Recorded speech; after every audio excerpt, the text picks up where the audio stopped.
What's up, guys? Don't forget to smash that like button, drop a comment, hype up the video, and if you're new here, hit that subscribe and join the family.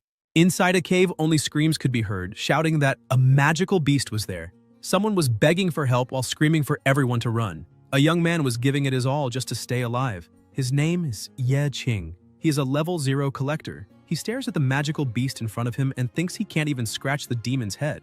Despite all his attacks and efforts, he dealt a total of 0 damage to the spirit wolf. He thinks about how he survives by picking up the trash left behind by hunters, as a level 0 is considered by society to be nothing more than a burden, a useless person, and trash. A monster prepares to attack again, and even knowing that his chances are basically 0, he doesn't flinch and gives his all, aiming for its head. But it's no use. His wooden shield is easily shattered and the monster lands a hit. As he's attacked, he thinks to himself that he's truly living like trash. On the brink of death, he looks at the monster and thinks that this isn't right. He screams with all his might that he refuses to die like garbage. He attacks once more and suddenly a message appears. You dealt a critical hit to the spirit wolf. 1 damage dealt. In City G, there is a rank C abyssal portal. A man begins to approach the portal and another comes running. Ye runs through the portal with something in his hand, while a monster chases after him. A hunter attacks the monster and defends him, saying the collector is too slow. The protagonist is a veteran collector and works every day recycling the trash left behind by hunters who fight monsters, because the Abyss supervisors don't want those resources to fall into the hands of ordinary people. After all, those crystals are rank C and worth over 50,000 yuan. Suddenly, someone shows up and steps on a box, calling the protagonist a brat. The hunter says they will inspect the dungeon resources one by one, and warns that if Ye tries to be clever and hide a crystal, he'll face a hefty fine and might even be arrested. The protagonist asks his boss to calm down, saying he's been doing this for a long time and knows all the rules. The collector's job is usually done by those at level 0. If the combat team can't handle the monsters, level 0 lives are in immediate danger. And it's not an exaggeration to say the job is worth a life. The pay for returning from a dungeon is 300 yuan. Each collector gets 1,000th of the value of the trash collected, around 600 yuan. But since the agency takes 30%, they're left with about 540 yuan. The protagonist sighs, saying his debt is over 670,000 yuan, so he needs to work much more. Suddenly, one of the collectors calls Ye and says there's a big job with a 3 1,000ths commission. He asks if Ye wants it. The protagonist is a bit surprised, asking if it's really 3,000ths, as that's very high. His partner says Ye always seems to need money, so if he wants in, he just needs to apply to the group. Ye doesn't waste time and stands up, saying he'll join and will apply right away. On the bus, people were asking if the public mall in Shenfeng is that Abyss Republic they've been hearing about in the news. They say it's rank A. That's why the rewards are so high. They heard that several groups were wiped out. No one made it out alive. One of the workers asks if it's another subcontract, and they say it probably is. Besides cleanup, there are other important missions too, like retrieving the gear of the eliminated teams. Some workers get a bit irritated, saying those businessmen are really cunning. They question who allowed capitalists to commercially manage the abysses. The protagonist just listens in silence, staring out the window. The evolution of business. 10 years ago, the abyssal portal descended from the void, bringing the abyssal beasts with it. Only those who could level up gained special abilities to defeat these beasts. As the demonic beasts were killed, people discovered that the abyss held not only energy products like magic crystals, but also weapons and many mysterious items. When a new world was discovered, humanity went into a frenzy and began exploring the abyss. Many traditional companies went bankrupt and public funds were redirected to support this new market. Ye tried to find work in every possible way. However, he always heard that no level 0 people were accepted. He went to the hospital and the doctor shouted at him, saying the hospital wasn't a charity, and if he didn't pay up soon, he could take his mother and leave. In despair, unable to afford his mother's treatment, he begged the doctor for forgiveness and asked for just a few more days to get the money. Inside his house, the landlord starts banging on the door, shouting for the protagonist to open up because he's already 2 months behind on rent. Everywhere he went, it was always the same thing. They told him to disappear, that he wasn't needed, that he was just trash and should vanish. This drove him into complete despair as he needed money to pay for housing and, most importantly, his mother's treatment. The job market is unprecedentedly bleak for level 0 players who can't level up. Basically, they're already considered useless by society. Suddenly, in the midst of all this desperation, someone shows up and offers him a loan card asking if he needs money. With no other option, the protagonist looks at the person and takes the card. The person says he needs to pawn the most valuable things he has, which in this case are his organs. Back in the present, he sighs. One of the workers looks at the protagonist and says he heard that he borrowed 1 million from a loan shark and lost it all in the stock market, and if he doesn't repay what he owes, he's going to lose a kidney. And on top of that, he still has a little sister who depends on him. Not to mention the hospital bills are extremely expensive. They say it looks like that kid just needs to die already since there's no way he can pay off that debt. And even if he stays alive, he'll live the rest of his life as nothing but trash. Finally, the bus arrives at the location and the combat group was already waiting. One of the fighters says all the collectors are too slow, and they get off the bus already apologizing. Another fighter tells them to hurry up and emphasizes that it's not his fault if anyone dies. Everyone starts climbing and heading toward the portal. Ye also gets off the bus and looks at the portal, thinking that this time he'll work hard to earn money and make it out alive. He steps through the portal and enters the underground city, the Dungeon Republic in Shenfeng, a rank B abyss. He looks around, thinking it's his first time entering a rank B abyss. Suddenly, the hunters hear a noise and some magical beasts appear ahead of them. A shield bearer shouts, calling his partner and saying that monsters showed up as soon as they entered. A magic user steps forward and says this is too easy since they're just low-level spirit wolves. He starts summoning flames around him as the wolves attack. He fires a fireball, causing a large explosion and pushing the other wolves away. The shield bearer tells everyone not to let their guard down as demonic beasts can ambush them in any dark corner. Another team member asks what their destination is. The shield bearer points upward, saying it's the 5th floor. A hooded member says it might just be an illusion. However, the first floor of that dungeon seems 5 times larger and 3 times taller. The guy with glasses says that's abyssification, a replica created based on the real world but whose internal structure has been completely mutated. He asks where the bodies of the groups that came before them are, as there's no trace at all. He tells the collectors to try and find the bodies and not just wander behind, stressing that no matter where a level 0 goes, their only use is being trash. The protagonist starts walking through the place, a bit distracted, and the magic user was crouching right in front of him, tying his shoes. Suddenly, Ye doesn't notice and trips over him, falling face first to the ground. The magic user gets a little irritated and yells that he should watch where he's going. Ye, scared, apologizes. However, the magic user grabs him by the shirt and slams him against the wall, saying hitting trash disgusts him and that it scared him because he thought a monster was attacking. The shield bearer tells Lao Chen to leave the collector alone because they have a mission to accomplish. Lao Chen looks at the protagonist angrily and throws him to the ground, saying if he knows he's trash, he should stay away. Ye, still on the ground, thinks that guy is just a jerk who looks down on others. Lao Chen keeps ranting and asks the collectors if this is what they call a professional team. They start walking, and the protagonist thinks they're just burdens to society, useless trash. Those are the collective terms society uses for level 0s. However, they have no idea that the protagonist's experience is at 99 out of 100, and he's about to level up. He starts walking alone through the dungeon. Suddenly, he and another collector come across a demonic beast. The collector screams that it's a demonic beast and starts running, telling everyone to get away. Yes starts getting a little worried, saying the hunters let a spirit wolf escape. That is a critically injured spirit wolf. The protagonist looks behind him and sees a level 1 wooden shield and a level 1 stick. The wolf tries to attack him. Ye thinks that monster is nearly dead, but his group ran away. He runs and tries to grab the shield but takes a direct hit. Still, he doesn't back down and says this is exactly the chance he's been waiting for. He lands on his feet, holding the shield and the stick in his hands. He charges at the monster without hesitation. The wolf is alone. He manages to land a hit on the monster's head, saying it should just die. However, the damage dealt is 0. The demonic beast only gets angrier, and the other collectors, who were a bit farther back, say that Ye is extremely dumb. They point out that the protagonist didn't start in this field yesterday, so he should know that only hunters can deal damage to those demonic creatures. While fighting the wolf, he thinks that he already knows that. His stats are level 0, strength 1, agility 1, intelligence 1, willpower 1, constitution 1, luck 1. He drops his bag and tries to run from the wolf, thinking that with such weak attributes, he can't even scratch a weak monster. He turns around, frustrated, thinking that this is something he knows better than anyone.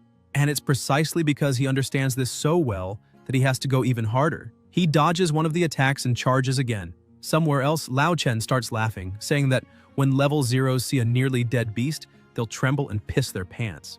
The shield bearer says they could line their pockets just by killing a few monsters, but those pieces of trash can't do a thing to a demonic beast. No wonder they're worse than garbage. He says they should keep the more valuable items and leave the rest to the collectors, telling them to clean up what's left.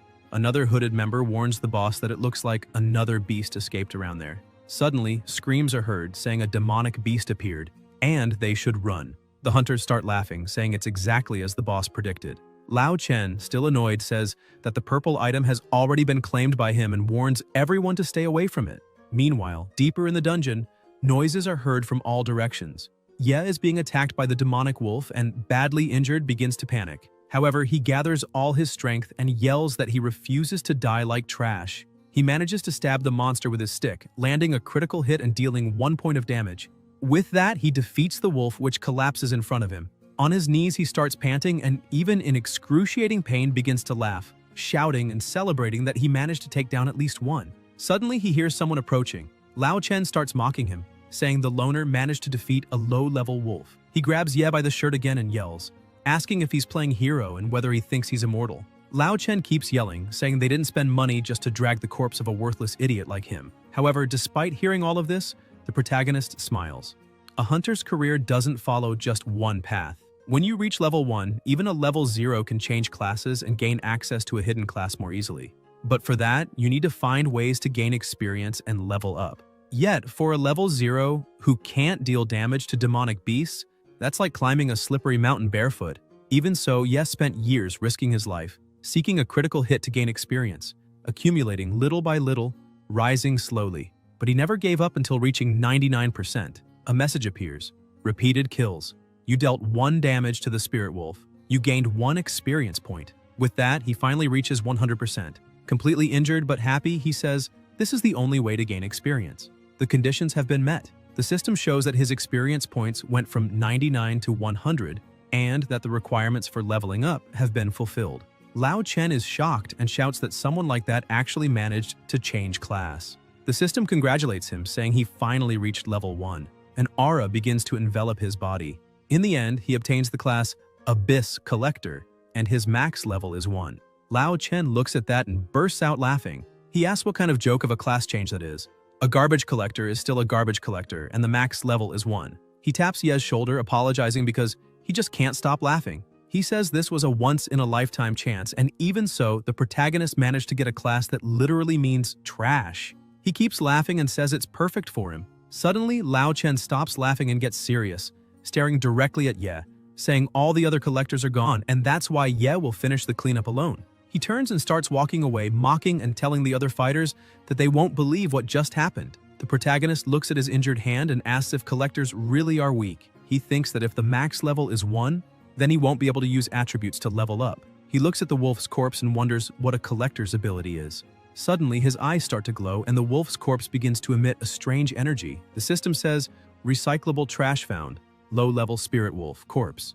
Ye is a bit surprised to see this system screen, so he decides to say yes. Suddenly, his eyes begin to glow purple and several hands appear out of nowhere. A powerful energy and intense pressure take over the area. He looks back and asks if this is a collector's ability. The hands go to the wolf's body and begin pulling it in. A message appears saying the trash is being disintegrated until the disintegration is complete. Ye asks if that's all and if it's over already. Suddenly, a hand reappears and informs him that he gained spiritual boost, emphasizing that he received 3 attribute points. The protagonist asks if he can get skills and attribute points from corpses. Curious, he opens his attribute panel. The hand says he needs 3 agility points to use it, which surprises him since it's only 3 points. He goes to the panel and says that if that's all it takes, then he'll put everything into agility, raising it to 3. The system informs him that he met the conditions to use the Spirit Wolf's ability and asks if he wants to activate it.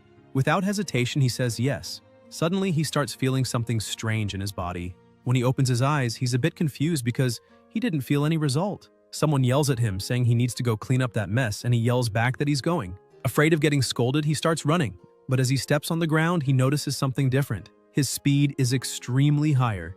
Not used to it, he trips over a root and falls to the ground, asking if it was the ability that did that.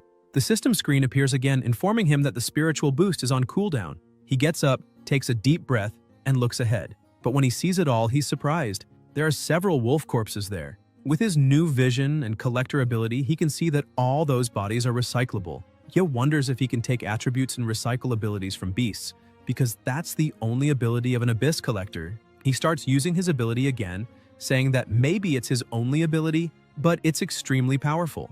While his skill devours all those corpses, messages keep appearing saying he gained 4 attribute points, 3 more attribute points, and so on. The protagonist says that when he first touched the spirit wolf's corpse, he gained the spiritual boost ability. One of the hands reaches him and delivers an energy orb, saying he received 1 attribute point. He's surprised and wonders if that really is an attribute point. He points out that apparently devouring the same type of corpse doesn't grant more abilities. Additionally, the reward for recycling bodies of the same species gradually decreases. He asks all those hands if he needs to recycle new corpses to gain new abilities, and they respond yes. He's happy, saying that this class really didn't disappoint him. He opens the attribute panel again and is shocked to see he already has 111 unassigned points. He stares at the panel and wonders what he should raise since points are no longer a problem. Ye starts smiling and says it's best to distribute the points evenly, so he begins raising all his attributes equally. In the end, his attribute panel looked like this. Name Yeqing, level 1 max class. Abyss Collector, strength 20, agility 20, intelligence 20, willpower 20, constitution 20, luck 20. Meanwhile, the group of hunters continued fighting, saying that only those last 2 monsters remained. After defeating them, the shield bearer asked Lao Chen if he's serious about saying that the collector changed class to collector. He wonders if that hidden class wasn't on that class list he always checks. Another member says it's not that important because every year a new class is added to the list, but the most valuable ones remain the same. These so-called hidden classes are usually just a joke. Lao Chen says that considering the protagonist's level is at most 1, then he must be an F rank, just a bit stronger than a level 0, so there's almost no difference. The group leader says they should let it go, continue what they're doing, and stay alert at all times. They keep walking and finally reach a higher point. However, the moment they look at what's ahead, they're completely shocked. A completely dark monster is standing before them. The leader says the mission target has been found, as those are the remains of the captain and the falcon hunting team. The girl with them is confused, saying there's a pile of them, and not even in that shopping mall, especially not on the 5th floor. The man with glasses approaches one of the bodies and says the abyssification hasn't even lasted 48 hours, and yet the corpses are already completely dehydrated. He says it's possible their essence was drained using some kind of magic. The woman says that up until now, they had only encountered low-level spirit wolves. So if the falcon hunting team was B rank or higher, this is really strange since they were all defeated and killed there. They start hearing a strange noise and the leader looks to the side and is completely shocked as several monsters begin appearing out of nowhere. He yells that it's not just wolves that are there. Meanwhile, on TV, the news report announces an important alert. An abyssification has occurred at Shenfeng Public Mall. Initially rated as a grade B mutation, the current number of missing people has already reached 217. Back inside, the leader shouts in fear, telling everyone to retreat immediately, saying it's an ambush. Lao Chen starts using his flame and yells that he had found it very suspicious not to see the bodies of the previous hunting team, but it turns out they were all piled up in that mountain of corpses. The leader says the weak demonic beasts along the way were only there to lure them deeper into the dungeon. As they defend against the first wave of attacks, they begin to see something much bigger starting to move. The leader looks and says that the true voice of that dungeon has appeared. It's a carnivorous plant from the abyss, rank A. Lao Chen shouts for everyone to look up because the hunters who had died came back to life and were attacking. While all this is happening, the protagonist is still recycling the corpses of the low-level spirit wolves. After recycling several bodies, a system screen pops up in front of him, saying he reached the novice collector milestone by recycling 50 corpses. He starts laughing, saying he finally unlocked an achievement. The system informs him that he'll receive the following rewards, which makes him very happy because he wasn't expecting any. His rewards are a low-grade heart collector and a very ordinary dagger. He's extremely disappointed, saying that while the dagger might be usable, the rewards are really bad. As he's there examining his rewards, he starts hearing very loud noises, looks up, and wonders if something's coming toward him. Screams start growing louder in his direction, and a zombie begins running to attack him, which terrifies him. He dodges the first strike and backs away. The system says he triggered an agility check, emphasizing that he successfully evaded with a flashy move. He shouts that the monster scared him so much he thought he was going to die. He begins to analyze his own body and feels like he's become significantly more agile, wondering if it's because of the attribute points he distributed. He clenches his fist and smiles, thinking he's finally become stronger. However, the monster that attacked him charges forward again, giving him no time to react. Just as he's about to be hit, his body reacts extremely fast. He manages to dodge another attack. He pulls back a bit and thinks it's not just his agility that's improved, but also his strength. Feeling confident, he activates his spiritual boost ability and charges forward, saying it's his turn to attack now. As he rushes in, he thinks that he's finally become the hunter instead of the prey. He lands a punch on the monster, sending it flying, saying that this time he won't just tickle his opponents.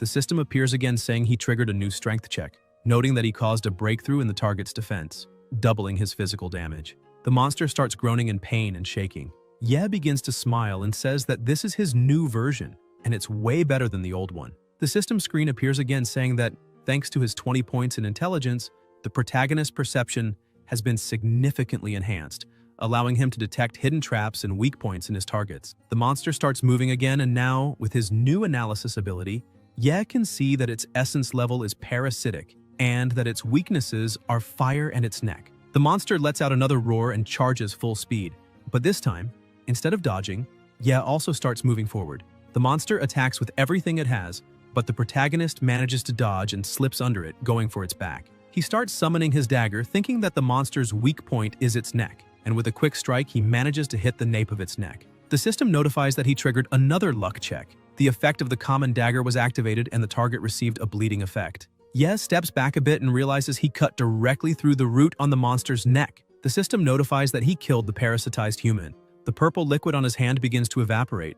The system says he triggered a constitution check and was able to resist the poisoning effect. That liquid simply starts disappearing from his body. He looks at his dagger happy, saying that his first time killing something on his own was a complete success. His collector ability identifies the parasitized human and says he can be recycled too, asking if the protagonist wants to do it. He says yes, and his skill begins devouring the corpse. Shortly after, the system says the parasitized human has been successfully recycled, and the protagonist acquired a passive ability, Toxic Evolution. His new skill, the effects of being poisoned are reversed and randomly turned into a beneficial effect for the user. Requires Constitution 15. Seeing this, he asks if that means he can drink spoiled potions as if they were normal. He uses the skill card, and the system confirms that the passive ability, Toxic Evolution, has been added.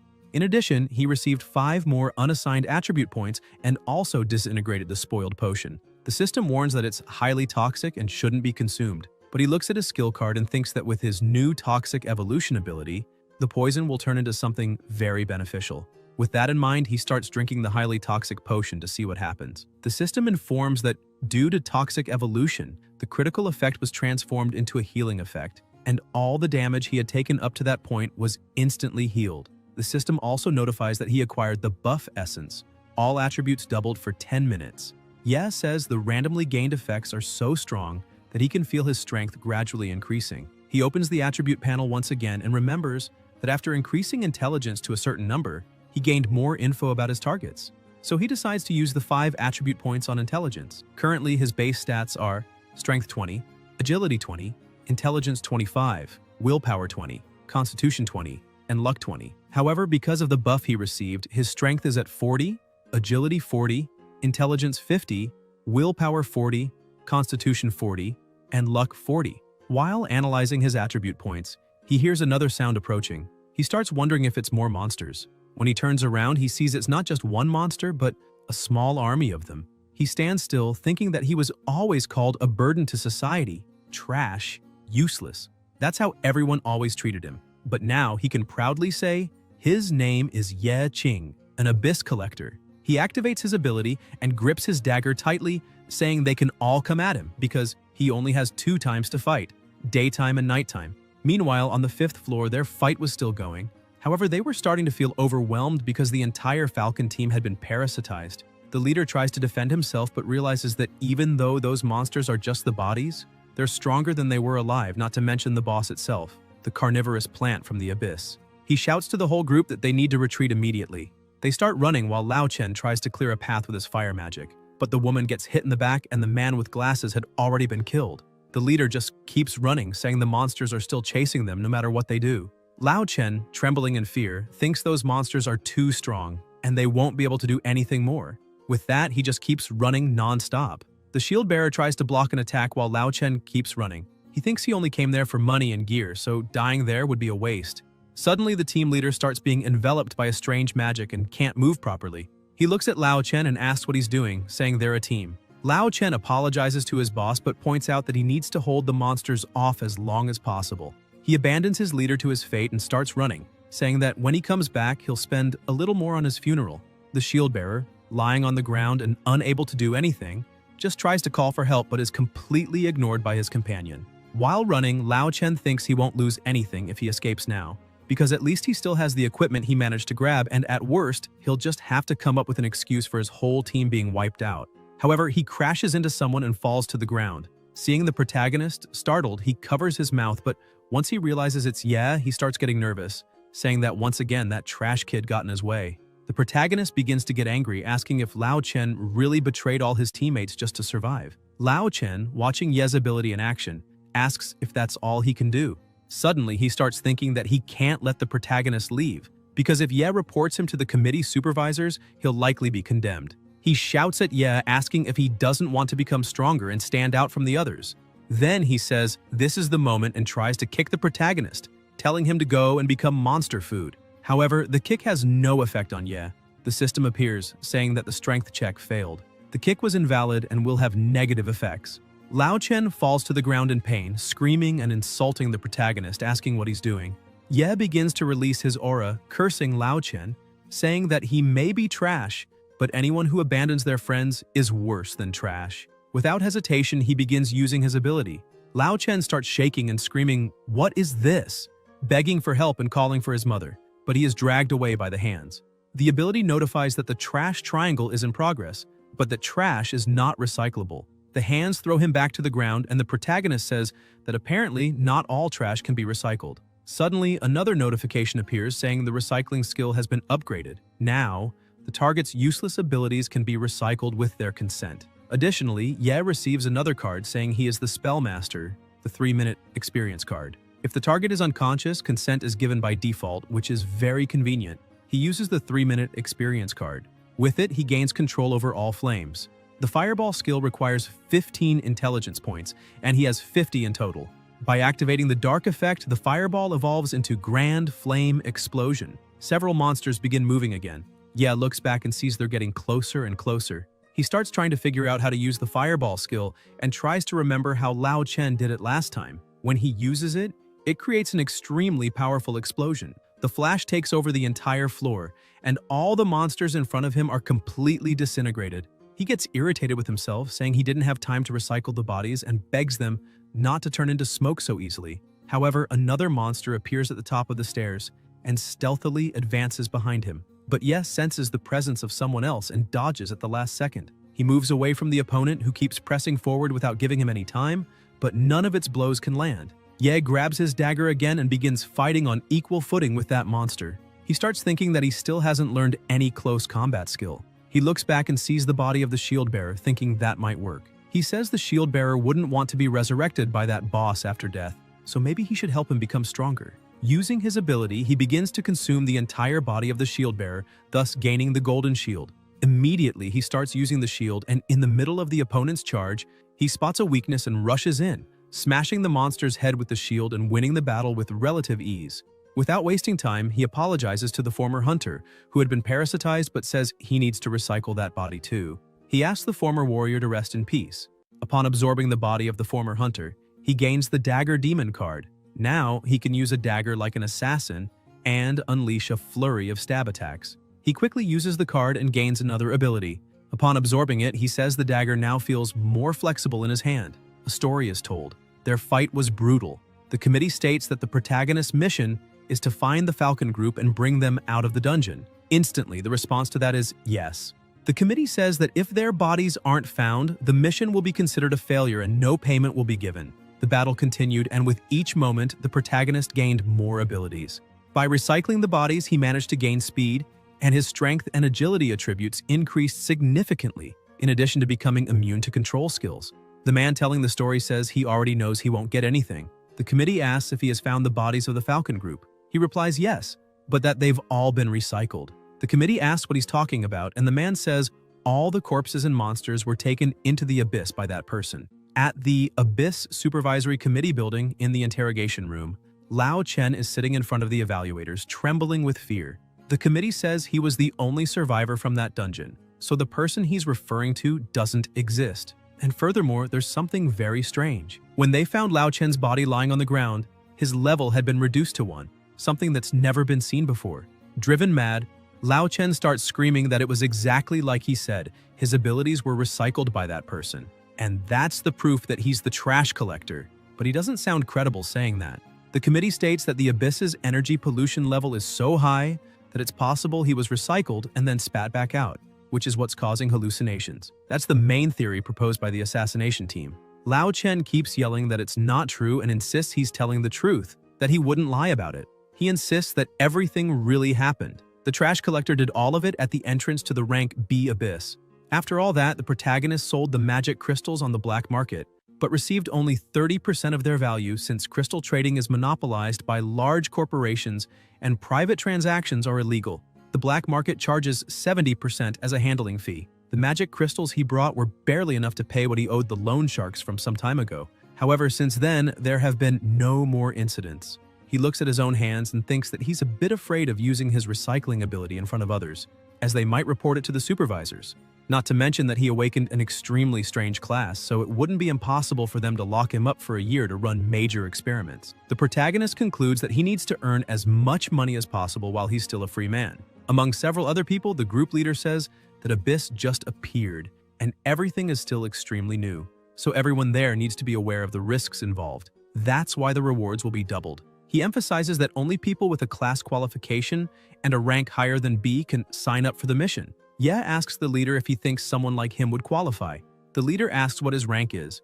The protagonist pulls off his hood and says he's a level 1 collector. Everyone starts laughing and the leader slaps his hand, saying that even a piece of trash like him has the nerve to consider himself a classed individual. He says the protagonist should get in line with the rest of the trash. However, that's exactly what Ye wanted. He thinks that if everyone there believes he's weak, they'll lower their guard and probably place him in the back of the group, acting as a simple support. And in that case, even if he secretly collects bodies and trash, no one will notice.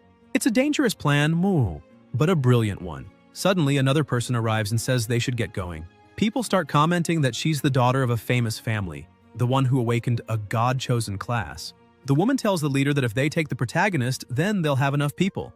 Others keep commenting that she's the rising star of the hunting group, and also known as the Chosen of God. Her name is Liu Xingran. The leader still hesitates a bit, saying that kid is clearly level 1, and, on top of that, a novice without any proof or qualification. Xingran says it doesn't matter if he's a novice, and it wouldn't matter even if everyone was level 1 because they're all just there to be numbers, so they're all the same as trash. The leader agrees with her and says their only responsibility is to protect her, since that place belongs to her family, so it's only natural that she has the final say. Ye breathes a sigh of relief, thinking that was a close one, as he thought he'd be kicked out again. However, this isn't the first time he's acted like simple trash. Suddenly, Xingran looks at the protagonist without saying a word. He gets a little uneasy and starts wondering where he saw her for the first time, until he remembers it was back when he hadn't awakened yet, around 2 years ago. She was in danger, and her weapon had broken, but he stepped in, and without hesitation, managed to land a critical hit on the monster,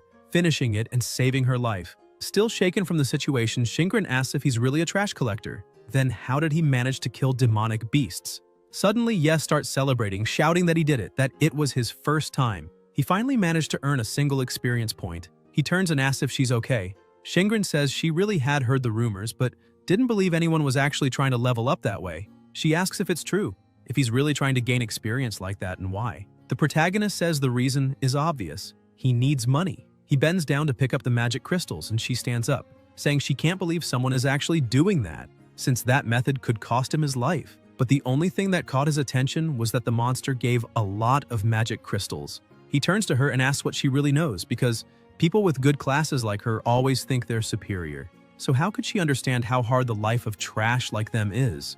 He continues doing his work while saying she's the one who abandoned the group and went off alone. He asks if she's really trying to waste her life facing that many demonic beasts, since she charged at them without hesitation. That makes him wonder and ask if she's really trying to prove something. She gets irritated and says yes because she needs to get stronger, as she wants to be the first person to conquer that place. Ye asks what place she's talking about, but she changes the subject and asks him to tell her the real reason he wants a class so badly. Without thinking twice, the protagonist says it's because of his family. He explains that he wants to become stronger so he can protect his whole family. Smiling, she asks for his name and the protagonist introduces himself as Ye Qing. Still smiling, she introduces herself and says she truly hopes to see him succeed someday. She emphasizes that once he manages to get his class, he should join her group so they can conquer that place together. She extends her hand to him, but the protagonist is a bit confused since it's the first time he's actually been treated like a human and not like trash. Even so, he ends up accepting and takes her hand, saying it's a deal, and that she better not hold him back when the time comes. She says she'd like to see him again after he changes classes, since she just killed 30 demonic beasts on her own and he only killed one. Actually, half, since he only landed the finishing blow. Suddenly, some people appear there. They say they've been looking for her for ages, and question how she could sneak into the depths of an abyss. The reality of the world returns to normal. People start cursing at the protagonist, saying he shouldn't go near her again. They grab Shingren and start dragging her away, saying the president is furious and nearly ended everything, and even though she asked them to wait, they completely ignore her. At the last second, she throws a crystal up, telling the protagonist to catch it, and with a smile on her face, she says it's his reward for killing half a monster. He turns around and starts walking away, thankful for that. However, he doesn't exactly remember what her name is. He asks if it's Liu Xingren. The leader smacks him on the head, shouting that yes, she really is Xingren, and asks where he's looking, ordering him to get moving and enter the portal. He looks at her and says he'll do his best not to be a burden to everyone. She looks at him without saying anything. A few seconds later, she says it's fine and asks everyone to grab their gear and get ready to enter. Once everyone is ready, they begin heading toward the entrance of the abyss. Make it back alive. He remembers that when he fought to escape the abyss last time, he mastered the warrior's shield, became an assassin, and also gained berserker skills. But what truly made it worth it was that he finally obtained a boss-level skill, super regeneration of man-eating plants. Because of the way he distributes points on his radar chart, no matter what career he chooses, he'll have no weaknesses, as his strength, agility, intelligence, willpower, luck, and constitution are all balanced. His attribute points are equally divided among those 6 stats, and the total he can gather is around 100 points, especially since he was the only one who cleaned up all the recyclables in the last abyss. Still, he starts to wonder what level someone would need to be to match 100 points. He uses his skill, Observation Eyes, Attribute Perception. He observes that the strength attribute of the man in front of him is only 12 points, and his weakest stat is intelligence with just 1 point. He thinks that if the strength of a normal human is 1, then a warrior with 12 points is approximately 12 times stronger than an average person. But his own strength is already at 100, meaning he's around 100 times stronger than a regular human. As he analyzes all this, they keep walking until something moves and a loud noise is heard. The whole group looks back, and the leader asks what happened and whether it was a small earthquake or something like that.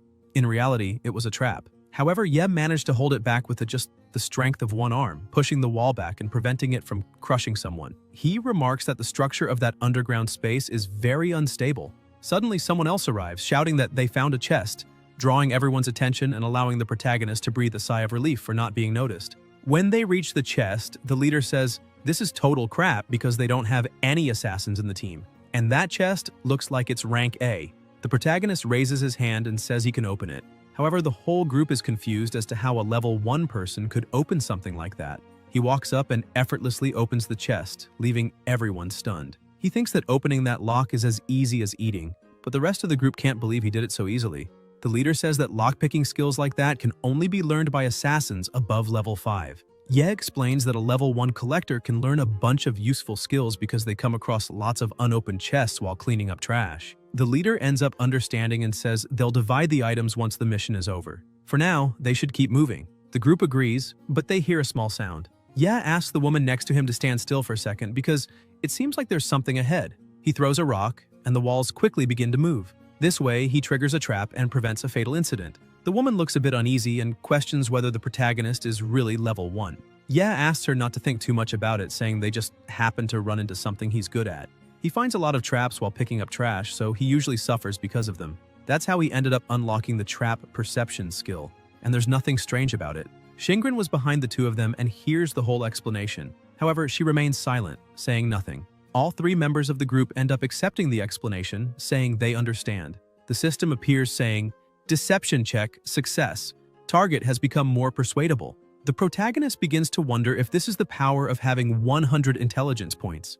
The leader starts treating him a little better and gives him an item, saying it's a reward, and tells him to use it proudly. He says it's the one-handed broken mace, a normal class weapon that can be used by a level 1. Ye starts thinking that apparently his evaluation in the minds of the others still isn't very high. The leader tells them to keep moving until they finally arrive at a large room with something in the center. The group asks what the deal is with that and wonders if it's some kind of secret treasure at the end of the abyss. However, they start laughing, saying that getting there was extremely easy, and begin to think it might be the kind of abyss with reward rooms. the type that only contains items and no monsters. The system explains that this is the reward room, a room with no monsters containing only some treasures, a unique type location within an abyss.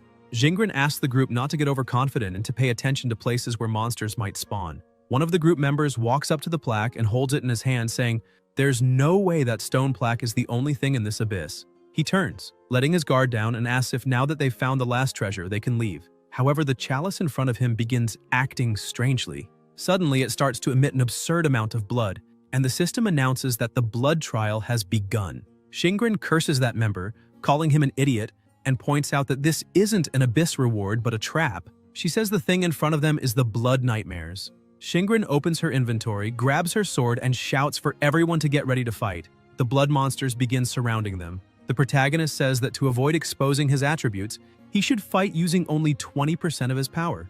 At that moment, the ring on his finger is the trash weakness ring. Its effect reduces all the wearer's stats to a chosen percentage. When he first got the item, he was furious, wondering what kind of trashy ring only serves to lower your stats. But now he thinks that no matter how useless something may seem, it can always become extremely useful one day. The battle begins. Ye uses his spiritual dash and charges at the monsters. Even limiting his strength to 25%, he destroys everything in front of him with a single strike. This catches Jingren's attention, and seeing that he did all that with just one move, she realizes everything around him is being destroyed. One of the monsters takes advantage of her distraction and tries to attack her. However, Jingren hadn't let her guard down, and with one move, she destroys the monster. Meanwhile, the horned warrior is struggling. He asks what's going on because even after blasting the monster with a hit, it begins to condense and take human form. The blood nightmare, in its original state, is fragile, but when it attacks humans, it strengthens based on the opponent and mimics their form. Even so, the warrior doesn't back down and manages to slash the monster in front of him. The mage shouts, praising the attack, but the monster, even wounded, doesn't fall.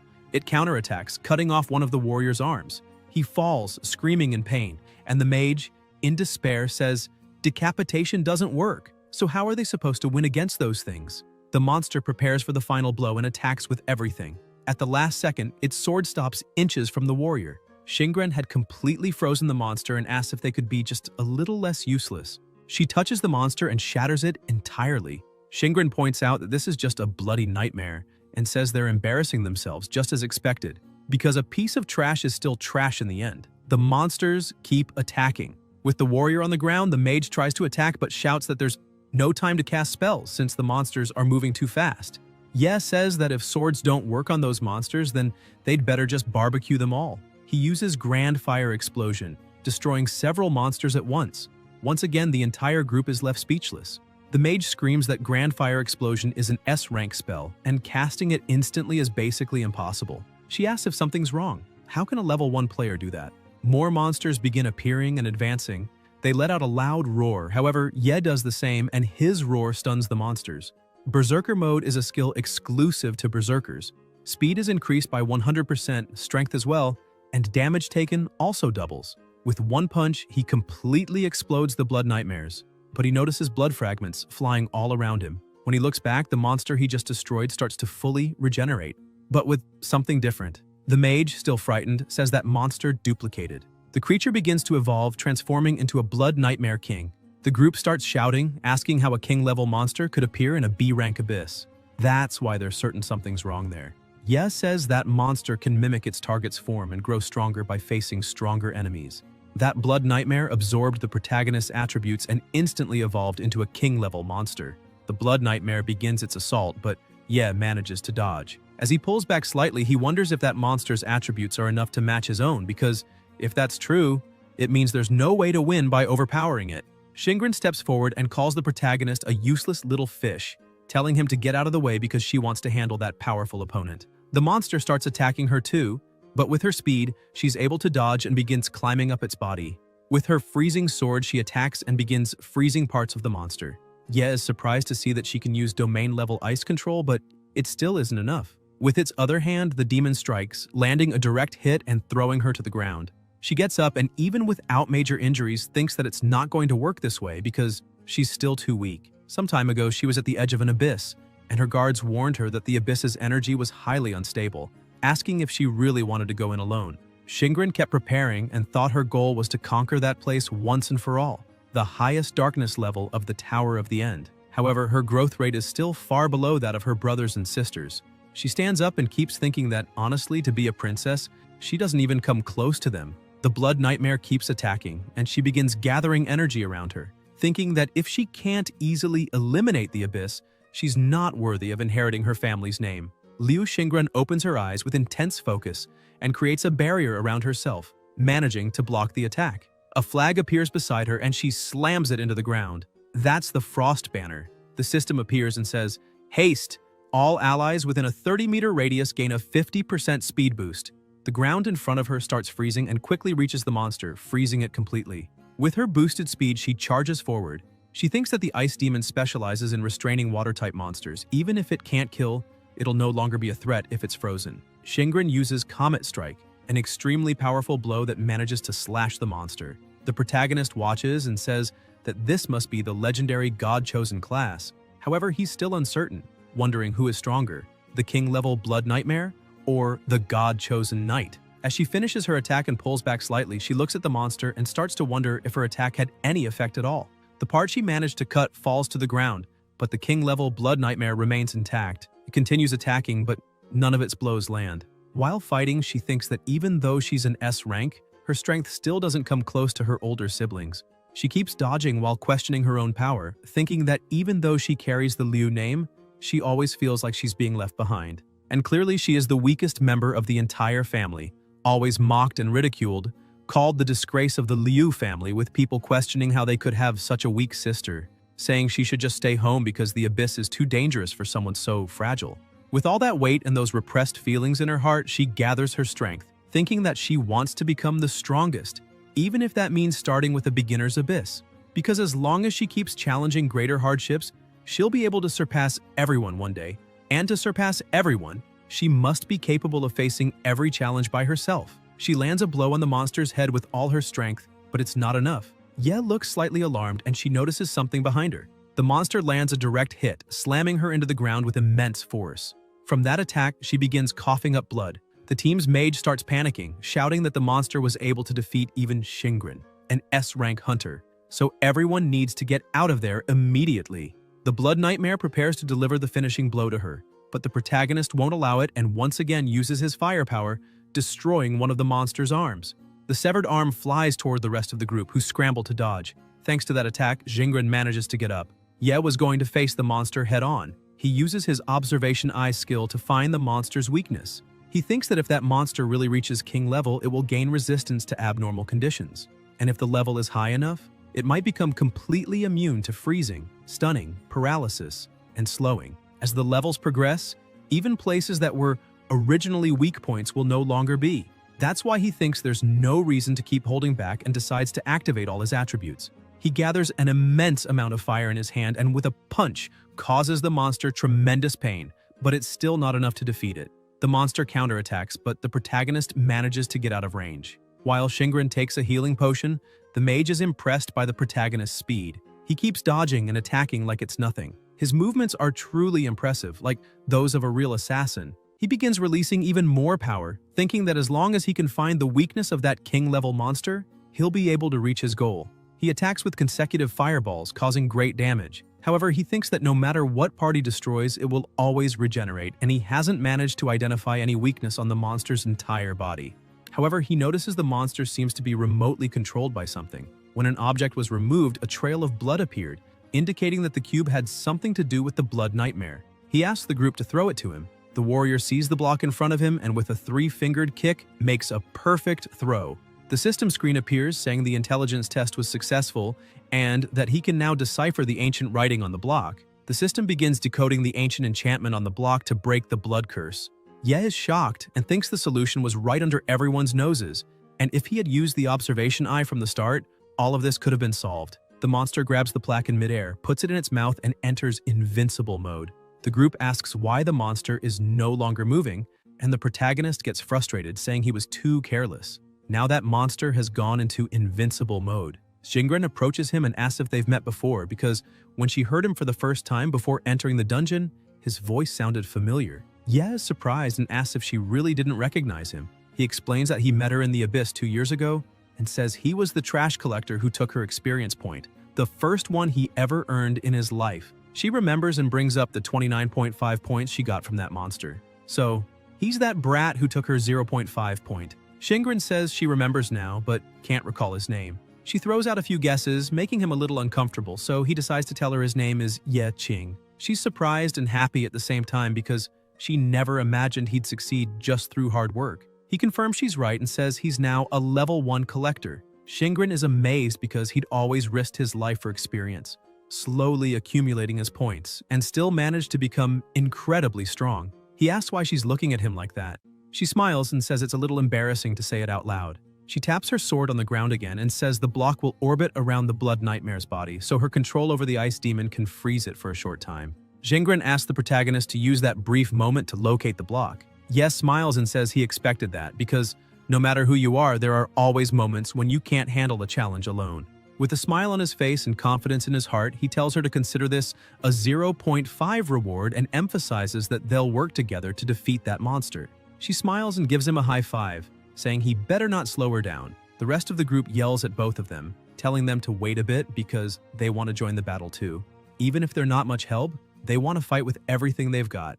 Yes smiles and says it's fine, so they'll do it all together, and emphasizes that they'll definitely all make it out alive. They get ready.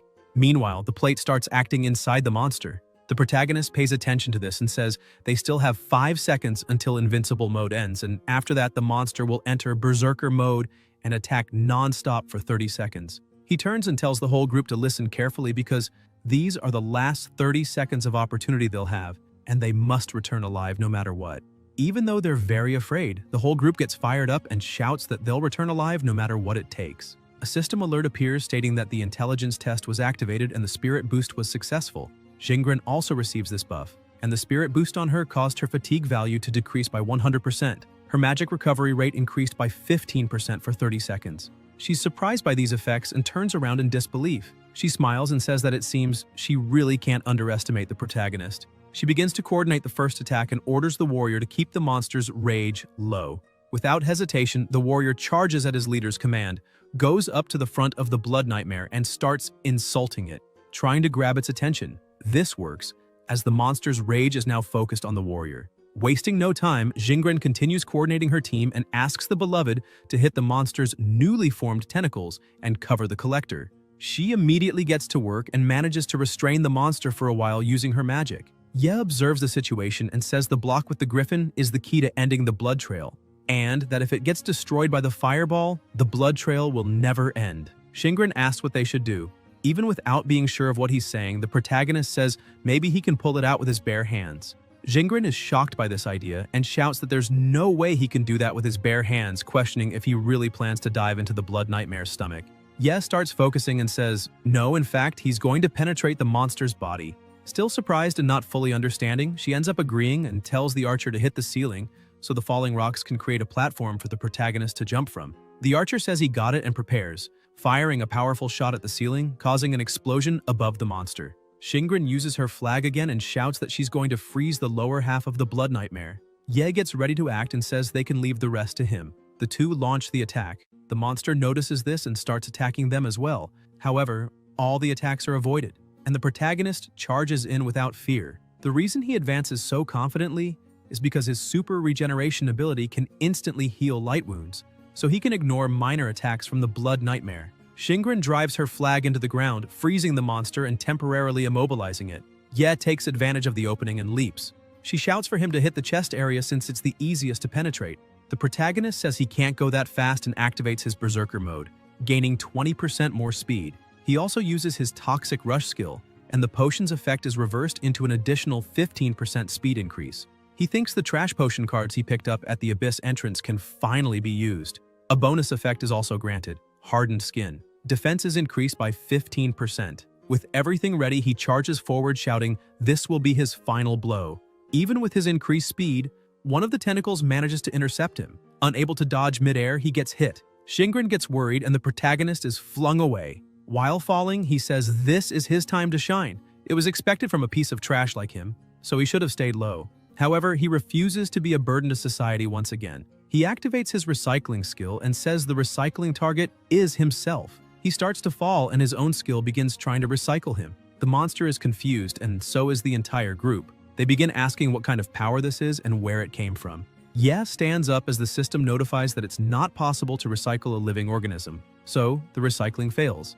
The protagonist laughs and tells his skill that if he can't be recycled, then he wants to be thrown away with all its might. He begins to smile, knowing his plan is about to begin. His skill throws him again toward the monster, and this time, the speed is even greater since the force of his ability is astronomical. In the blink of an eye, he pierces through the monster's body, grabbing the griffin.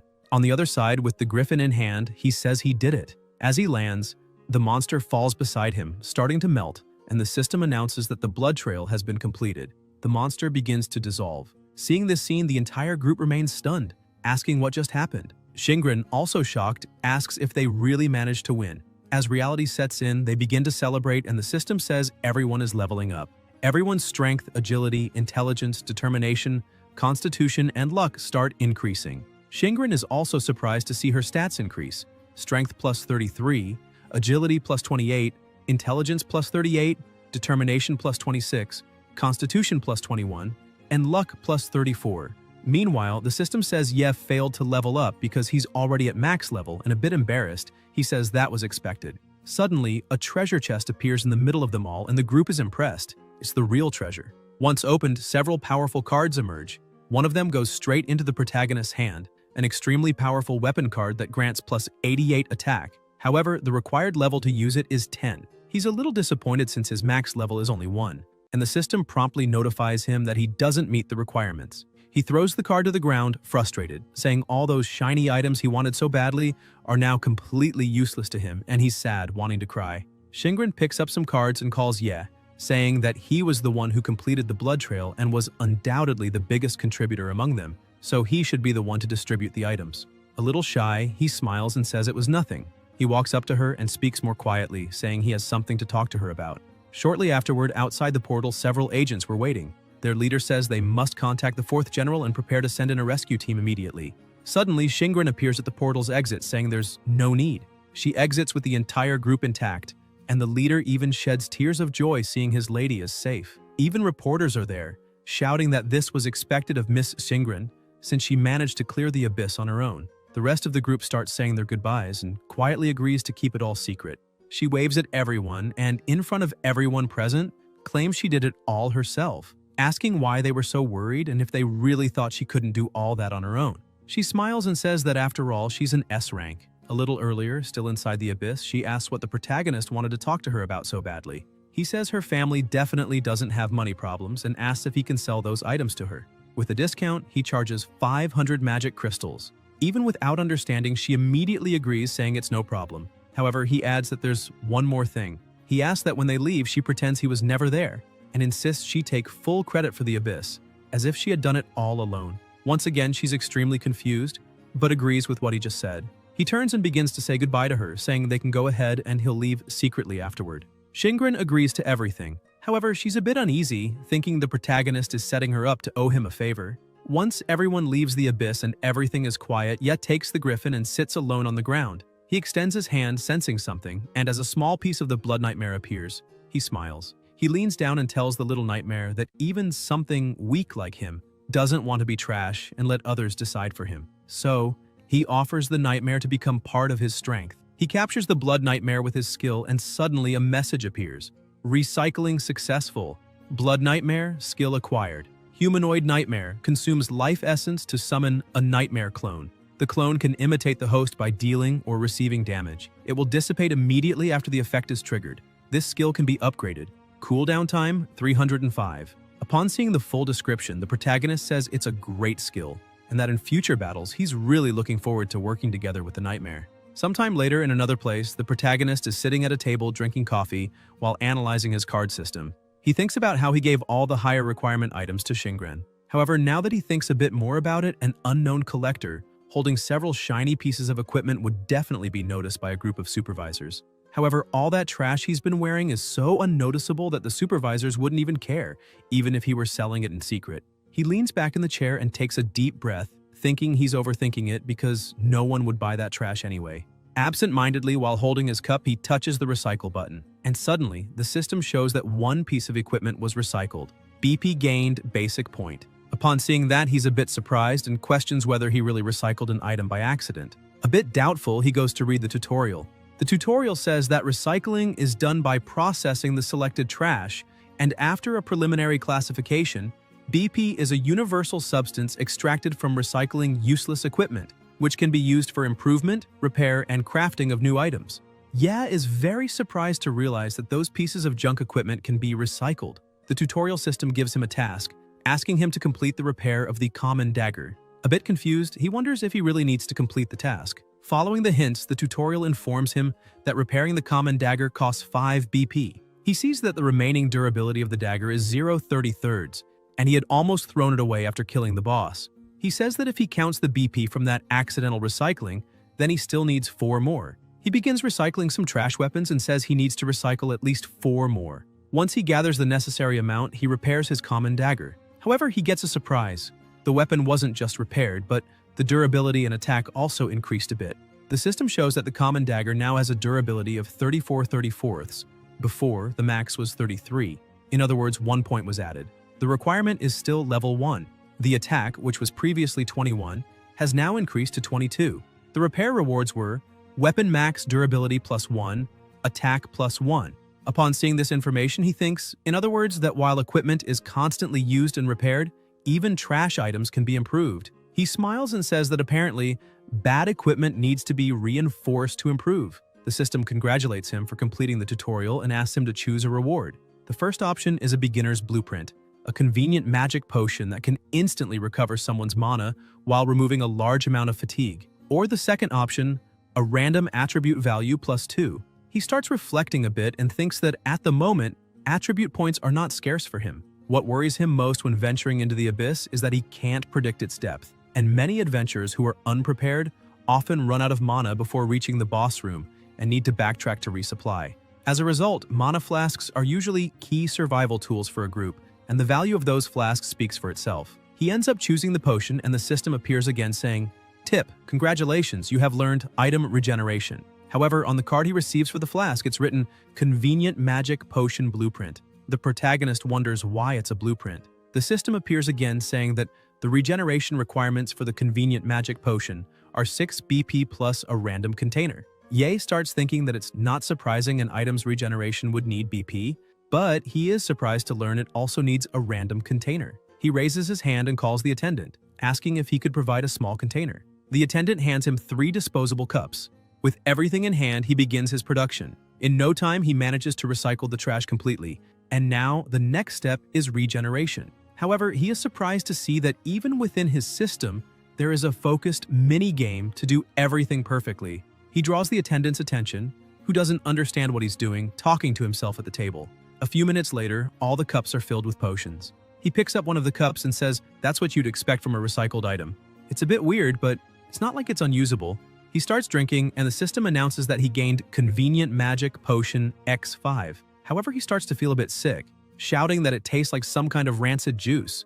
But instantly, he begins to feel something happening in his body. The system announces that his mana has increased and his fatigue has decreased. He says it's amazing, as he can feel his mana completely restored and his fatigue simply gone. He stores the potion cups in his inventory and leaves the shop, thinking that now he should be able to complete another abyss that day. But as soon as he exits the shop, 2 people were waiting for him outside. A bald man asks if he is Ye Qing. The protagonist becomes a bit suspicious, so he decides to remain silent. The man who asked his name says it's only been a few days and his aura has already changed completely. The bald guy touches his shoulder and smiles, asking if he found any treasure while collecting trash. He points out that he's been looking for the protagonist for a while and almost reported him missing a few days ago. Ye says he paid off all his debts with interest on debit, so he asks the man not to bother him anymore. The bald guy asks the others to leave, extinguishes the cigarette he was smoking in the protagonist's drink, and hugs him, asking if he really thinks that's all there is. He points out that maybe Ye did pay all the bills, but his work contract hasn't expired yet, and adds that the protagonist shouldn't forget that a trash collector should live like a trash collector. The man starts getting angry and says Ye is acting like he's something special, asking who he's trying to impress. With a slap, he knocks the protagonist's drink to the ground, but then he starts screaming, asking how blind Ye can be, because he just spilled the bald guy's drink, the sacred brown sugar pearl. People nearby also shout, saying that a level 0 knocked over a rank B awakened, and question whether he understands the consequences.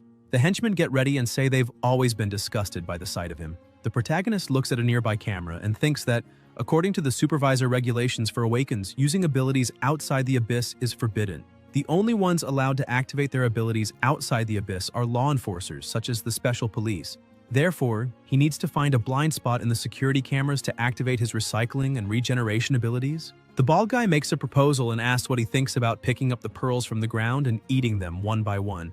And then, when done, licking up the puddle of milk tea from the floor. He starts laughing mockingly, saying he's offering this trash collection job opportunity because, after all, it's a rare job opportunity. Already irritated with the situation, Ye says he refuses, and that's enough for the bald guy to charge at him, asking who he thinks he is.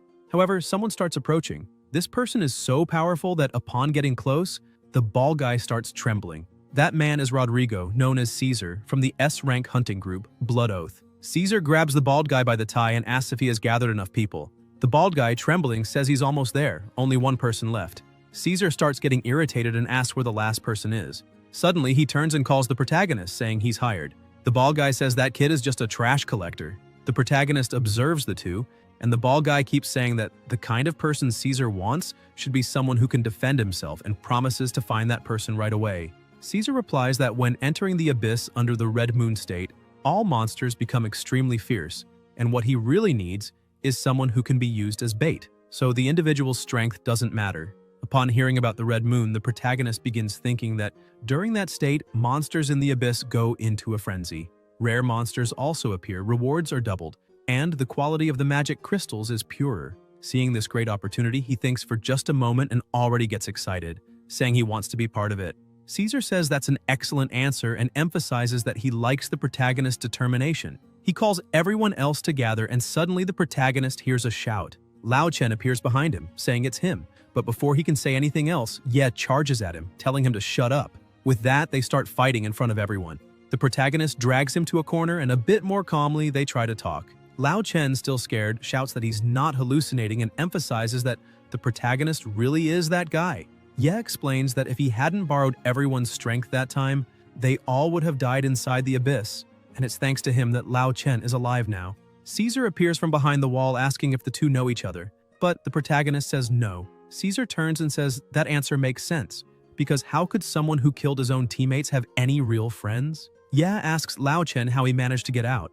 He starts shouting that the committee originally planned to sentence him to 15 years, but he sacrificed all his assets and paid a 1.5 million fine to be released. He keeps saying that it's all the protagonist's fault and now he has no money left and lost all his levels, so he has to start over from scratch like trash. He continues yelling and threatens the protagonist, saying that if he doesn't return his levels, he'll report him to the World Committee. Ye begins to release his aura and stares directly at Lao Chen, saying he dares him to say anything to anyone, because if he does, he'll truly be turned into trash and recycled. Sometime later in the city's subway, the three were arriving at the portal. Upon arrival, a level 3 bard named Zhou Tong welcomes the protagonist to the disposable team. He asks what his job is. Ye says he's a level 1 collector and his name is Ye Qing. Lao Chen also introduces himself, saying he's a level 1 mage. Zhou Tong walks up to the protagonist and says, "That's normal because they're all trash there, so there's no need to mock each other. After all, they're all there to trade their lives for money, and there's nothing nobler than that." Ye looks at that guy beside him and thinks that apparently this trash team will really be going with him. Zhou Tong keeps talking and says he'll introduce the other 2 disposable teammates.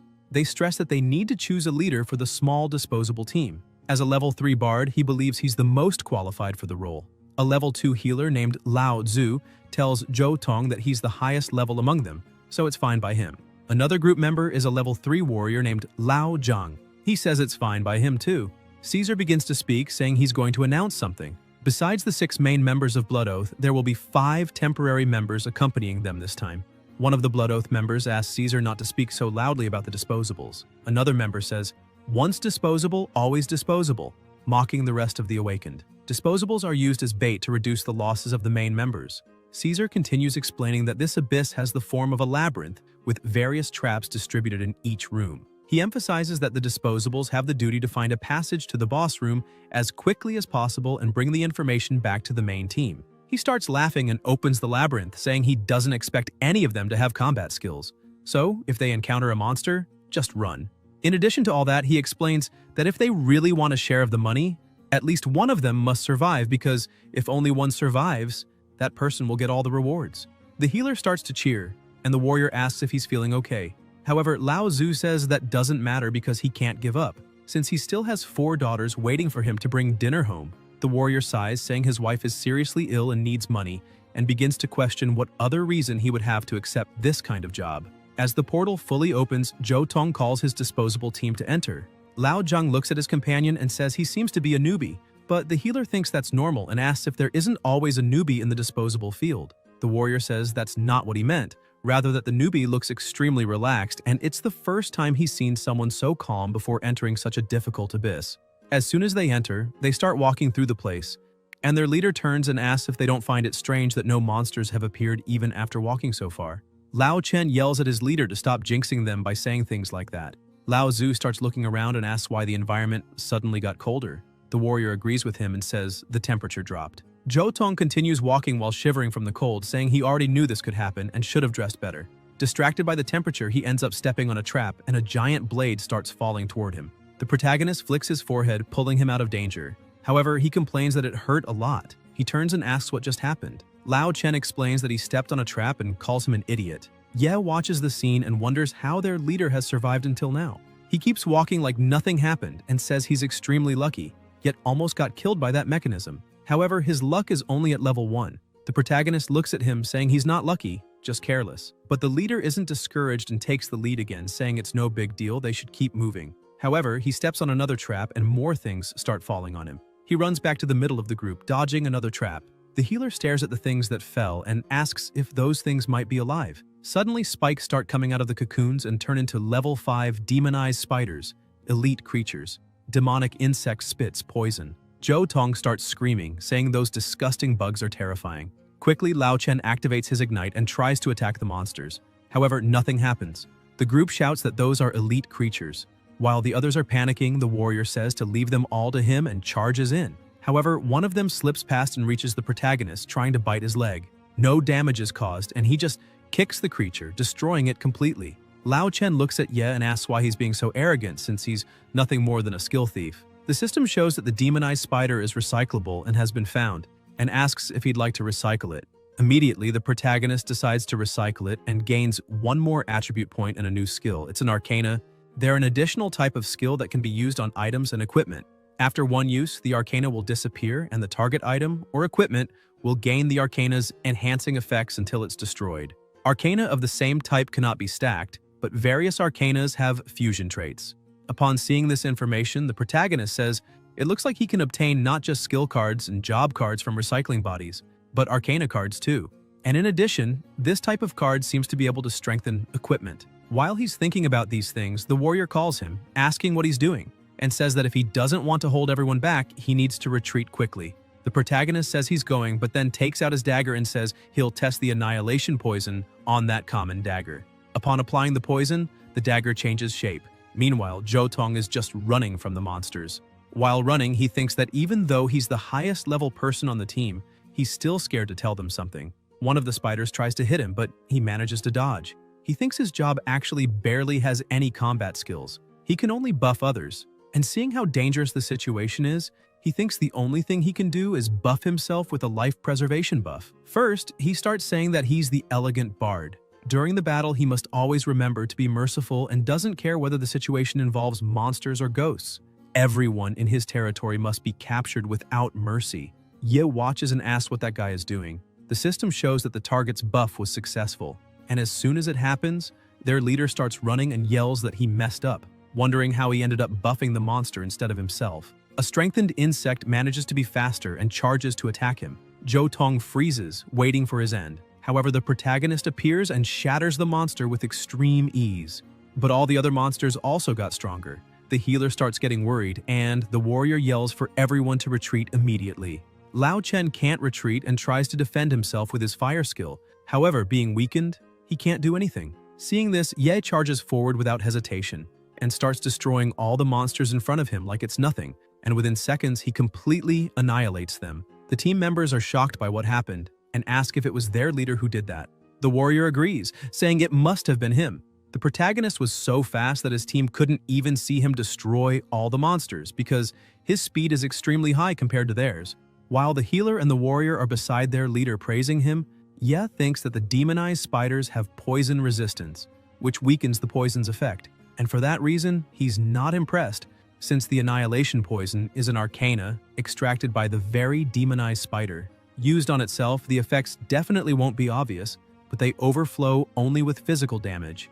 Zhou Tong remains confused by the situation and asks if he really managed to defeat those spiders. He thinks he had only planned to activate a buff to oil the soles of his feet. Other monsters appear a bit farther back, and the protagonist stares at all of them, thinking that the monsters in that abyss have a certain intelligence, and if they perceive an invincible opponent, they won't attack. That will make them turn and run as their primary strategy.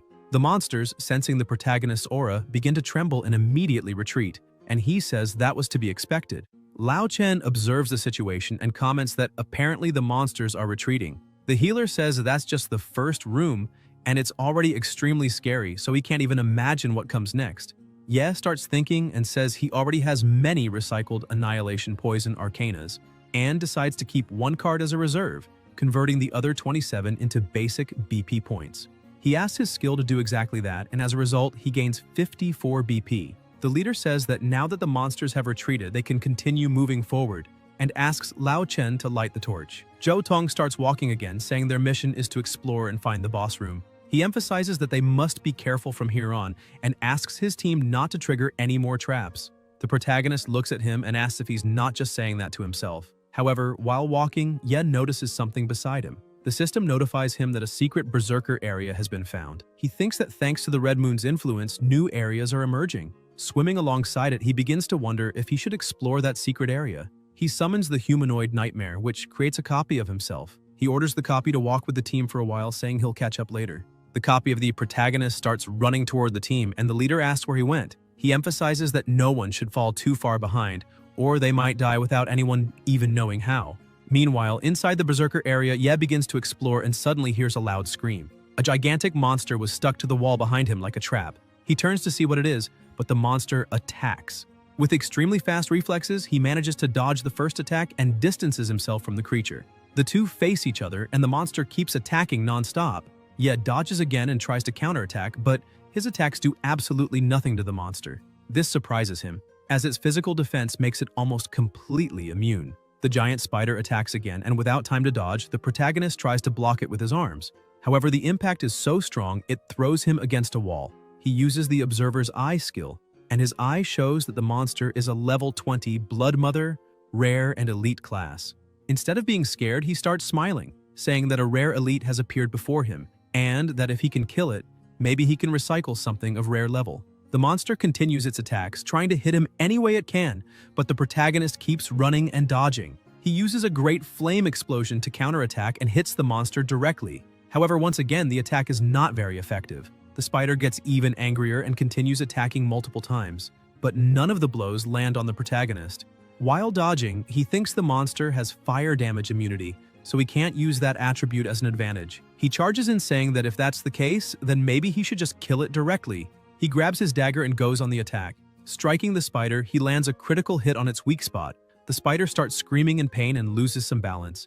He observes the result and says that while level 5 demon spiders have poisonous bites, level 20 matriarchs lost that due to their poison resistance, and that became a weakness. He adds that this probably happened due to changes in their defenses and reproductive capability, since they no longer need to hunt alone, just command the demon spiders to do the dirty work. The monster keeps trembling in pain, feeling the effects of the poisoning. The protagonist says the most ironic thing is that these spiders become most vulnerable to their own poison. However, the matriarch doesn't give up and prepares a new strike. Yes sees this and says he didn't expect this option to be available. This time, the attack hits him, and he gets trapped in multiple webs, causing full body slow. The spider starts approaching. Still smiling, he activates his berserker mode.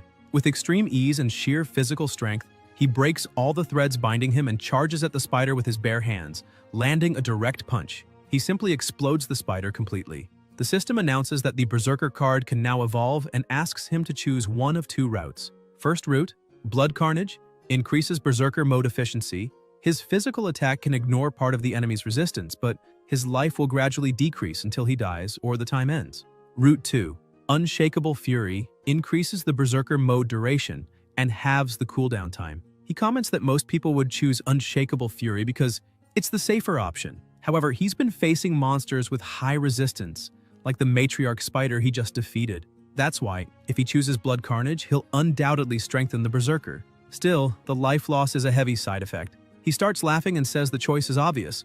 Of course he'll choose Blood Carnage, because with the regeneration he already has, he'll be able to counterbalance the side effects. Upon choosing, the system announces his skill has just leveled up. He states that with Blood Carnage active, he'll be able to deal damage even to enemies with high physical resistance. And that's the core of this skill. Other items appear in front of him and he quickly collects them. The protagonist says those are pieces of equipment he can bring back from the Abyss as an official member, especially one that he can sell for 15,000. After picking up the items, he activates his skill to recycle the rest. The system says he obtained 20 tribute points, but what excites him is discovering what kind of skill he'll get. The system shows that he obtained the rare card, Matriarch. With it, he can summon up to 4 demon spawn to fight alongside him, and evolve as they gain combat experience. Ye is surprised by this, as he now has a summon that can choose its own evolution. Meanwhile, somewhere else, the disposable team managed to find a place full of crystals. Zhou Tong is impressed, saying he didn't think they'd find a mine in that abyss. Lao Zhu points out that, besides that, those magic crystals are highly concentrated S rank. He wonders if this is another influence of the abyss during the Red Moon, since each of those crystals is worth a fortune. Without hesitation, the healer places an item among the crystals, the Eye of Argos. It marks a 60-meter radius around, allowing nearby adventurers to be notified on the map. Lao Chen gets angry about this, grabs the healer furiously, and yells asking if he's stupid, emphasizing that with those crystals they could have been rich for life. So why is he marking it for other idiots to come and take it? The healer yells back, telling him to forget about enjoying the riches, because they'll be in serious trouble trying to stay alive if anyone finds out they're hiding something like that. The warrior approaches and says the disposable team's job is only to pave the way to the bosses. If they die, it'll be called an accident and no one will care. Experiencing this firsthand, Lao Chen is speechless, thinking about the word trash. He remembers how he used to behave, kicking, hitting, and shoving disposables, saying they were just garbage, and that it made no difference if they lived or died. However, he also remembers the moment he was recycled. Extremely irritated, he looks to the side and sees that the protagonist clone didn't care at all, just gazing in awe at the crystals. Lao Chen thinks that even if his level is gone, as long as he can get a little money, it'll all be fine. He looks at the crystals and decides to take one, thinking that if he gets good equipment to make up for his stats, maybe he can enter the main forces of the raider group. So he sees no issue in escaping with a few. However, upon picking up the crystal, a trap system is activated. A glow at the top of the cave intensifies, and suddenly a laser blast shoots between the two, hitting Lao Zhu, who was behind. They stare at the scene, wondering what's going on. Still inside the secret area, the protagonist had summoned the demon spawn. He looks at his first summon and says the level 1 spawn seems very weak and lacks combat ability. The system announces that the spawn can evolve up to level 5 demon spider with battle points, BP, and informs that 5 BP are needed for the next level. He comments that if he wants those creatures to survive in the battlefield, he must at least bring them to level 5, so he decides to invest his points there. The spawn becomes very happy with the news, and as soon as it begins evolving, the system announces that the little spawn has evolved into a silk spider and learned to weave webs. Meanwhile, in the crystal cave, the rest of the group was still shaken by their loss. Lao Chen tries to explain, saying it was an accident. However, the warrior was extremely angry for losing one of his closest companions. Lao Zheng grabs Lao Chen by the shirt and starts shouting at him, saying that because of his greed, they lost a comrade, emphasizing that Lao Zhu was the foundation of his family. He worked himself to the bone to support everyone, and now, because of that greed, it was all thrown away. Lao Chen shouts back asking if it's wrong to want to make a little money, because if he hadn't dropped to level 1, he'd be living well by now, and he adds that on top of that, he still has to deal with people like them. A bunch of idiots. Lao Zheng begins to lose his patience and curses Lao Chen, calling him a traitor. But Lao Chen fires back saying Lao Zheng is no better than him, because in that damned world, power and money are the only things that matter, along with luck. While they were arguing, someone starts to approach and suddenly begins clapping, saying those words were well said, and that he likes that kind of worldview. Caesar shows up and asks Lao Chen if he wants to join Blood Oath, saying they've got a spot open for one more. They are surprised to see Caesar there. Another man arrives and says the body of that person is still warm. Caesar says that death is common there, and just as Lao Chen said, without power, all that's left is to trade your life for money. and wanting to make money isn't shameful, just as dying isn't either. Caesar walks up to Lao Chen and hugs him, saying that those magic crystals that appear during the red moon are worth entire cities. So, if he gets one, his life is set. But he forgot to mention one little thing: the price to take one of those crystals. The price requires someone to offer a humble, useless life. Another warrior appears before the three of them, and the red-haired one says that what his boss meant is that they're going to take the magic crystals from the walls and toss them in the basket. He asks if everyone understood, because if they try to run, they'll be killed on the spot. Lao Zheng protests, saying that's impossible because they'll be challenging death with every crystal, and asks if this is a suicide mission. Caesar asks the warrior if his wife doesn't urgently need money for treatment, or if he was just joking when he said, "I'll risk my life to earn money for her treatment." The warrior feels threatened and goes silent, just staring. Caesar tells him to remember that it's not shameful to trade a useless life for money. Trembling with fear but out of options, Lao Zheng turns toward the crystals. He extends his hand, trembling, trying to grab one, but ends up giving up. He lowers himself, apologizing, and shouts that he can't do it. He starts yelling that, to be honest, he lost a lot of money gambling and is only here to pay off his debts because he doesn't want to die. Caesar says they're useless, as expected. Lao Chen analyzes the situation and realizes Caesar is extremely strong, and not even at his peak could he come close to defeating him. He decides to call Caesar boss, and says he mentioned earlier that Blood Oath was recruiting, and asks if he's interested. Lao Chen points out that he's just a fire mage, but would like to join. Caesar asks his companion if he really said that, and the companion confirms. He tells the fire mage to come to him. Lao Chen kneels in front of him and begins to say that he's willing to sacrifice his life for, but before he can finish, he's struck in the face. Caesar yells, asking if he really thought he was someone important, and says he'd never let trash like him into the elite group, emphasizing that he's nothing but a useless traitor and would be sentenced to death either way. He's just doing this to add a bit more value to his death. Caesar keeps kicking Lao Chen, saying he can be as angry as he wants because he's not leaving alive, emphasizing that he'll turn all of them into corpses and have necromancers control them to collect the magic crystals. While all of this is happening, the protagonist arrives and quickly pulls his clone out. Caesar keeps shouting that they've all already died once, but for some, it's no big deal. Zhou Tong starts getting irritated with everything that's going on and yells, telling Caesar to shut. Ye arrives just in time and touches his shoulder, asking him not to be hasty. He takes the lead and asks their leader to leave everything to him, and in the meantime, just wait in the corner. He asks how dangerous collecting those crystals could really be. The other two group members walk up to the protagonist and ask what kind of trash would show up at a time like that. But Ye just ignores them, goes to the crystals, and picks one up. Everyone runs and hides, begging him to give a warning before grabbing one, because if he keeps doing that, he'll end up killing them all. The mage asks if no deadly trap works on that brat. The redhead questions whether it's possible that the trap becomes useless after being triggered once. The protagonist thinks that even if it's a deadly trap, if he has enough luck to meet the requirements, he won't die but might get injured. Or it might have no effect at all. He's gained so many attribute points that his luck must be at the threshold where nothing happens. He keeps collecting the crystals and receives some alerts that the trap wasn't activated. Caesar is impressed and says the trap is working normally, but the boy's luck is far above 60 points.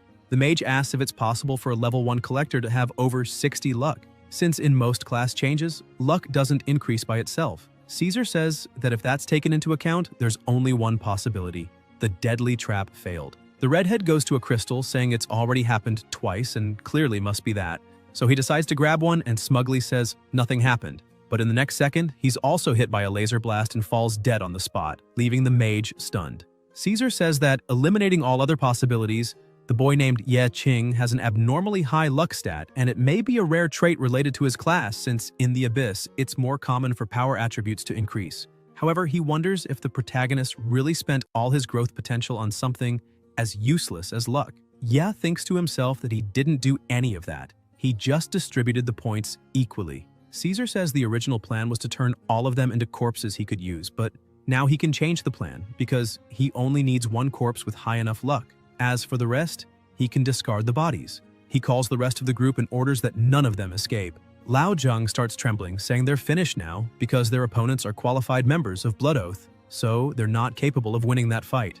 Lao Chen gets up all beaten and shouts that there's still time to run. He tries to escape with one of the crystals in his hand. The protagonist turns and asks why he's running, because the numbers are on their side. The warrior calls the protagonist an idiot, saying they're still missing one. But he corrects him, saying they're not missing anyone. Suddenly, the mage asks his companion if he heard something, and looking up, sees that small Spider-Men were coming their way. The system announces that the summon is complete. The group shouts that there are monsters there. Jo Tong starts to worry and says this is bad because now they have to worry not just about the enemies but also the monsters. Ye says he picked up some spiders along the way, so those are on their side. The leader is confused, asking how he controls those spiders and since when he can do that. Ye begins using his ability to scan the enemies. The first is a level 20 enemy necromancer. The second is a level 17 enemy berserker.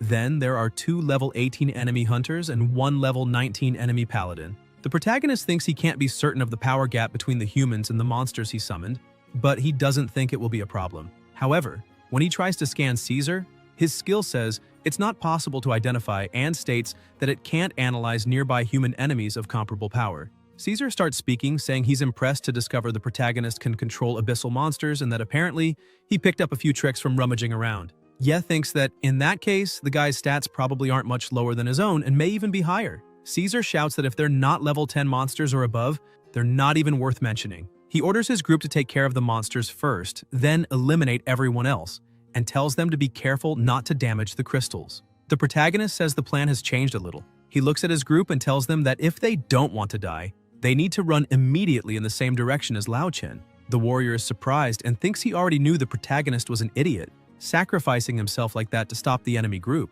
However, he thinks it's fine as long as he does it alone.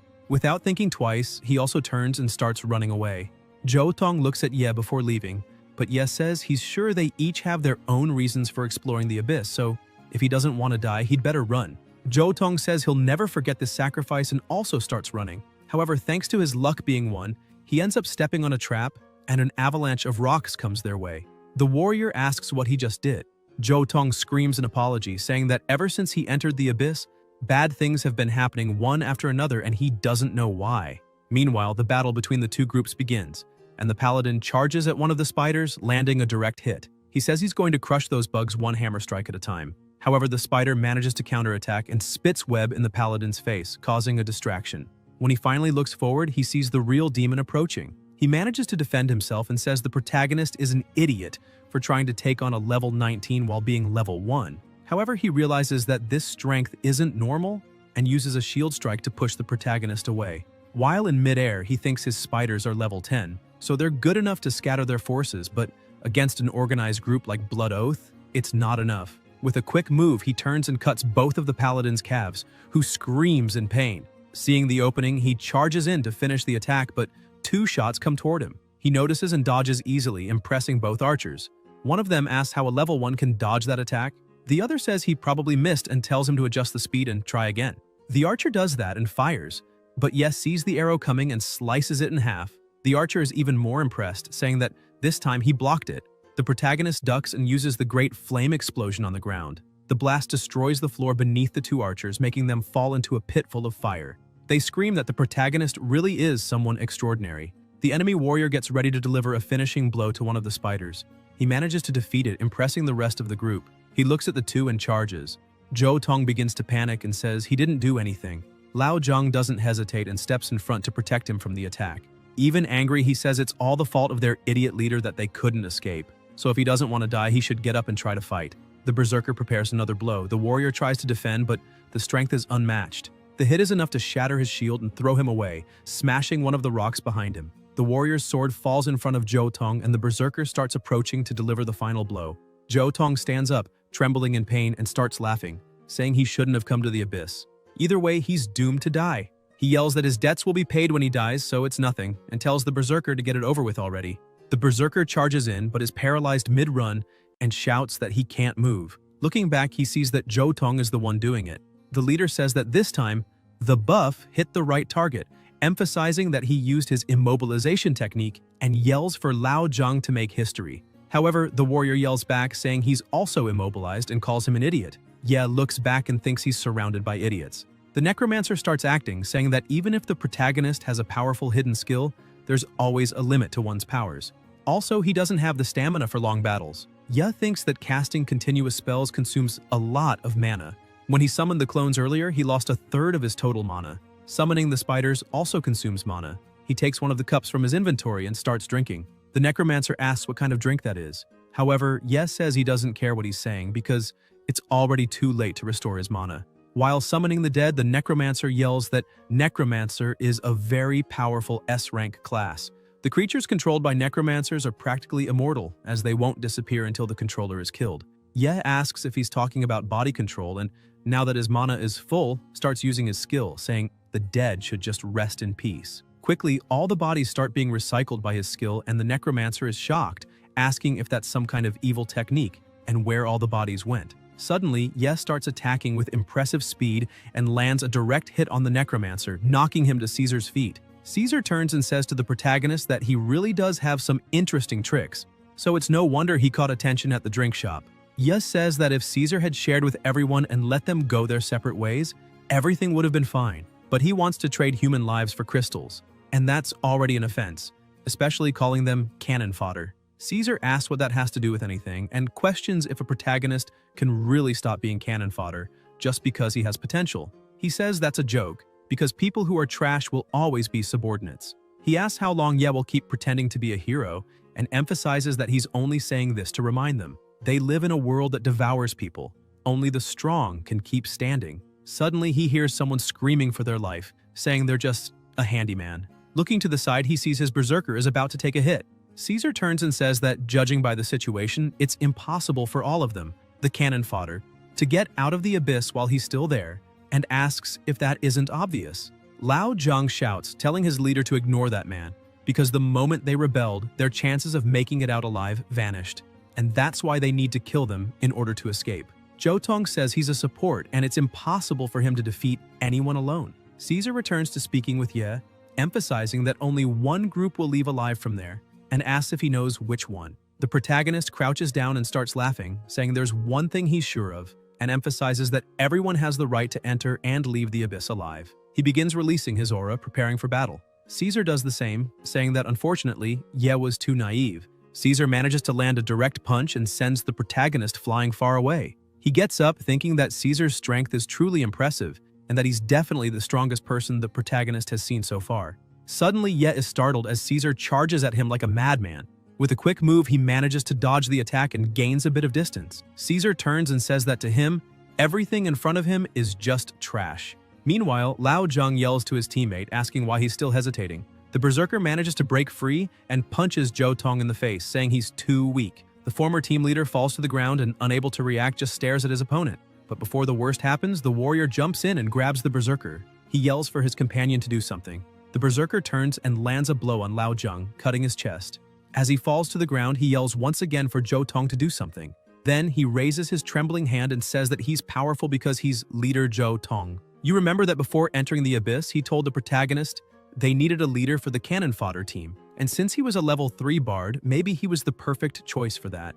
With a trembling voice, he says he only thought he wouldn't have to kill monsters with his own hands if he was the leader. He kneels on the ground, saying maybe he wouldn't have to deal with these dangerous things, or reveal that he's a complete failure. He states that he's not truly powerful. In fact, he's really just a desperate noob. He lowers his head in front of his opponent, begging for his life. Zhou Tong starts remembering things he heard his whole life, as people criticized him, saying he was the only one in the team who wasn't helping with anything, but still gained experience by casting buffs. But then another team member said he couldn't even buff the right target and should be ashamed and leave the team. Until one night, while sitting alone in the plaza, Caesar appeared, asking what his class was.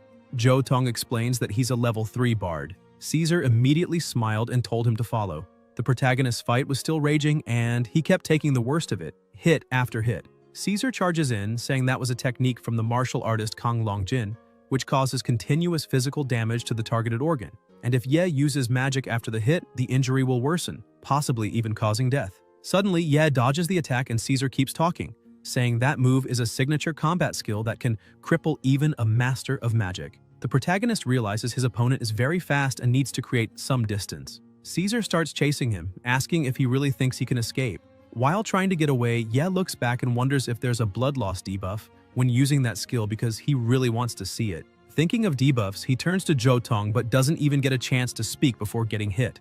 He's thrown in front of his leader. Still on the ground, the protagonist says it's useless to try to get rid of past weakness and incompetence by expecting charity from others. He emphasizes that he dreamed of having that kind of power more than any other man alive, and that also made him disappointed with his own incompetence, stating that he really is useless.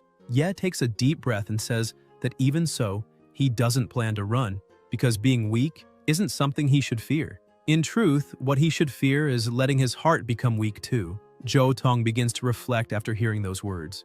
The protagonist was fighting a monster, but all the damage he tried to cause was zero, and every time he attacked, he shouted that he refused to accept it, until finally the system notified that he had landed a critical hit. 1 point of damage to the monster. The monster fell dead to the ground, and he was the only one left standing. The protagonist says he really succeeded when he gathered the courage to take the first step. He gets up and wipes his mouth, saying that's when he finally realized he had been preparing his whole life to become a king, even if he was just a useless garbage collector. Jo Tong asks if he can become a king too, and holding his sword, he says that if he doesn't get stronger here and now, he'll die. Because compared to being ridiculed, it was better to hide and avoid fights. But now he wants to get stronger because he wants to become a strong person.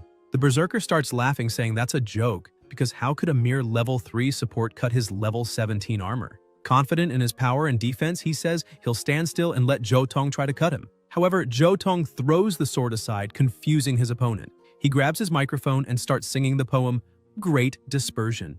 Both the berserker and Caesar are shocked by what's happening. Caesar asks what's going on there. The protagonist starts smiling and says that's because he found the best support in the world. The system notifies that he has been struck by inspiration and the status has been obtained, granting a 15% boost.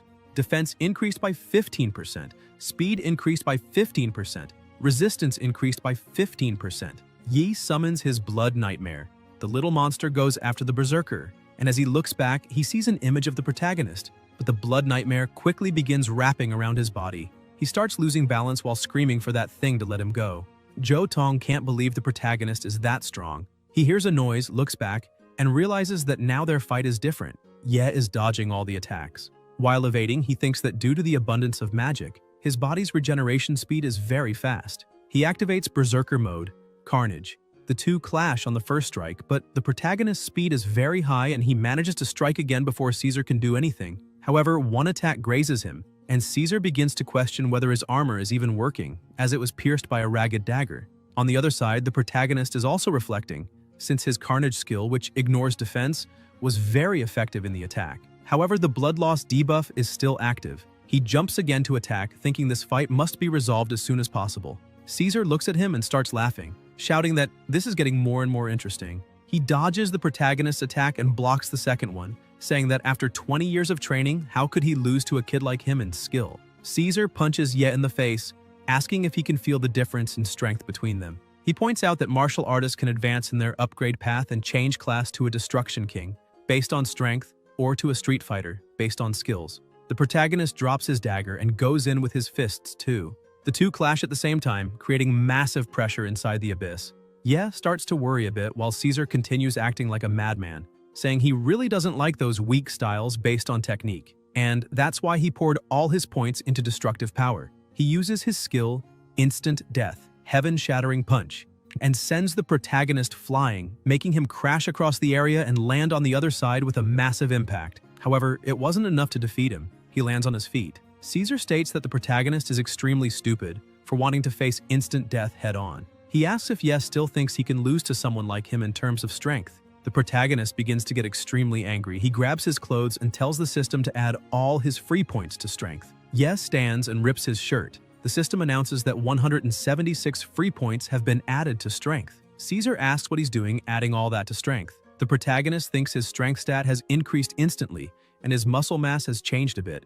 Caesar, still thinking he's superior, charges in without fear. The protagonist prepares to strike, thinking that although he doesn't know the full impact of a martial artist's combat skills in terms of destructive power, pouring 300 free points all at once should be enough to land a single decisive blow. Once again they clash, but this time one side loses badly. Caesar's hand begins to twist and he's sent flying with a destroyed hand. He starts screaming, asking how a punch with no skill managed to do that to him. Jo Tong watches that fight in shock, and the protagonist wastes no time and jumps, slamming his opponent deeper into the rocks.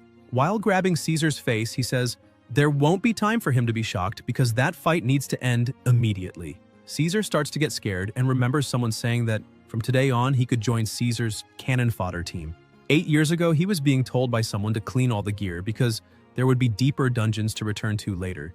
They emphasize that he had to clean well because The rule of the Lionheart hunters was that the weak are only assigned to polish boots, and he also used to hear that if he wanted to become an official member, he had to prove himself. However, it seems he's destined to be cannon fodder for the rest of his life. In a battle against a giant beast, he thinks that if he can prove he's not incompetent, then he'll be able to rise from the ranks of rookies. He thinks he needs to prove it and charges forward, landing an extremely powerful blow on that massive beast. He looks at his hands and thinks it doesn't seem so hard. He manages to bring the monster down but lets his guard down, and the monster strikes back, slamming him into the ground. In the infirmary, a doctor says his jaw was crushed, 8 ribs were broken, his heart was pierced, his liver, spleen, and kidneys were all damaged. He highlights that the entire setup inside his body cost many magic crystals, since abyssal technology can now extract high-value cells from abyssal creatures and transplant them into human bodies. The doctor notes that, coincidentally, Caesar's DNA matched the monster's, and the good news is that he'll live. The bad news is he'll become a hybrid. Sometime later, he receives the news that he has successfully proven himself worthy of joining the Lionhearts. As an official member, a shield is thrown on the ground, and a strange being tells him to wear it and become its extra arm, becoming its dog. Caesar picks up the shield and smiles, asking where his friends are. The strange being responds that those useless people are all dead. He thinks that this is a world that swallows people whole, and if you can't prove your worth, you'll be treated like trash. Suddenly, he rises and enters the unshakable mode. This skill boosts defense, destructive power, and speed. He manages to grab the protagonist's arm, surprising him. Looking at Caesar's hand, he notices it's also been restored. Fueled by rage, he lands a direct punch on Ye's face, pushing him back slightly. Caesar says that the essence of magic crystals is solidified energy and magical fury. During the blood moon, these crystals are especially powerful. He notes that because of the monster organs transplanted in him, he can also absorb the power of magic crystals. He consumes the crystals, saying he can gain power that exceeds Abyss boss level temporarily. His body begins to mutate, and the system alerts that a boss has been detected. Rodrigo Caesar has appeared.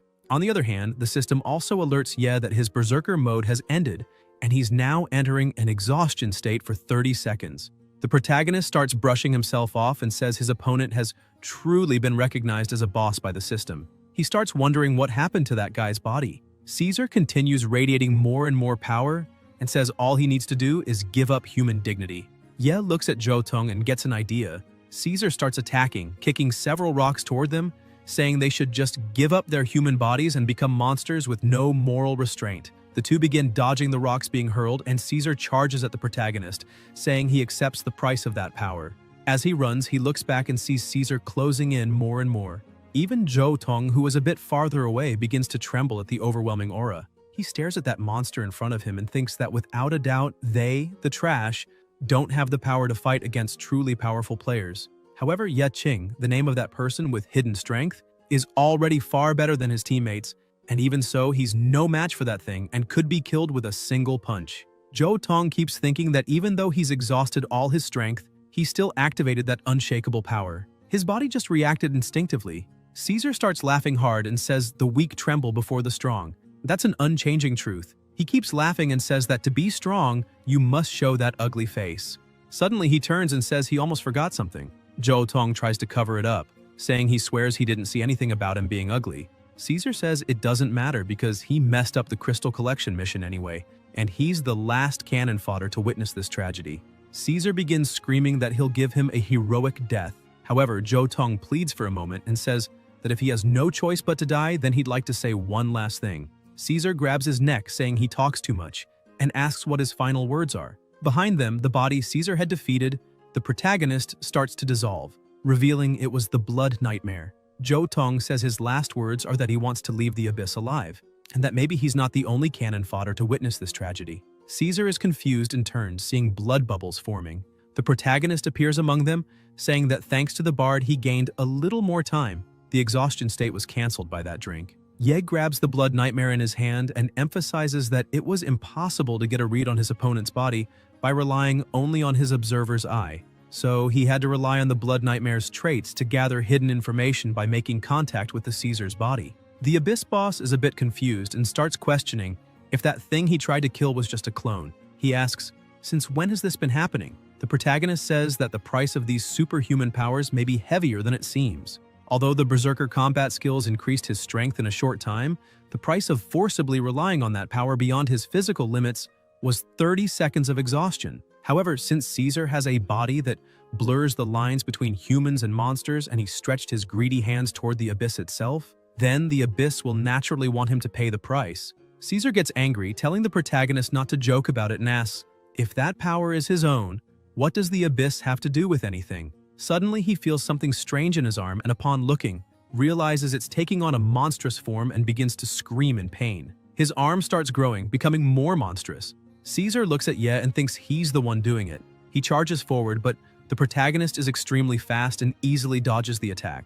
Caesar keeps trying to attack, but Ye thinks that the change in his opponent's body shape slowed him down and now it's way too easy. He keeps dodging with ease and thinks that if he had a weapon now, everything would end faster. Zhou Tong acts quickly, passes behind the protagonist and shouts. As Ye turns, he throws a dagger, asking him to catch it. The protagonist grips it firmly and tries to create some space, but Caesar continues charging without hesitation. Seeing a small opening, the protagonist blocks and with a quick move, manages to get behind Caesar and stab him with the dagger. Caesar starts feeling unbearable pain and asks if every strike is a critical. The protagonist just watches and asks Caesar not to forget that he's just a guy who doesn't bother anyone. He just put a few points in agility. Caesar starts getting furious and charges in, shouting that humiliating him will only make the protagonist's death worse because he is of a superior existence. Ye dodges again and says Caesar isn't anything special. Landing a punch imbued with flames, he states that in his eyes, Caesar is 100% a monster. As Caesar catches fire and screams in pain, he grows even more enraged and loses complete control of his body, transforming fully into a monster. Seeing this transformation, Ye says that unfortunately, Caesar is already gone. There's no saving him now. He's completely transformed. A strange aura begins to surround them, and the protagonist asks if he's beginning to hear the abyss's call. Caesar gets a bad feeling but keeps screaming that the protagonist should just die and not drag him along. Suddenly, he starts swinging at the air, screaming that he already proved his worth, so why can't he leave? He says he's not cannon fodder and doesn't want to die and keeps yelling while trying to hit nothing. Zhou Tong says that man has gone completely insane and that now's their chance. A few minutes earlier, Caesar was laughing, thinking he had won the fight. However, Ye appears behind his leader and calls him, saying his body is being swapped by the blood nightmare. Zhou Tong breathes a bit easier, saying that for a moment he thought Ye had died. The system notifies that a challenge has been activated. Win the battle without killing Caesar and earn rewards. The moment he reads it, he starts wondering how that'll be possible because Caesar won't walk out alive, and his companions wouldn't let him go that easily if they saw him like this. However, he thinks that if he completes the challenge, he'll get some rare rewards, so he'll at least try. While turning into the blood nightmare, the protagonist asks his leader to remember his words. Because he needs to find a way to snap that madman out of it, 5 seconds would be enough. Back to the present, Ye says there's no need to finish that man off. Zhou Tong asks what kind of madness he's talking about. Ye explains that monsters belong to the abyss and, therefore, cannot leave it.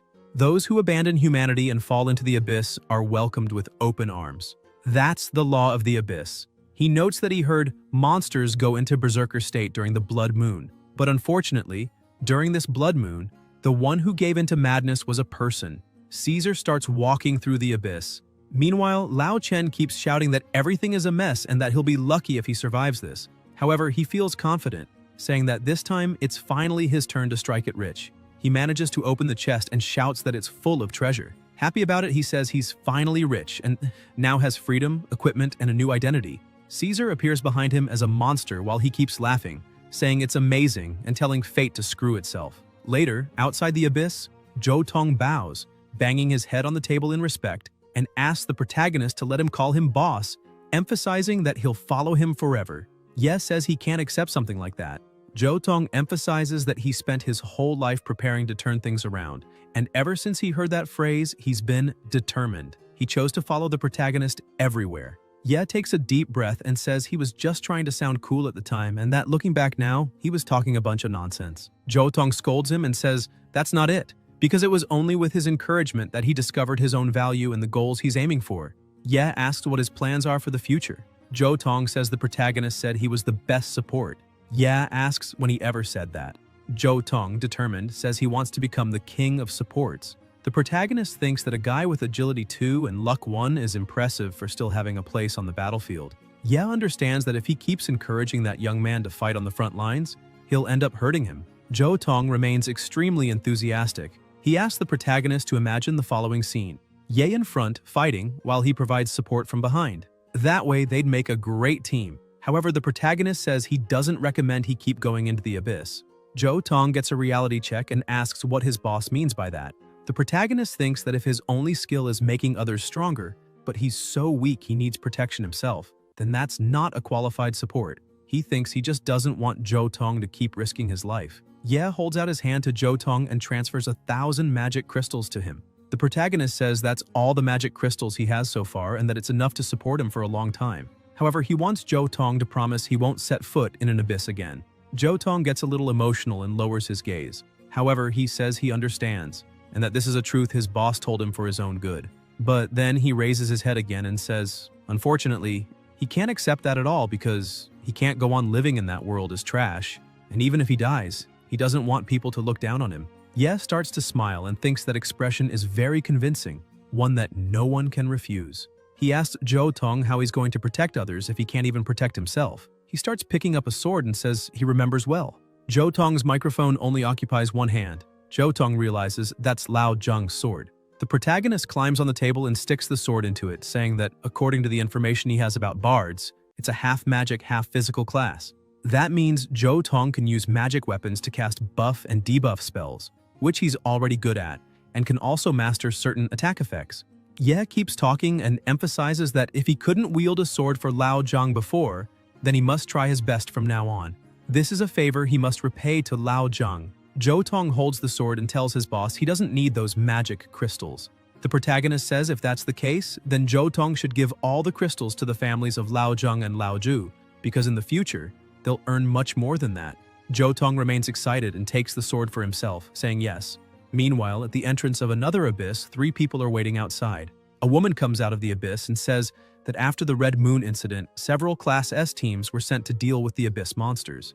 And in the depths of the abyss, they found 8 bodies, identified as members of the Blood Oath. The body of Caesar, their leader, had transformed into a monster due to abyss corruption and was properly eliminated. They also found other bodies with an identifier.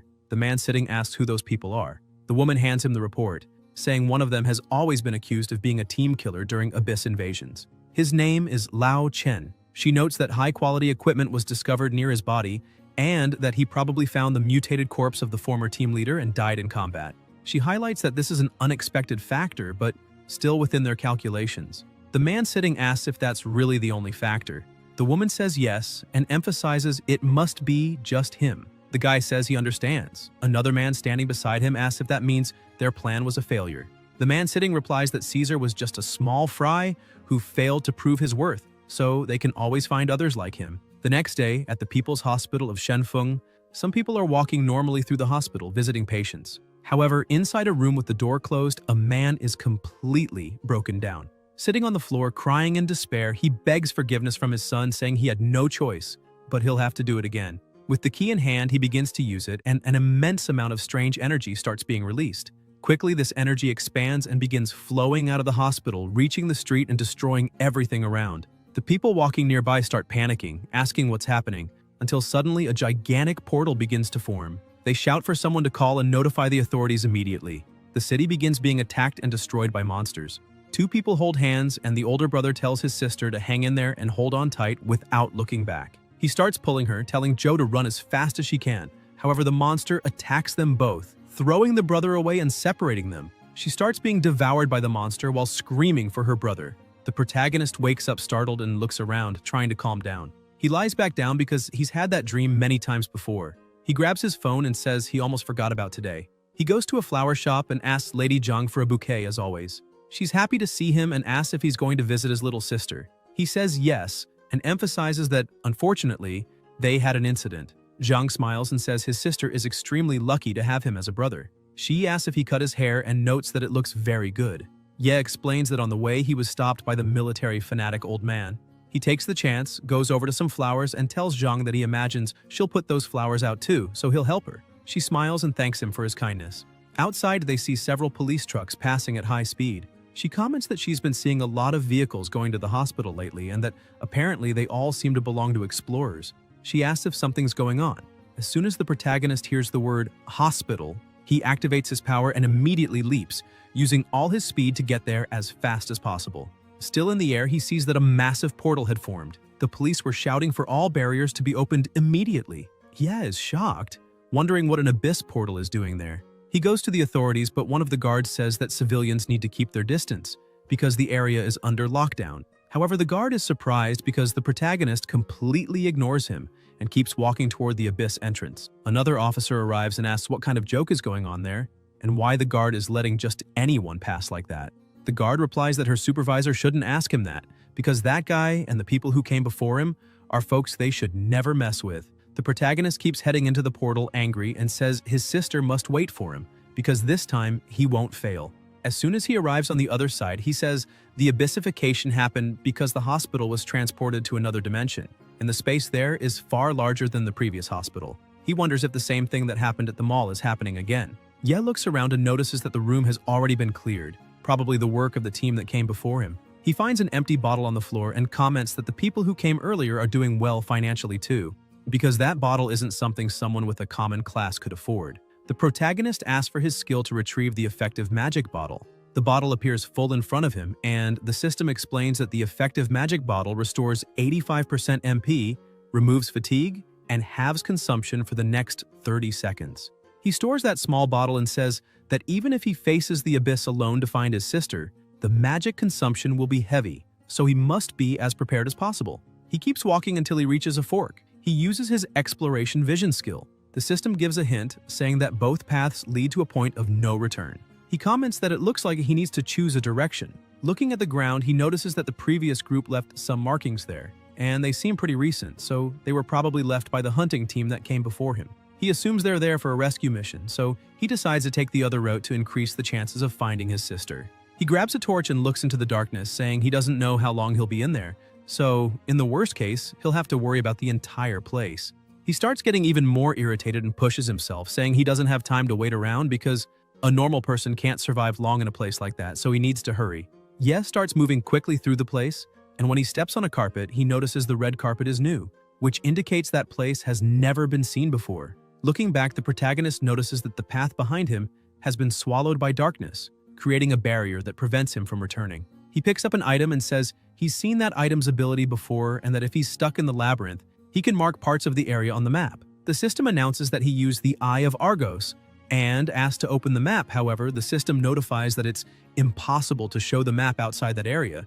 Ye says it's no wonder the others use blades to mark locations in that abyss labyrinth. The system's orientation is completely ineffective. That must be one of the so-called rules of the abyss. He hears a noise behind him and, turning around, realizes something strange is emerging from nowhere, making him wonder if that place is a trap. However, he quickly dismisses that possibility because he didn't hear any mechanism moving. He also notes that there's something strange because that room is too quiet. Suddenly, a monster starts to form behind him and gets ready to attack, but he senses its presence and dodges the attack with a quick movement. He prepares and counterattacks the monster, slicing it in half. The system announces that it's ineffective, and the monster begins to regenerate. He starts to wonder if that monster is immune to physical damage. The monster roars. The sound is so loud it makes the protagonist bleed from his eyes, mouth, nose, and ears. The system announces that he is now under the deafness status. He thinks that now he won't be able to hear with his ears, which will drastically reduce his perception. He thinks he completely underestimated the danger of that abyss, and that what he's facing there is a rule-type monster. He remembers encountering one of those 3 years ago. While lying on the ground collecting magic crystals, he notices something ahead of him. But when he looks closely, he sees they were just some statues and comments that he got really scared, but that there's nothing to worry about. He turns and goes back to collecting the magic crystals. The statues begin to stare at him and move closer while he's focused only on the crystals. As soon as he looks back again, he's startled to see the statues are already very close to him. He asks if it's possible that he's hallucinating since those statues were on top of that rock mound just seconds ago. Suddenly, another collector appears beside him, shouting that he can't turn his back to the statues and that he mustn't blink because those are monsters, weeping stone statues. He asks what that is, because just hearing the name gives him chills. The man shouts at him again, saying he mustn't take his eyes off them, and begs him to keep looking at the statues. The guy starts to explain that the monsters in that abyss follow certain rules, and that's logical. The higher the monster's level, the stronger the logic. The weeping stone statues in front of him are Class S creatures. but they usually don't attack awakened ones. However, their rule is that once you start looking at them, the bodies petrify like statues and lock onto you. As soon as you look away, they rush at you at a speed fast enough to kill most awakened ones instantly. The protagonist asks what they should do now. The man comes over to him and asks him to follow his lead. He explains that they should retreat slowly until they're out of the room and mustn't blink. The two begin walking backward, watching the statues, until they manage to leave the area. However, the protagonist trips on something and falls to the ground, scattering all the magic crystals. As a result, both of them look away, and the statues charge. The man runs, pulls a lever, and quickly closes the room's entrance. Ye, shaken, falls to the ground relieved and thanks the man, saying it's thanks to him that he made it out alive. The man keeps laughing and says the protagonist got lucky this time because if he had attacked a weeping stone statue like other awakened ones, besides realizing he couldn't deal any damage, he would have been killed in the blink of an eye. The guy keeps laughing and comments that although they're just collectors with little combat ability, when it comes to experience, the protagonist rushes at the monster using his magical skills, thinking they're not worse than the other awakened ones. He keeps moving forward, saying that if that monster in front of him has a physical immunity rule, then maybe magic attacks are its weakness. He uses the Great Flame Burst. However, he starts to feel something strange in his hand and quickly cancels the flames he was creating, shouting that it was too hot. He pulls back, asking if fire control can't be used normally. He starts blowing on his hand, saying that it's really a shame because the fire attack is the only magic attack he can master. The monster prepares to attack him, and he remembers that he still has one card left. He manages to dodge and says that the whereabouts of the ship still haven't been found, so he won't just stand in that first room without moving forward. The demonic spirit has physical immunity, but its attacks are mostly physical. That rule-type abomination is kind of strange. The monster charges at him again, but the protagonist manages to dodge. The monster gives no space and keeps attacking, pressing Ye to the limit. The protagonist says he knows he can successfully push that monster back. After dodging several strikes, he thinks he finally understands the rules and mechanisms, because the demonic spirit only materializes when an attack action is executed. The scythe hasn't been pulled out, and now he not only lost the protection of the rules that made physical attacks ineffective, but also turned physical attacks into its biggest weakness. Taking advantage of an opening in the middle of the opponent's attack, the protagonist moves in and lands multiple slashes all at once, causing the monster to vanish. The monster's energy, which was scattered around, begins to concentrate into a single point, and another monster appears before the protagonist. He observes it and thinks that a second form has appeared, and that's really interesting. However, this second form has an energy pressure far greater than the first. That aura begins to surround Ye, and he thinks that ever since he heard the scream from the first form, not only has his hearing stopped working properly, but now his vision is also starting to be affected. This makes him wonder if he should use his blood plan to try to save himself. But he dismisses that idea too, because he just used it to lure the first form's attack, creating an opening for the counterattack. Besides, his skill requires at least 30 seconds of cooldown, and his remaining magical power wouldn't support the cost of continuous summoning. The second form attacks him with everything, and he realizes he's been slashed on the shoulders. The protagonist thinks there's no way to react. The best he can do is avoid fatal blows with luck. He thinks he's just encountered an assassin he couldn't beat even with all his stacked stats. He activates his carnivorous plant card, Regeneration. The system notifies that all wounds have been successfully healed, including the abnormal deafness. He thinks he needs to increase his health so he doesn't die from a single blow. The second form observes the situation, and it surprises it. The protagonist says that the demonic spirit, in its second form, is afraid of luminous things. Even the faint light from the healing magic makes it back off. Determined, Ye begins to smile and ignites flames in his hands again. The second form hesitates, and the protagonist intensifies the flames, spreading them over his whole body. He starts to catch fire, but that prevents the second form from coming at him. The system warns that he's burning, but he keeps laughing and says things are finally getting interesting. He begins to run toward the second form, which, terrified, runs from him as much as it can. He keeps running, saying that the demonic spirit fears flames because flames are its life force. It's just an innocent soul that died in a fire. However, fire element abilities were cursed, becoming unusable. So, if he can't launch a fireball, he activates his spirit charge, saying that he himself will become the fireball. With the spirit charge, he manages to reach the second form and uses the great flame explosion on his own body, causing a massive blast. He's thrown far away while the evil spirit catches fire. The system reports that he has successfully defeated the evil spirit, however. His health is below 1/10. Additionally, the system also says his arm is severely burned, and he cannot wield weapons or cast spells. Ye starts laughing, saying that the price of that victory was a bit high, and that now he needs to wait until the regeneration skill finishes its cooldown. He looks at the second form, shouting, and says it can't burn to ashes because he still needs to recycle it. He uses his skill and commands it to recycle immediately. With that, he manages to obtain a Soul Reaper artifact. With it, it's possible to summon the demonic spirit to advance and unleash a wide-scale harvest with the scythe, dealing 5 times the base damage. If any target dies due to this ability, Despair Harvest will be activated immediately, restoring 5% of the user's health and mana. If Despair Harvest is triggered more than 5 times at once, then he will enter an incorporeal state for 1 second. In the incorporeal state, he will be immune to physical attacks and obstacles. His attack will not cause death, or the user will suffer backlash equal to the damage dealt. Artifacts cannot be equipped, as they are bound to the user's soul and cannot be swapped. The protagonist stares at the card and says that the cards he got this time are different, as it's the first time he's seen a soul-bound artifact card. Ye says that the Soul Harvest Blade seems capable of converting the dead target into human health. If summoned inside a large group of soldiers, it can wipe out the entire group in a single move. However, the cost of using the artifact is that if the attack doesn't kill the target, he will suffer the backlash of the damage dealt or even die suddenly. So, he must use it at exactly the right moment. The protagonist looks to the side and sees that the door that was previously locked has now opened. The system also notifies that the regeneration cooldown has ended. Immediately, he begins healing and asks his sister to hold on just a little longer because he's coming. In another room, something terrible was happening. A butcher was doing his work and throwing something into a bucket. Xiaozhou gets up with a bottle in her hand. She throws the bottle far away, causing noise. The monster that was near her looks to see where the noise came from. She uses this moment to get out of the pile of trash but falls clumsily to the ground. She looks ahead and sees the doll her brother gave her. Even without strength, she struggles to grab that doll, saying she will never let them hurt him. However, the doll is crushed right in front of her.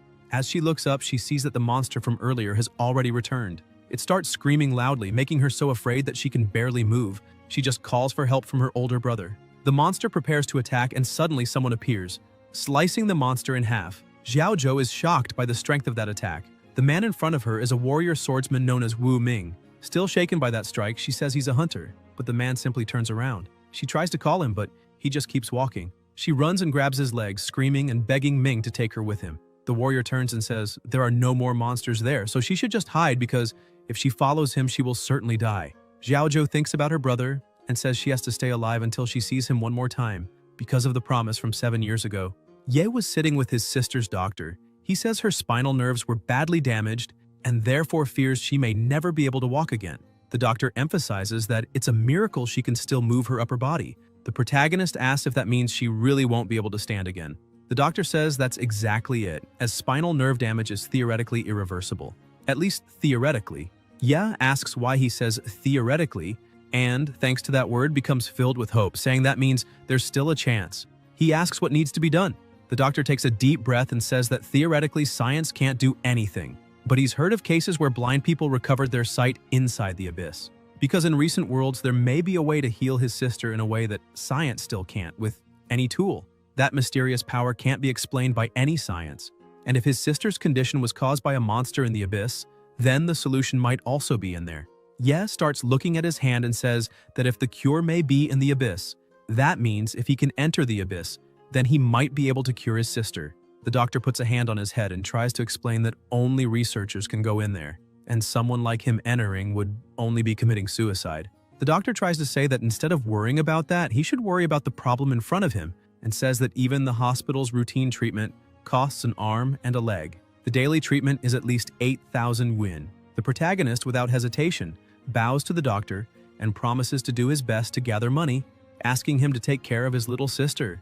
The doctor says he'll do everything possible to keep her healthy and safe. However, the hospital bills must be paid on time. Ye starts walking away, saying he understood, and emphasizes that he'll gather the full amount as soon as possible.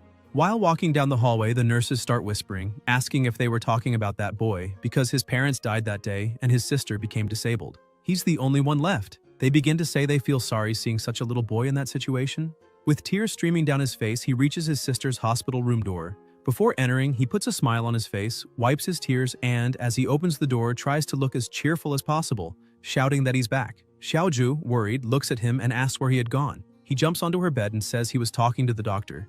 All happy, he tells her he's going to a place called the Abyss. His little sister, not knowing much about the world, asks what the Abyss is and whether it's safe there. The protagonist keeps smiling and says yes, emphasizing that it's not dangerous, and he just needs to stay behind other people. She just listens quietly. Then Ye gets up and starts to leave, but before leaving the room, he says he almost forgot. Suddenly, he turns and shows her a teddy bear. He says he won't be able to show up for a while, so while he's gone, that teddy bear will take care of her for him. Xiaozhou gets worried and says that he's her only family and she doesn't want him to put himself in danger again. She asks him not to go anywhere that has monsters.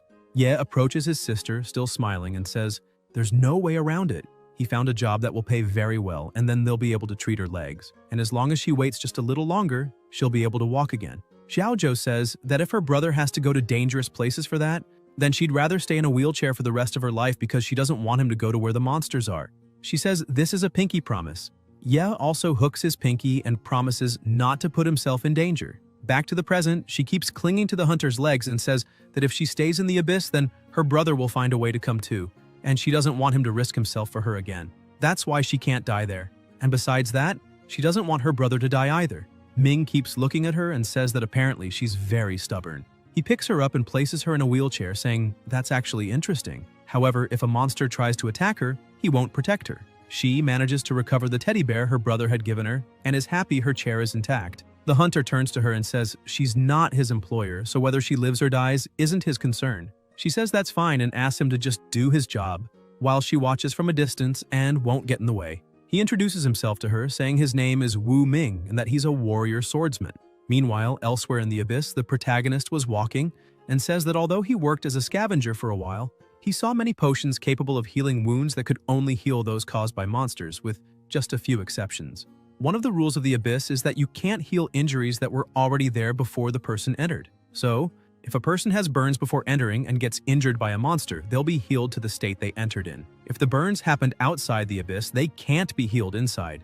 If not for that, he would already have a cure for his sister. Suddenly, he's surprised to see several bodies on the ground. He comments that apparently a nasty battle happened there, and the monsters were higher level than the hunters, so he's not surprised. He keeps looking around and sees that there are no monsters nearby, so probably someone survived. But he's surprised once again because when he looks to the side, he sees a giant guy who was sliced clean in half, and his observation skill doesn't detect any human signal from there. Most of the victims were awakened of the agile or intelligent type. He wonders if that blow was really done with brute strength alone. He starts to smile and gets excited, saying that apparently someone stronger than everyone else exists there. And to be more specific, this guy is an overwhelmingly powerful existence. Ming keeps walking while Xiaozhou follows him. Suddenly he steps on a trap and she gets scared. Some lights begin to appear on the ceiling and strike the hunter's body, making her panic and start screaming. However, the hunter remains standing as if nothing happened, and his wounds start closing immediately. She asks if they should really keep doing this and says it hurt too. Ming doesn't understand what she's talking about. 4 years ago in the ancient tomb of the abyss, the boss-level king was defeating every hunter who approached him like it was nothing. Ming was one of the hunters who entered to face him. He remembers an old man yelling at him and his group, saying he paid a fortune for nothing, that they were mercenaries and should do anything for money. The old man pointed at them, shouting that they should never forget he could buy their lives twice over. Ming thinks he's a criminal, and having no legal support, could only join private hunting parties as a mercenary. And among those crazy groups, there were some truly indifferent to life and death. They took on virtually suicidal missions and charged double for it. That old man shouted he'd give 100,000 points to whoever killed the overlord. He kept insisting that the person would get everything because he couldn't lose that treasure. The man got so desperate that within seconds he changed again and said he'd give 200,000 points to anyone who could do it. Sword warriors who gamble everything for money, like someone at a casino. The mercenaries started negotiating, saying they'd do it for 250,000. The old man agreed and promised to pay 250,000 to anyone who killed that thing in the abyss. The overlord finally appeared and with a terrifying roar began summoning his minions. The old man shouted again, saying he'd pay, so they had to kill it for him. One of the warriors shouted and two decided to attack at once, but were instantly destroyed in milliseconds. Ming also tried something, but took a direct hit and was sent flying. The overlord turned and looked at the old man. He started panicking and begged to be saved, shouting that they'd only get paid if he got out alive, and reminding them he bought all their lives. Ming started getting up and charged at the monster with everything he had. Catching it off guard, he managed to land a direct hit. The monster vanished, and a chest along with a gem appeared in its place. The old man shoved the warrior aside, yelling at him to move because he wanted to open the chest immediately. Ming got up, badly injured, and said the pay was double. The old man laughed, saying he was practically dead anyway, So what did he need money for? Was he going to spend it in the afterlife? He opened the chest laughing, saying he'd be rich, that he hadn't wasted money on hidden abyss info for nothing. As he opened the box, a strange light emerged and he was shocked to see it empty. He kept screaming, saying he worked so hard to get there, but something started happening to him. His head began to swell. That was the sand curse. The sword warrior wondered if it was cursed. He noticed some sand leaking from his own eye and questioned if he'd also been affected. In front of him was the corpse king's jewel, and whether it could be used or not depended only on him. He picked up the immortal relic, a soul-bound artifact that transforms the bearer into an undead creature. Holy and healing spells deal fatal damage to the user. Ordinary damage doesn't hurt the undead. The cost of the transformation is the loss of pain and all other emotions. Ming thought he became someone who couldn't die. After telling all this to Xiaoju, she asked if his blood was actually sand and what kind of curse it was. Ming just ignored the question and turned away. She yelled not to be ignored like that. Meanwhile, elsewhere, the chaos was on. Countless monsters gathered and charged. Ye began walking toward them, defeating one after another. He thought he had rushed too much and hadn't distributed his points carefully, so he ended up spreading them evenly. Now all his stats were over 200. Even so, before entering the next room, he had no idea what awaited inside, and going in without thinking might land him in a tight spot. Although abyss monsters weren't that strong, the endless battles were exhausting. He kept moving forward non-stop, defeating everything in his way. He leapt, looked at the remaining monsters, and used Dagger Frenzy. The system warned him his mana was below 5%. That worried him. He couldn't use any spells or skills anymore. One monster noticed a small opening and charged, but Ye was alert and said he'd have to rely on fists now. With absurd strength, he crushed the monster's head. Looking back, he saw more monsters coming. Frustrated, he shouted that it never ends. After fighting through 4 rooms in a row, his body was worn out and mana was barely at half. The small mana potions in his bag were nearly all used.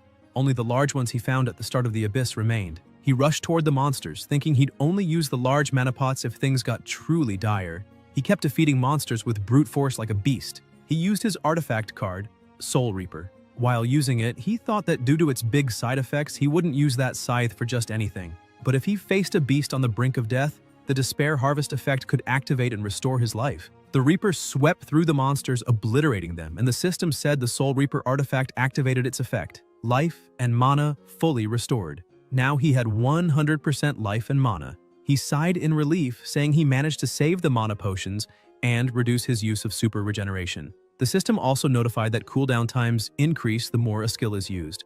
While walking, he stepped on something that made a sound. Looking down, he saw a pair of glasses and noticed someone hiding in a barrel. He turned and asked who was there. The barrel tipped over and the person inside screamed, begging him to wait and not attack, claiming to be human too.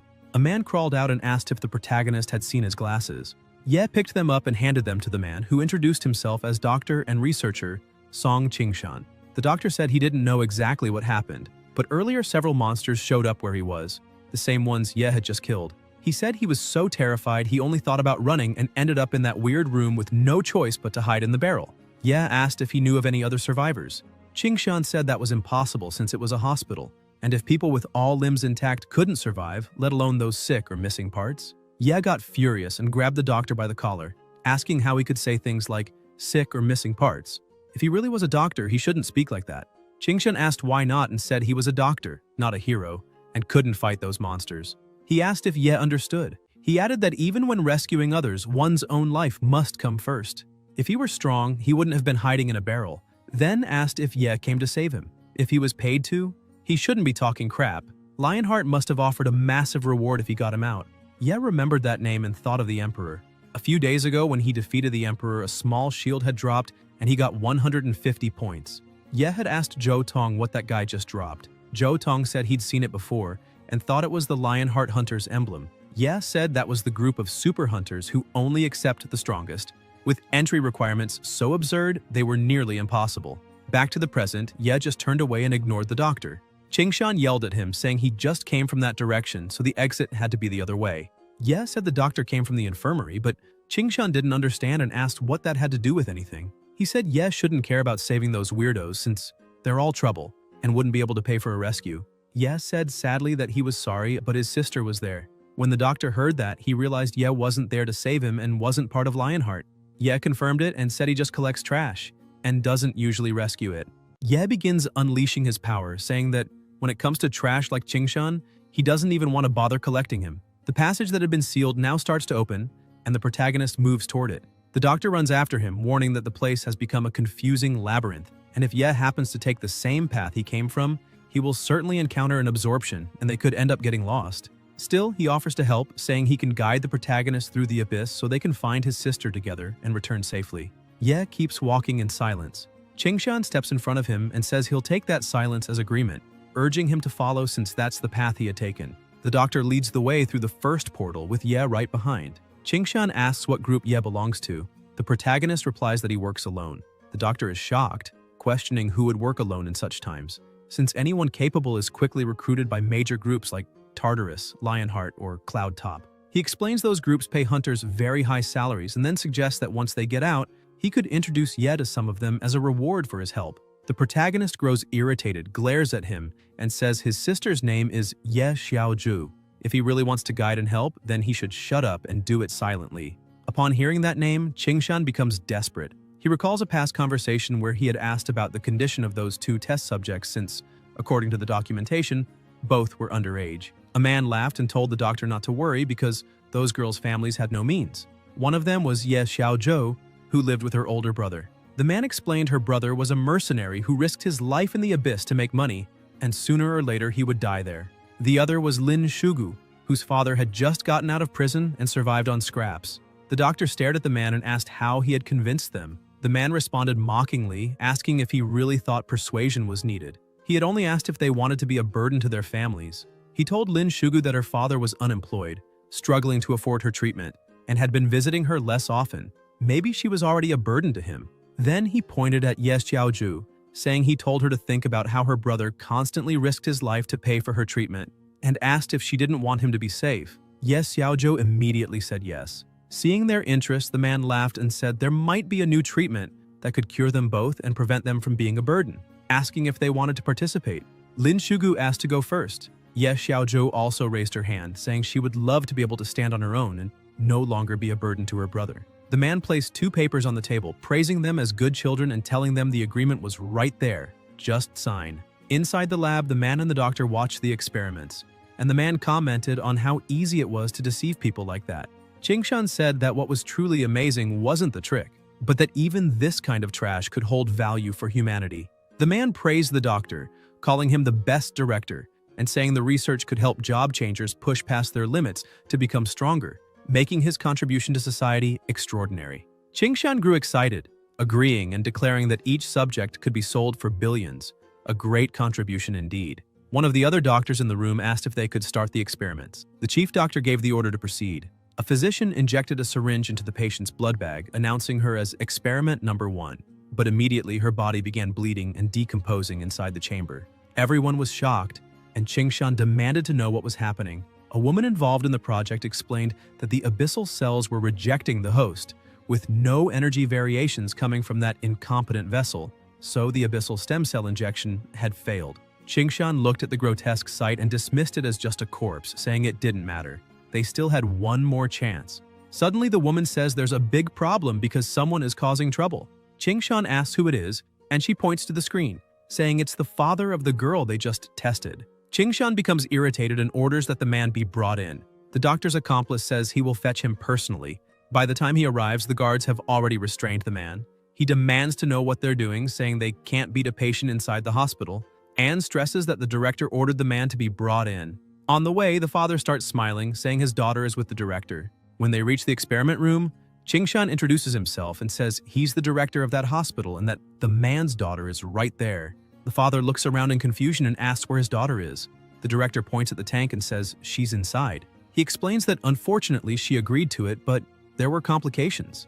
Qingshan says he's sorry, that it's truly a pity, but they will compensate him as outlined in the contract his daughter signed. Seeing this with his own eyes, the man is shocked and begins to cry. The director tells him that he won't even be allowed to keep what remains of his daughter's body because the hospital needs it for research. The father loses control, punches Qingshan in the face, calls him a worm, and screams at him to give his daughter back immediately, asking why such a horrible experiment would be allowed and where their humanity is. The director yells that the girl was nothing but a cripple who couldn't even use her own body, and that in this way she contributed more to society. He adds that the compensation is more than enough, so the father should be grateful for what his daughter did, take the money, and disappear. The father continues sobbing desperately, screaming that his daughter was just a child and letting her sign that contract was the same as committing murder. He insists he doesn't want money. He wants his daughter alive and well. Chingshan says the man is just insolent and orders the guards to take him away. As he is dragged out, the father shouts that he will send everyone there to hell, throw them all into the abyss, and make sure no one escapes. Chingshan then turns and asks how Ye Xiaoju's experiment is going. A man says no energy has been detected yet and that more detailed observation is needed, but then asks whether that girl's brother might also put on a show. Chingshan keeps sneering, saying that even if he did, it would only be a little performance because he's nothing more than a garbage collector.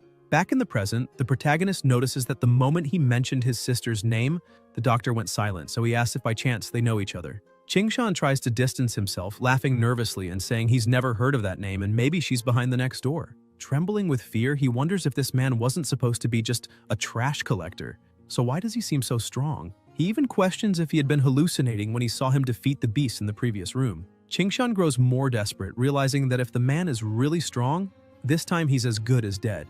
Maybe if he throws the girl into the monster's pit and escapes alone, he might still survive. As they continue walking, Chingshan starts glancing nervously around. Ye asks what's wrong and if the doctor forgot the way. Chingshan says no and tries to cover it up, claiming he's just worried about his sister since there were many monsters in the hospital ward earlier and he had no choice but to run. Ye stays silent and notices something ahead. The director keeps crying, shaking with fear, convinced he'll be killed if the protagonist finds out his sister is dead. Still, maybe he can blame the abyssal monsters and avoid full responsibility. Suddenly, the thing the protagonist was watching makes a noise. Instantly, he realizes what it is and yanks the doctor by the collar, pulling him out of the path of an attack. He points out that this time, it isn't a monster. Chingshan is still trembling, clueless about what just happened. Ming appears, apologizing, saying he thought they were a monster. He looks at the doctor and asks if he's Director Chingshan, explaining that he received a commission from Lionheart to rescue him. The protagonist puts it together and says that apparently Ming really is there to save the doctor. But Chingshan, still in shock, screams at Ming, demanding to know if he's really there to save him, since he almost just killed him. Ye begins to say that he should have realized it sooner, since that same sword had left marks near the entrance of the labyrinth, and even if a whole team had been wiped out, it doesn't surprise him that someone as strong as Ming could have handled everything alone. Ming steps forward, introduces himself, and says he is a double mercenary. For the right price, the lives of his companions mean nothing. The protagonist watches and thinks he's seen deranged double mercenaries before, men who risk their lives in the abyss for higher pay, sometimes claiming the entire reward if their team dies. The doctor explains that he is the one who needs to be saved here, asking Ming to take him. Ye grabs the doctor and insists that he doesn't believe this man is here to rescue anyone, since his sword is radiating murderous intent. Chingshan argues that he doesn't feel anything, but the protagonist cuts him off and tells Ming he isn't there to sabotage anyone's mission. However, the director asked him to throw them off track, since his sister was in a room right behind the mercenary. Ming draws his sword and turns, saying he actually did see a little girl earlier. Hearing this, the protagonist is shocked and asks if he's telling the truth and where that girl is. The director grows more terrified, thinking that if she's alive, he's doomed. Ming tosses a teddy bear to Ye. The protagonist stares at the object, panicked, and demands to know where the mercenary got it. Ming closes his eyes and says the girl truly was adorable, but sadly, she didn't survive. At that moment, Ye feels his soul collapse and asks what Ming just said. The director, somewhat relieved, thinks that if the girl is dead, then he's safe after all. The mercenary explains that he had warned the girl he wouldn't intervene if a monster attacked her, and that whether she lived or died didn't matter to him. Still, he had promised her he would deliver a message if he ever met her brother. As Ye listens, he begins trembling. Ming continues, saying the girl told him she wished she could have waited at the hospital door for her brother, to show him she was fine, so he wouldn't risk his life trying to save her. Ye loses control, consumed by rage, and charges forward, demanding why Ming stood still even knowing she was in danger. Ming replies that a mercenary's mission is only to complete the task and take the payment.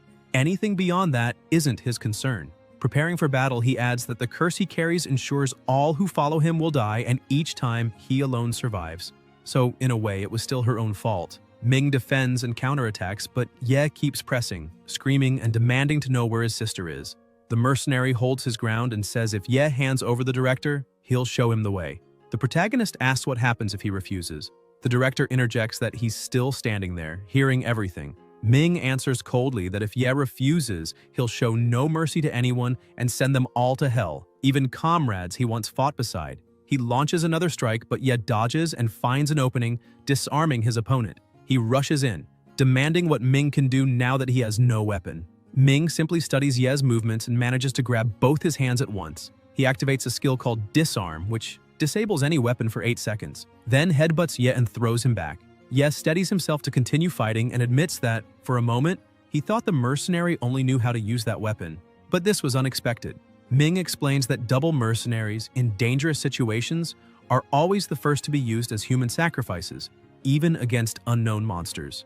As a result, they must learn to use their bodies as weapons when needed. He adds that he hasn't even used half his strength yet. Picking up his sword again, he points it at Ye and declares that now he doesn't stand the slightest chance of winning.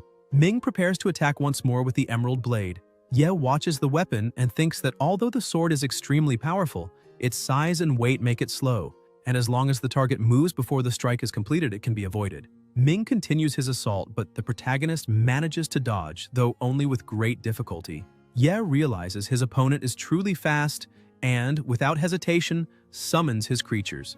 Ming is caught off guard when Ye's spiders manage to entangle him, but with sheer brute strength, he rips through the webs and charges the creatures, declaring that Ye will never succeed if he relies on them to defeat him. Ming unleashes his rock-shattering strike, tearing up the ground in front of him, and says that if the protagonist really thinks he can defeat him with such tricks, he is completely mistaken. But Ye suddenly appears behind him, surging forward like a missile. Ming notices at the last moment and turns, blocking the punch with his sword. The impact is so strong that it sends him flying. Looking at Ye, he admits that if it weren't for the weight of his sword, which managed to absorb the force of that blow, he would probably be in pieces. Seeing the aura emanating from Ye's body, Ming says he's beginning to think Ye isn't one of those level 0 incompetents. The two lock eyes, and Ming comments that the protagonist's strength likely goes far beyond what he's shown. Ye retorts that his combat skills aren't far behind the mercenaries and, growing angrier, says he'll only ask one more time where his sister is. Ming remembers being with Ye Xiaoju, who once said her brother was very strong, and he asked her who was stronger, him or her brother. Ming had been confused, asking who her brother was. Ye Xiaoju had explained that she had the best brother in the world. Even though he was just a collector, he strove every day to become stronger. She admired him deeply and hoped one day to be like him. Ming had looked at her and asked if she really believed her brother was strong, since from what he knew, collectors were usually level 1 or low-class jobs and had nothing to do with real strength. But she had refused to believe it, shouting that he was lying. She explained that whenever she saw her brother's determined eyes and his muscular arms, she knew he was a true warrior. Ming had grown curious, wondering what kind of person her brother really was, and she had said that when the time came, she would introduce them. Back in the present, the mercenary looks at Ye and says that the look in his eyes now belongs to someone who has faced countless life-and-death situations, and that, from the way he fights, he must be using his last potion at the height of the battle. Ming studies him carefully, thinking he can see Ye's basic attributes, his health bar, and that he is categorized as a double swordsman. However, his HP isn't very high if Ming stacks his berserker bonus damage and lands a critical strike on a weak point. He could probably kill Ye in just 3 blows. But even as he assesses this, he realizes Ye is different from the other class changers he's fought before. Ye wears no armor, and besides the sword in his hands, carries nothing else. The mercenary lunges with full force. Ye focuses entirely on his offense, leaving no room for defense, because that seems to be his fighting style, full-body assault. Ming goes for the first strike, but Ye dodges and with a swift movement slips behind him. But that's exactly what Ming wanted from the start. He whirls around with his berserker mode active, laughing as he prepares to strike. Ye realizes it and thinks that Ming truly reacts fast, but he activates his soul impulse skill. With this burst of speed, he counters before Ming's strike lands, moving faster than before. Ye lands a critical hit, then another lucky critical, and even inflicts a grievous wound. He notices, however, that Ming isn't dodging, as if he doesn't care about being hit, which is strange. Ming quickly turns and the wound on his neck heals instantly. Ye is stunned, wondering what's happening. Ming charges again with everything he's got, but Ye counters with his collector's skill. Even so, Ming, still in berserker mode, grabs one of Ye's hands and channels all his strength with the other, catching him off guard. He slams Ye into his own skill, causing a massive explosion at the site. Ye emerges unscathed. The mercenary explains that his trait prevents him from dying to ordinary attacks. Ye asks if he's immortal, and Ming replies that The abyss is full of existences beyond current human comprehension: professions, skills, attributes, equipment, curses, even unique divine punishments that one must endure in pursuit of power. For even with the fear of death, people cannot resist the temptation of walking the line between life and death, reaching for treasures that were never theirs, and then claiming them as their own, refusing to leave them for anyone else. That's when the gods notice them, perhaps out of amusement or simply to erase that person's future altogether. Ming starts laughing and says that even so, he can still obtain the power he desires. His body begins to decompose in a strange way, and he adds that no one warned this person that along with eternity they would also strip away all their most precious possessions. Ye grows confused and says maybe he isn't immortal after all, but rather undead. The doctor confirms that the rumors about abyssal monsters transferring their abilities to those who change professions are true, since the undead trait is a powerful characteristic that allows endless regeneration, as long as energy isn't depleted. Ming keeps decomposing and then suddenly reappears out of nowhere, saying that just before death he reached out to eternity and came back to life. When that happened, people would say he returned alone once again, and by all appearances he was cursed with bad luck, for he always came back from missions alone. Though there was no proof, as a double-sword mercenary, if all his companions died, he got to keep the entire commission for himself. It was hard not to suspect him of being a team killer. From then on, people started avoiding him, saying that if he was going on a mission, they wouldn't, because they didn't feel like dying that day. Ming says that's the price he paid for eternity. He died, but even so, he goes on living forever. He glares at the protagonist and charges again, activating his killing intent skill. It triggers when his life drops below 33%, doubling both his vulnerability to damage and his own damage output. Ye is shocked and even worried at this new ability, thinking that combining it with his curse is absurdly overpowered. But he too activates his blood nightmare skill, and his body turns into nothing but an illusion of blood. He manages to dodge the strike and braces for battle. The mercenary keeps pressing forward, unafraid of injury or even death, while the protagonist defends, wondering if there's really no way to defeat this monstrosity. Ming declares that when it comes to strength, his victory is the only logical conclusion. Ye then uses the divine artifact he had acquired earlier, and a Reaper appears. Ming looks at the summoning and guesses it's probably a green-class glass artifact. He tries to strike the apparition, but nothing happens, and the Reaper lands a direct hit on him. From this, Ming deduces it isn't a physical weapon, but purely the effect of a skill. The protagonist explains that whenever any target dies from that ability, it triggers the Despair Harvest trait. Moreover, life and mana slowly regenerate thanks to Despair Harvest, and because the mercenary's body is already dead, the ability activates with every successful strike. And the reason the undead can live forever is because of their mana. In other words, for someone like Ming, who has become undead, the health bar is nothing but decoration. His true vitality is his mana, which cannot be detected. The mercenary says Ye has finally figured it out, and he's not as stupid as Ming thought. Ye replies that the abyss is full of rules, and even puzzles that seem impossible have their answers. A mighty warrior can still be a clumsy brute. A glass cannon can deal massive damage but die easily.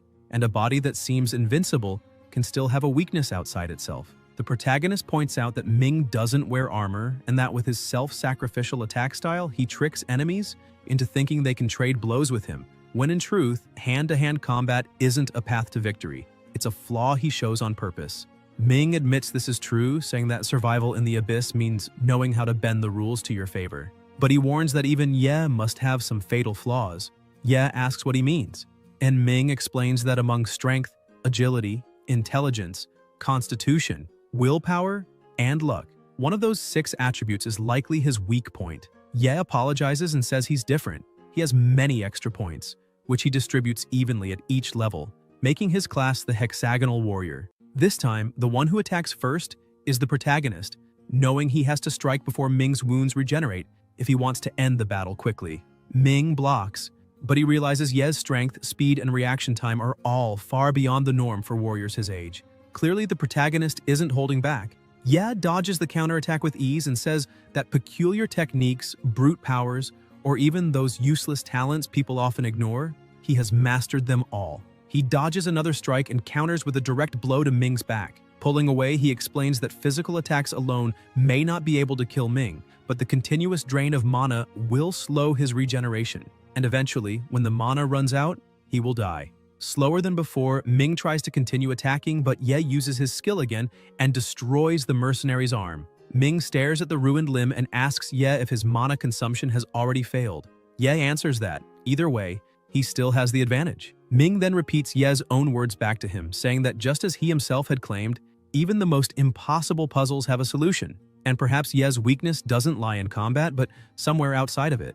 Ye glances back and sees his sister's teddy bear lying on the ground. He wonders when it fell. Seizing on the moment, Ye lowers his guard, Ming lunges forward, slams the protagonist's head into the ground, and says he shows no sympathy to anyone trying to stop him, even former teammates. He'll send them to hell without hesitation. Yet he adds that Ye is different from everyone else, because he still carries the morals of the living. Even knowing the person he's trying to protect is worthless trash, he still fights to protect them. Ming then asks how Ye would choose between the life of his sister and the director. Hearing this, Ye's eyes widen as he seizes on the word choose.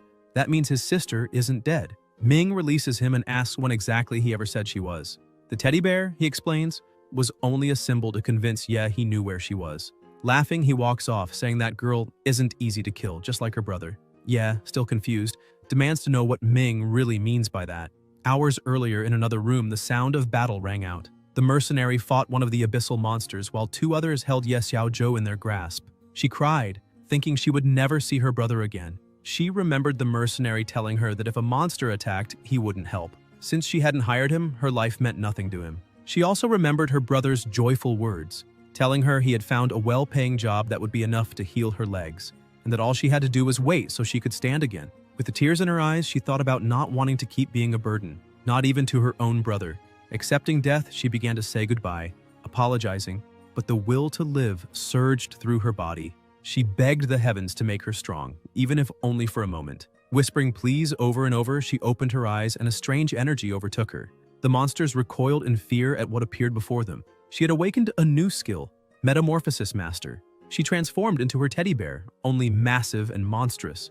With a single strike, she could crush monsters as if they were nothing. While the mercenary struggled against the leader, he suddenly noticed the severed head of a monster land beside him. Turning, he saw that Ye Xiaozhou had also transformed into a beast.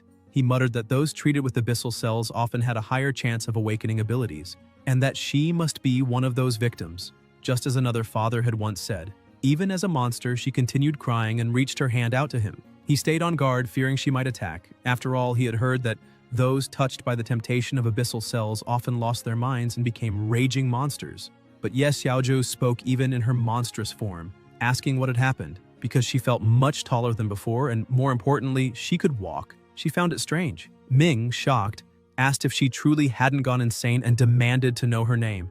Sitting down beside him, still weeping, she said her name was Ye Xiaozhou. Relieved, he said she really was still herself. He led her to a reflective surface, and when she saw herself, she grew furious, crying out that she had turned into a giant teddy bear. The mercenary says he doesn't know whether to congratulate her or not for what happened. Ye Xiaozhou grows more desperate, screaming that she no longer looks human, feeling deeply ashamed at the thought of facing her brother in that form, and asking how she can return to normal and what she should do. Ming replies that she's starting to get really annoying and explains that the ability is hers, so there's no way he could know how she can transform or change back. He turns away and says it's fine if she doesn't want to keep traveling with him. Either way, he'll continue his mission and try to find that person. She hands him the teddy bear and asks that if he can deliver it to her brother, she would be very grateful. She also begs him to tell her brother that she might need some time to prepare herself mentally since she has never been as shocked as she is now. The mercenary takes the teddy bear and says that if he happens to meet her brother, he'll tell him that personally. Back in the present, the mercenary says that if they continue fighting, he would probably still have the advantage, but he would like to see the protagonist's true abilities. Still, they have no real reason to interfere in each other's path. The director suddenly asks if Ye Xiaozhou really isn't dead. The protagonist is still stunned by the doctor's unusual interest in his sister. Ming takes a deep breath and says that specifically, the doctor standing behind Ye is the one responsible for the dangerous situation his sister is in right now, because it was thanks to him that the abyss appeared. Some time ago, the girl's father spoke with Ming, saying that was the only plan he had left. He held the key tightly in his hand and explained that by using it to open any portal, all the power of the abyss would spread through the laboratory. But he made it clear that he needed to be sure a rescue team would come looking for Qingshan, ensuring that he would remain trapped inside forever, body and soul. Still consumed by anger, the father swore he would sink that idiot's research and make him pay for the pain he had caused his daughter. He asked Ming if he understood the consequences he would face. The mercenary answered yes, because for him, nothing changed. The doctor, overhearing the conversation, asked if they were talking about Lin Shuyan, since they had already arranged a compensation plan for her and had dealt with her father.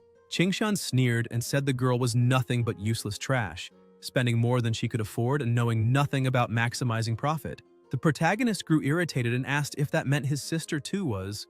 The frightened doctor begged him not to misunderstand and explained that she had simply fallen into the abyss before he could help her. He tried to justify himself, saying that even if she was used in an experiment, it was her own choice, and if Ye was dissatisfied, he could be compensated. Standing up, he tried to calm the tension, claiming it didn't matter if she was alive or dead. Ye laughed with contempt and punched the doctor in the face, asking how he could speak so casually, thinking that a life could be bought with compensation. Qingshan fell to the ground, bleeding and trembling, not understanding. He asked why the protagonist wanted to save a cripple who couldn't even walk, saying he only used his weapon to maximize her potential. He insisted it was a small sacrifice for science and that, in the name of all the awakened, she should be proud. Ye lost control, consumed by rage. He activated his recycling ability, grabbed the doctor, and shouted that his sister was the only survivor of their entire family, something Qingshan would never understand. Qingshan began to fear for his life and said he didn't mean it, but the protagonist slammed him into the ground and walked toward him.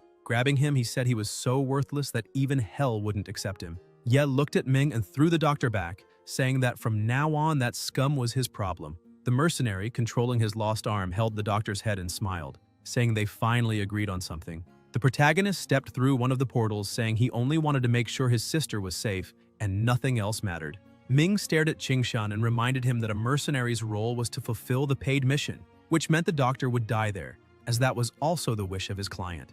Desperate, Qingshan asked what the mission was and promised to pay double, begging him to reveal how much the old man had offered. Ming looked at him and replied that a person only had one life, so how could he pay double for that?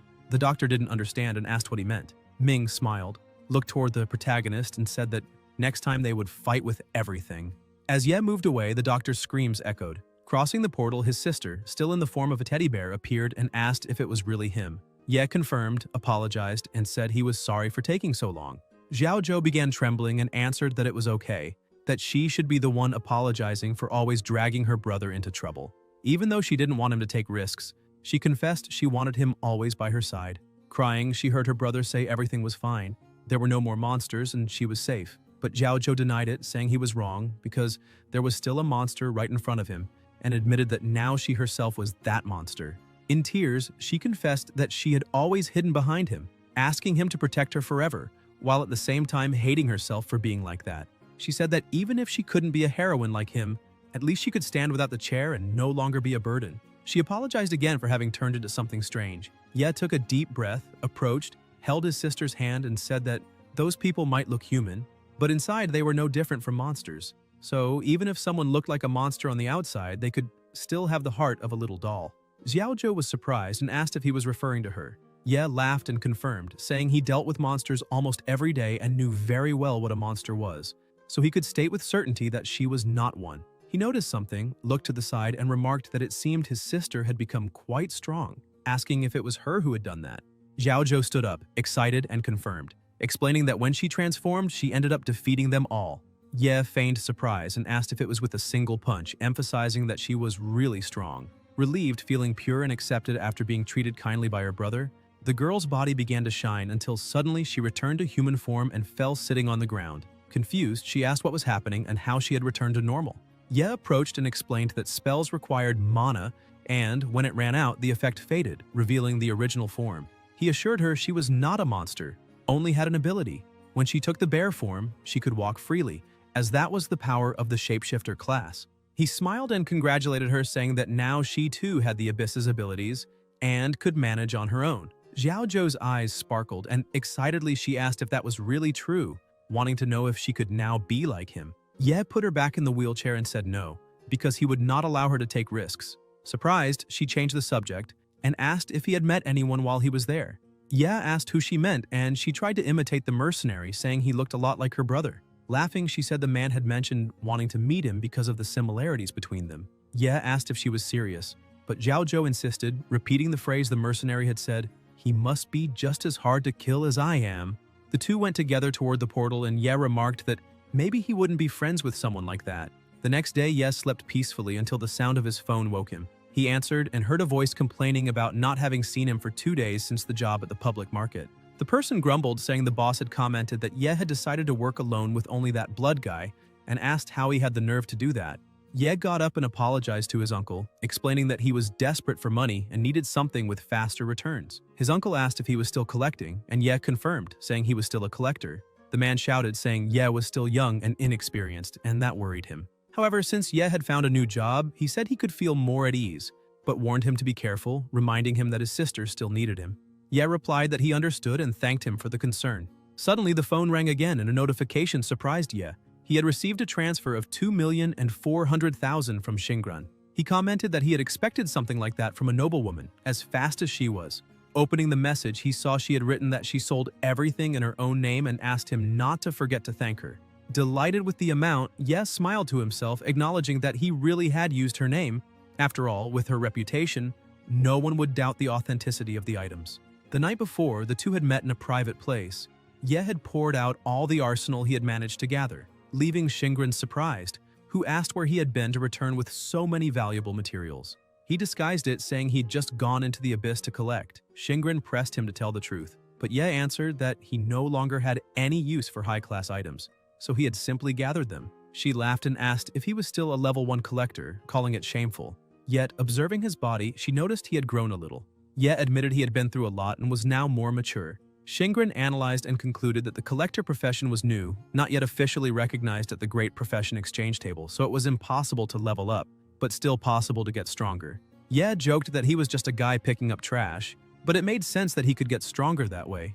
Shingrun then asked if he wanted to go to the World Committee and take the Hunter's test, since he needed a legal justification for the things he had brought from the Abyss. He asked Shingrun if, by getting the Hunter's certificate, he would then be able to enter the Abyss as an official hunter. Shingrun confirmed and explained that, until now, he had been sneaking in illegally and could be arrested if caught. She emphasized that the test was meant to persuade the instructor and convince him that, even as just level 1, he deserved to be recognized as a hunter. With a smile, she added that she truly believed in his ability and suggested recommending him to ensure his success. Ye was suspicious and asked if that was really possible. Shingrun replied in front of everyone that they should say she was the one who had found those items. Her bodyguard confirmed with an "understood." Shingrun continued, saying Ye had helped her a lot and that because of that she was indebted to him. Ye got up from the bed and began to walk, thinking that, in truth, it was he who now owed her something. As he walked through the room, he bumped into something and upon looking at the floor, realized it was a delivery. His sister appeared, saying that, since he didn't even have a kitchen, the least she could do was buy him a meal box. Ye remarked that she had woken up early, and Xiao Zhou replied that of course she had. After all, it was her first day back, and she didn't want to just lie in bed all the time. He sits at the table, starts eating, and asks how her leg is. Xiao Zhou explains that since the previous night, her body has been changing little by little, and now she can move, standing up from the chair. Ye almost chokes, rushes over to her, and asks if she really evolved that much in just one night. She sits back down and says she was afraid of turning into a huge bear and breaking the house, so she focused the magic only on her legs. Ye scolds her, saying she doesn't need to rush so much and shouldn't push herself for nothing. Xiao Zhou says she understands and promises to be careful, believing that soon she'll be able to stand for real, assuring him she isn't forcing herself beyond her limits. Ye gets ready, opens the door, and insists she shouldn't hurry. Seeing that her brother is leaving, Xiao Zhou asks where he's going. He replies that he needs to take care of something, but will be back soon. Upset, she points out that it's the weekend. Ye just says that unfortunately he has to work anyway and closes the door. Alone, Xiao Zhou wonders if maybe he's going to see some woman, imagining it could even be his girlfriend. On the deck of a building, Ye observes a group gathered in front of another building, all ready and equipped, which makes him uneasy and questioning why that job is so competitive. Someone approaches from behind and asks if he's also there for the test and which hunter team he'd like to join. When Ye turns around, he discovers it's Zhou Tong, equally surprised to see him there. The two comment that they hadn't arranged anything. Zhou Tong asks if Ye is really going to take the hunter's test, which means he never had the certificate. Ye explains that only now did he decide to take it since he finally managed to save enough money as the test isn't cheap. Then he asks what his friend is doing there since he already has the certificate. They walk together and Ye asks how he's been. Zhou Tong says he followed his advice and practiced hand-to-hand combat, but even so the certificate hasn't helped, as the hunting groups believe he only wants experience and won't accept him. That's why he needs to prove he's a good fighter. He smiles and wishes Ye good luck, saying that if he gets the certificate, things will be easy for him. Ye thanks him and agrees, really hoping that's true. In the middle of the crowd, some people fight for space, telling others to move aside. A well-dressed man appears, complaining about having to wait in line for the certificate. Two men clear the way by shouting, asking if the others know who he is, declaring that he's their boss and that he awakened a divine job. They threaten that if anyone annoys him, they'll lose their life. Ye hears that and is confused, wondering about this divine job, since so far he only knew of one, Shingren, the Divine Knight. Besides her knight abilities, she could use ice magic, summon shields, and heal, having much greater evolution potential than other jobs even as an S-class. Ye comments to himself that he'll be registered right after that man. Jo Tong, annoyed, asks why that guy walks around with his chin up when he just got lucky. The man, as always, causes trouble. He goes to one of the workers there and demands the certificate immediately. The person takes a deep breath and asks what certificate he's talking about. The man arrogantly replies that he's God's chosen, so obviously not a clerk's certificate, but rather the all-in-one certificate. People farther back mutter that he's crazy for asking for such a certificate, but someone points out that since he's the chosen one, it makes sense for him to want to meet all requirements at once. His bootlickers start shouting, asking what the others are looking at, saying their boss is incredible while everyone else is trash. At that moment, a woman approaches and asks if he's really that amazing. The self-proclaimed chosen one trembles with excitement at seeing her and says he never imagined such a beautiful woman would take the exam, inviting her to his team. She immediately rejects him, saying she would never join someone like him. The man insists stupidly, telling her not to say that, claiming he's chosen, a good fighter, and even hinting they could fight in bed. Annoyed, the woman unleashes a massive explosion that blasts him away. He screams in pain, catches fire, and his friends run to help him. Desperate, he shouts, asking what that was, saying everyone taking the test are beginners and asking where she got that kind of power. Still furious, the woman says they have no idea who they're messing with. Jo Tong watches, impressed by her strength. The protagonist comments that an instant explosion isn't something to be taken lightly. The woman keeps mocking, calling the chosen one trash, and saying that just by looking at his filthy face, it's obvious he can't be what he claims. The man, consumed by rage, curses the woman, saying she humiliated him in front of everyone and that she'd pay for it. At that moment, someone touches his shoulder. Angry, he turns around ready to tell the person to shut up, thinking they're looking for death. But when he looks back, he sees Ye's aura like that of a true demon, and he's startled to hear Ye's calm voice explaining that there are examiners watching, and that if he keeps using his abilities carelessly, he'll end up in serious trouble. The man swallows hard, says he understands, and begins sweating cold, unable to believe what he just felt, as Ye's aura was terrifying. One of the examiners approaches and declares that using abilities in public is strictly prohibited. Ye asks him to stay calm, saying everyone seems stressed that day. The woman walks up to the examiner and apologizes, explaining that the man kept provoking her. The examiner warns her that if she breaks the rules again, she'll be arrested immediately. Then he asks what her job is and which certificate she's applying for. She explains that she's a fire elementalist and is applying for the magical damage dealer certificate. The examiner takes out a crystal and, because of the confusion, asks her to place her hand on it. She focuses and transfers her energy to the crystal. The examiner is surprised, saying she has an abnormally high strength rating. Then he adds that due to the increase of problems in the abyss caused by unregistered hunters, security has been reinforced, and asks her to come with him.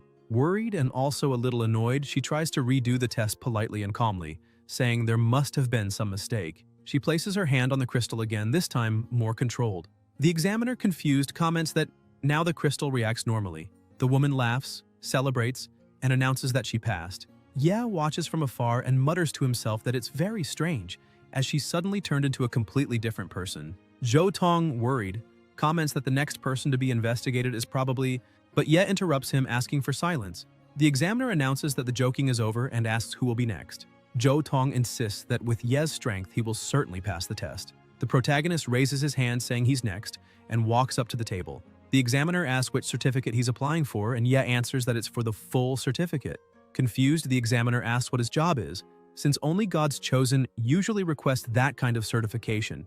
Ye reveals that he's a level 1 collector. Immediately, the awakened around him start laughing and mocking, calling him trash and despising his profession. Jo Tong defends him, telling everyone to shut up, and reminding them that if Ye wanted, he could crush them with just one hand. Ye then tells the examiner he only wants a function suitable for his team, so he can handle any situation, and asks if that's a problem. The examiner admits that technically it's possible, but asks if Ye knows what the tests for the full certificate are. Surprised, Ye asks if there really is a test. The examiner yells to confirm. A woman at the front watches curiously and wonders if collector is some new job. The examiner explains that all applicants must gather and enter the abyss in a group to complete missions. However, by applying for the full certificate, Ye will have to do everything alone. Even a mission considered simple becomes nearly impossible to complete by just one person. That's why he says Ye is digging his own grave. Ye looks at the board and asks if completing all the abyss missions really grants the certificate. The examiner answers that those missions are reserved for experienced hunters, and that if a rookie attempts them, it's basically suicide. He throws the crystal to Ye and says that with that level of arrogance, he must either be an idiot or a master in disguise. Then he asks him to touch the crystal. Ye holds it, but nothing happens. The examiner is stunned and concludes that he must just be an idiot. The other awakened keep mocking, telling Zhou Tong that his friend is nothing but a joke, and that trying to enter the abyss without magic is the same as wanting to die. Ye takes the key and asks if there's anything else he needs to know before entering. People around him wonder if he's really going to do this, thinking he's way too stubborn. The examiner says that if he wants to die, they won't be responsible, and explains that there's a tool that blocks teleportation, so the use of the key is necessary. Zhou Tong runs up to Ye and wishes for him to return safely. The thug from before interrupts, asking them to wait, and runs to the portal, outraged that someone like Ye could challenge such a difficult dungeon. He demands the same key, wanting to try too. The examiner apologizes, explaining there's only one key per difficulty, and that if he wants that one, he'll have to wait for the next round. The man insists, asking if he can go along with Ye, but the protagonist refuses to form a team. The examiner questions if they're suggesting entering together to compete. One of the guards comments that although the rules forbid forming groups, nothing stops them from competing. The examiner warns both of them and declares that the contest will be decided by whoever comes out with the boss's reward. That will be the true winner. He emphasizes they can't secretly cooperate because the dungeon's difficulty increases exponentially with more than one person. In that case, it becomes nightmare level, which is why they only allow solo entry. 2 people inside means stronger monsters and unexpected special enchantments. He reinforces that even though the company controls most of the abyss, abnormal circumstances like this bring infinite possibilities. After explaining, he asks if they still want to challenge the dungeon together. Ye thinks the examiner is probably referring to elite monsters with special enchantments. Some increase health or attack, others grant immunity to certain blows, or can only be defeated with specific mechanisms, things he has seen before. The thug leader laughs and claims he has the strongest items, so those dungeons are easy for him. The protagonist analyzes the situation and admits to himself that the man has a point, since he clearly carries only high-class items that grant powerful buffs. The equipment is clearly well enchanted, and even a rookie can greatly boost potential with them. That's the advantage of being a true pay-to-win hunter. The examiner notices Ye's silence and asks what he's thinking. Ye replies that he doesn't care about any of that because all he wants is his certificate. Deep down, he's pleased, because if the dungeon really has become nightmare level and contains rare monsters, then he'll have valuable corpses to collect. Zhou Tong warns him not to tempt fate, reminding him that if he enters a crazy dungeon where the boss room appears randomly or one that nullifies magic, he won't be able to handle those debuffs. Ye tells him not to worry, saying that the thug has excellent armor and they can take advantage of it if necessary. The so-called God's Chosen turns to him and reminds him that they're competitors, saying that if Ye dies inside, he won't lift a finger to help, since only one can pass the test. Ye tosses him the key and says that if he's so excited, he can open the door since he trusts the luck of a chosen one. The man grabs the key and starts laughing, saying the protagonist finally recognized his place. He runs to the abyss and opens the entrance, boasting that everyone calls him God's Hand. The system immediately announces that the abyss has risen to nightmare level. Monster count increased by 300%, their health by 150%, their damage by 70%. Nightmare Land effect. Active monsters increased by 300%. Nightmare Land effect. All healing inside the dungeon reduced by 75%. In addition, potion effects are shortened. The Chosen One panics, asking what kind of debuffs those are. Trembling, he complains that he prepared dozens of potions to clear the dungeon, but now they're useless. Ye observes and thinks it's not just the potions that lost effectiveness. All forms of healing are drastically reduced. His own abilities with the man-eating plant overload and soul harvesting would also be ineffective. The worst would be the consequences of activating Berserker mode, with even greater damage and real risk of death. He concludes that he'll need to be very careful. The Chosen One keeps complaining, saying he bought the largest bag possible just to carry potions, but now he'll have to set them aside. Putting on his armor, he says it doesn't matter, because it will be enough to crush any monster, and that the protagonist just has to wait and see. Confident, he charges forward, shouting that he'll be the first. Another system alert pops up. One more member joined, and the difficulty increased even further, transforming into a special nightmare level. From outside, the entrance color changes, and the system announces that it's now a legendary challenge with a legendary monster inside the dungeon. It doesn't have a designated room, and defeating it will grant legendary rewards. The examiner is stunned and shouts that it's a legendary mutation. He explains that even with a luck stat above 300, the chance of this happening is only 0.01%. He wonders how much luck that guy has and orders the guards to immediately notify the higher-ups and request reinforcements without delay. The others, about to start their own challenges, stop in front of their portals, shocked. Zhou Tong, before his easy-level portal, raises his sword and reminds himself that he needs to hurry. Looking at the entrance Ye just entered, he sees the drastic change and, worried, only wishes for his friend to return safely. Inside the dungeon, the Chosen One is still bragging, saying that right upon entering, they came across a huge house, almost like his 2,000-square-meter mansion. In front of it, two statues remain motionless. The idiot keeps muttering, mocking those statues and claiming his front yard is much better. The protagonist calmly interrupts, saying that this is the boss room. The God's Chosen keeps his arrogant posture, asking what Ye is talking about, since they had barely entered the abyss and were already facing the boss room. The two statues begin to move, and the system announces Immortals, extremely fast attacks capable of causing permanent bleeding, along with overwhelming strength. Ye braces himself for battle, thinking this was obvious. After all, statues like these carry all four attributes of a nightmare-level dungeon, making them incredibly hard to face. He quickly reasons he could summon his spiders to the front to draw aggro and then use his speed advantage to move from behind. Knights of Purity have heavy armor in the front, but their weakness lies in the back. That's why he cannot activate Berserker mode now. He needs to aim directly at their vulnerabilities. Ye focuses on summoning his spiders, but the God's Chosen interrupts, ruining his plan. The man charges forward, yelling that the statues must die, calling them trash, and making it clear he won't let Ye claim the boss reward. He leaps toward the statues, boasting that he'll show why he's called the Crushing King. Ye watches and thinks that at this rate, that fool is already done for. One statue reacts immediately. It swings violently, hitting the Chosen squarely and smashing him against the ground with brutal force. Trembling in pain, he complains that the statues hit way too hard, thinking they'd go easy since it was only the start. Ye notes his state and realizes the armor seems to be accumulating defense.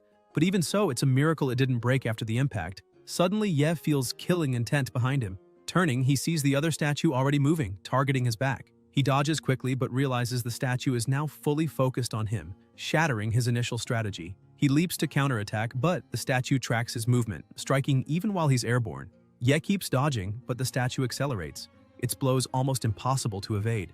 As he evades, he remembers the system's warning. The Knights of Purity's attacks cause permanent bleeding, meaning even the smallest cut here could be fatal. While Ye fights, the Chosen starts getting hit by falling rocks caused by the clash. He yells in protest, asking why he's being struck if the statue is fighting Ye. The protagonist shouts back that the Knight of Purity doesn't care about that, and if he doesn't want to get hit, he should hide in a corner. Outraged, the man yells, "How dare Ye call him a burden?" claiming he just slipped. The statue shifts its attack pattern, and the system announces, Knight of Valor, immovable armored defense, destructive power. Ye dodges, realizing this strike was designed to shatter defenses, especially effective against tanks. Seeing the danger, he uses his spiritual dash and manages to escape again. The Chosen stands and charges once more, saying Ye is struggling too much, and that he'll finish it quickly. But his attacks have no effect since he insists on striking the statue from the front. Ye observes and thinks at least the guy helps relieve some pressure, so he's not completely useless. Still, the bigger issue is that they're facing two bosses at once, and it would take a full hunting team's coordination to defeat them. The Chosen is struck again and flung back, groaning in pain. Ye analyzes and concludes that he really is a tanker, since he can still stand after two blows that could have killed anyone else. Even so, it only makes the monster angrier. Suddenly, the statue releases a strange energy, spreading suffocating pressure across the area. The system announces, Taunt ability activated. The target can only damage the provoker, and all homing spells are automatically redirected to it. Ye feels uneasy, realizing this is a huge problem. He mutters that they can't focus only on one enemy since the other, even bigger one, also has to be dealt with at the same time. At that moment, one of the statues charges at him with full force. Ye dodges and counterattacks, stabbing the statue's arm with his dagger, but a notification immediately appears. Armored defense reduced damage by 95%. Ye can't believe a direct hit did nothing, frustrated to realize his weapon had no effect. The Chosen keeps attacking wildly, but can't understand why these enemies are so different from the Abyss's usual monsters, since normally any creature would fall in 1 or 2 strikes. The second statue starts moving, and Ye realizes this is bad. He dodges and runs toward the Chosen, shouting at him, saying he dumped all his skill points into defense without any offensive power, asking how someone like that managed to level up without attack. The man retorts that he spent plenty, but his skills helped him. At that moment, the statue seizes the opening and charges. Ye yells at him, calling him an idiot and warning him not to get distracted mid-battle. The Chosen tries to run but trips on a stone, sliding near Ye. The protagonist glares with disdain and explains that his fighting style is agile and doesn't fit with that heavy armor at all, since it completely limits his movements. The man replies that no one had ever told him that, since he always let others finish fights for him. It's clear now that Wu Sangxie, the conglomerate's heir, had simply paid his way up by hiring others to power level him. He doesn't know how to fight. He just stacks defense, thinking that as long as he doesn't die, he can win. The statue attacks again, and Ye has to shove Wu Sangxie aside, saving him at the last second, and sternly scolds him, saying the Abyss was never a playground, but a place where people trade blood and sweat to feed their families. Ye starts running and concludes that if cuts don't work, he'll need another method: brute force. He gains momentum, leaps at incredible speed, and lands a direct punch on the statue, nearly knocking it down. Aloud, he declares this is the tactic of the poor, empty hands. Wu Sangxi is dumbfounded, shouting that Ye managed to push back an armored creature with his bare hands, proving he really can wound those statues. The second statue strikes, but Ye dodges and counters again, punching it square in the face. A notification appears. Critical hit to weak point, status effect applied.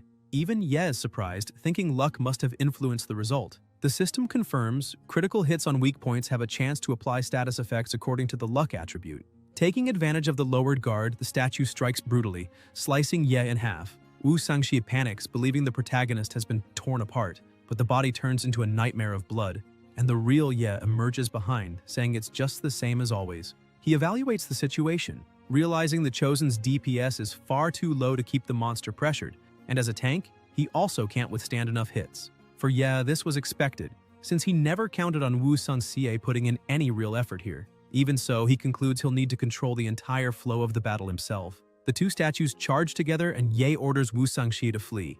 The man obeys immediately and hides in a corner. Ye restarts the fight, leaping and weaving through simultaneous attacks. He gains momentum from the ceiling and strikes from behind, landing another critical blow that nearly destroys one statue in a single hit. The second lunges, but Ye evades again, giving it no room until he finds an opening and punches its leg. Wu Sangxi watches in shock, realizing Ye avoided all the most protected areas and struck only weak points, showing a technique sharper than any expert he had ever hired. Pointing at him, he asks how Ye, being a novice, can fight like that.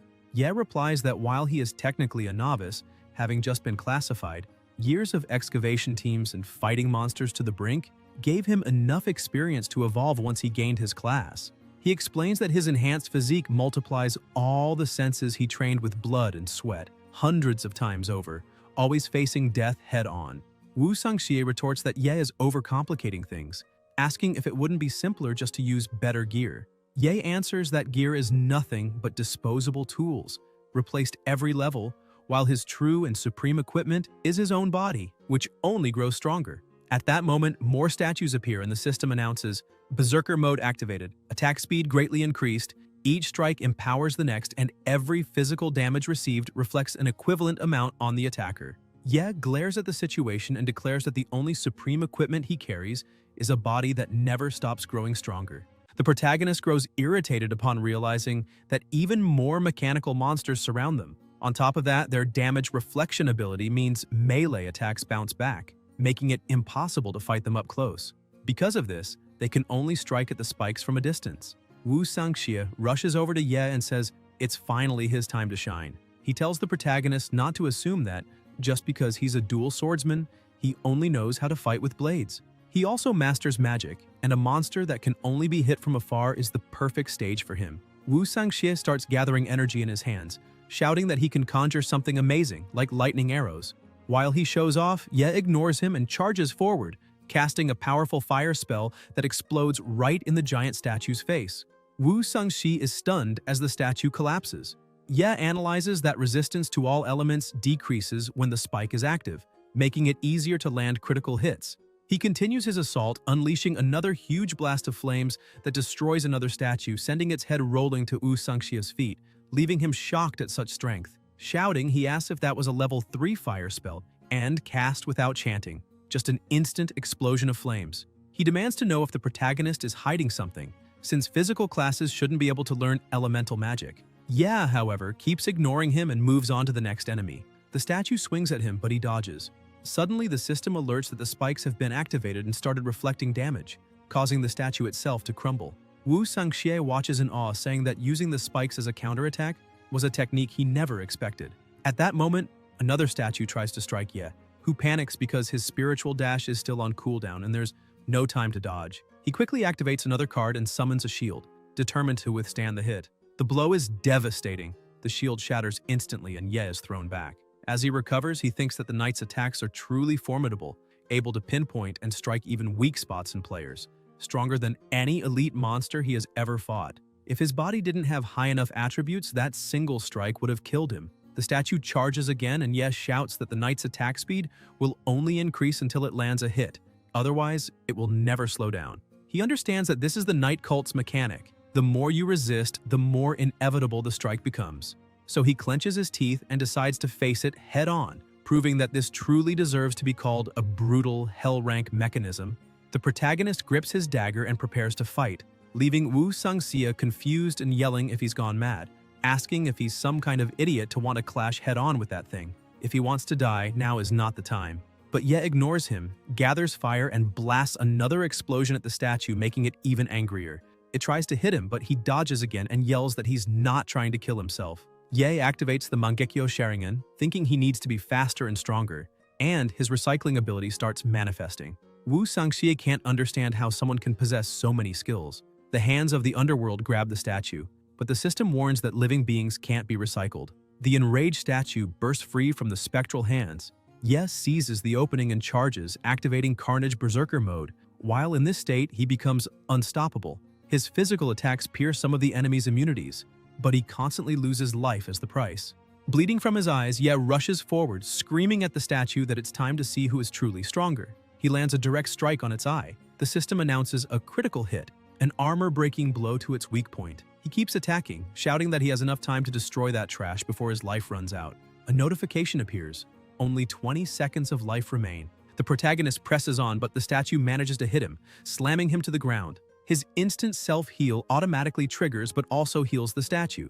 Trembling on the ground, Ye realizes his furious assault only drained 70% of the monster's health. The boss's traits keep stacking as the battle drags on, and if he doesn't end it quickly, he'll be facing an even stronger boss with more buffs. He gets back up, unleashing even more power, thinking that if he stops fighting, he'll die. If he gives up, he'll die. If he hesitates, he'll die too. He releases the second stage of Berserker, gambling the rest of his life. A massive, murderous aura fills the place as he screams that he won't let all his effort be wasted, that he'll use these 7 seconds for a strike so powerful, it will wipe the statue out in one blow. The system warns that the double life loss buff cut the duration down to 7 seconds. The statue tries to strike, but he smashes its hand like it was nothing and keeps advancing, delivering a devastating blow that destroys it completely. Wu Sangxie, stunned, shouts if, for a moment, the protagonist really surpassed the boss in physical strength, or if it was just his imagination. Ye walks on as if nothing happened, and Wu Sangxie, utterly terrified by the true monster in that room, admits to himself that for an instant he considered challenging that man. The system congratulates him for defeating the 2 Guardian Knights and announces that the portal trial is complete. The Abyss difficulty debuff is lifted, but Ye's current life drops to 10%, finally allowing potion use for recovery. Without wasting time, he gulps down potion after potion until he's fully healed, letting out a nervous laugh and saying he almost died again. Then he looks at the shattered statue bodies and mutters into the void that it's been a while since his last proper meal. Smiling, he orders his skill to begin the feast, and the 2 monsters are swiftly devoured by the void. Wu Sangxie, still shaken by everything he witnessed, recognizes those same monstrous hands from before and watches as the knights' bodies are consumed. He thinks the protagonist is truly devouring the boss's corpses, with no mistake, and concludes those tentacles can only belong to an extremely bizarre class ability, something he has never seen before. As he watches, a chill runs down his spine at the realization that the man before him is far scarier than the abyss itself. The system notifies that recycling is complete, and a new skill card has been obtained. Multiple blade strikes requiring a sword-type weapon. It unleashes a flurry of cuts in an instant, and the number of attacks increases with proficiency. If a target is hit, the next strike's speed rises, and the more consecutive hits, the higher the critical chance. Ye comments that this is the signature technique of the Sword of the Pure Knight, exactly what he expected from recycling. The system continues and announces another card obtained, Roar of Courage, requiring a shield equipped and provoking target monsters, forcing them to attack the user. If the user is under a debuff, one of them is randomly transferred to one of the provoked enemies. The protagonist notes that even though it's a shield-based skill, the ability to transfer abnormal statuses makes it extremely useful, so he decides to keep it for now. Wu Sangxie remains terrified, saying those two giants were devoured in an instant, and aside from the bloodstains scattered across the battlefield, no trace remains of their existence. As he speaks, something begins to shine above his head. He looks up, startled, and runs back as a box falls to the ground. The system notifies that an equipment item must be inserted, as the knight's souls will merge with it, with a chance to create a new random piece of gear. Ye recognizes the phenomenon and says, this is the legendary Abyss reward event, known for its extremely low chances of occurring. He recalls hearing his former team leader mention that once, after a full Abyss room clear, a similar forged altar appeared, marking the start of a rare reward event. Wu Sangxi approaches, saying that this is indeed one of the rarest reward events the Abyss can offer. Ye reflects that the stacked difficulty modifiers boosted his chances thanks to his extremely high luck attribute, turning a low probability event into something practically guaranteed. He grips his dagger with a faint smile, commenting that the harder one works, the more unexpected rewards come, and decides to test the ritual with that old starter dagger. Wu Sangxie immediately scolds him, saying he should use his best gear, and asks if he at least owns any purple-grade weapon or armor. Ye replies that the only weapon he can use right now is exactly that starter one, since he usually sells any equipment that requires a level higher than one. Wu Sangxie is left speechless, realizing he had momentarily forgotten the most important detail. The protagonist is still only level 1. That means he fought all those overwhelmingly powerful enemies without even possessing any high-level equipment. Ye then offers the dagger to the altar, saying he has no other choice and that he'll strengthen that weapon anyway. The dagger begins to be enchanted, and the system notifies that there are chances of failure depending on luck attribute and the weapon's base level. Condition detected. Level 1.0, weapon type, dagger. Estimated success rate, 200%. Ye's eyes widen, unable to believe it's possible to exceed 100% like that. Another notification appears asking if he wants to execute the enchanted transformation command with the knight's soul, informing him that the weapon type will change to longsword. He confirms. The system announces the enchantment was successful and congratulates him, saying his weapon has been upgraded to legendary grade. Ya looks at his new weapon in awe until the notification displays the name Trash Sword. He laughs, saying the appearance and quality are so good that it must indeed be legendary. The attribute screen appears. Trash Sword, durability 50 out of 50, attack 30. A shining sword but impractical, incredibly disappointing. Yet its uniqueness lies in being a one-of-a-kind, legendary trash item, required level 1. Right after, another sword appears. Trash Sword, durability 50 out of 50, attack 30.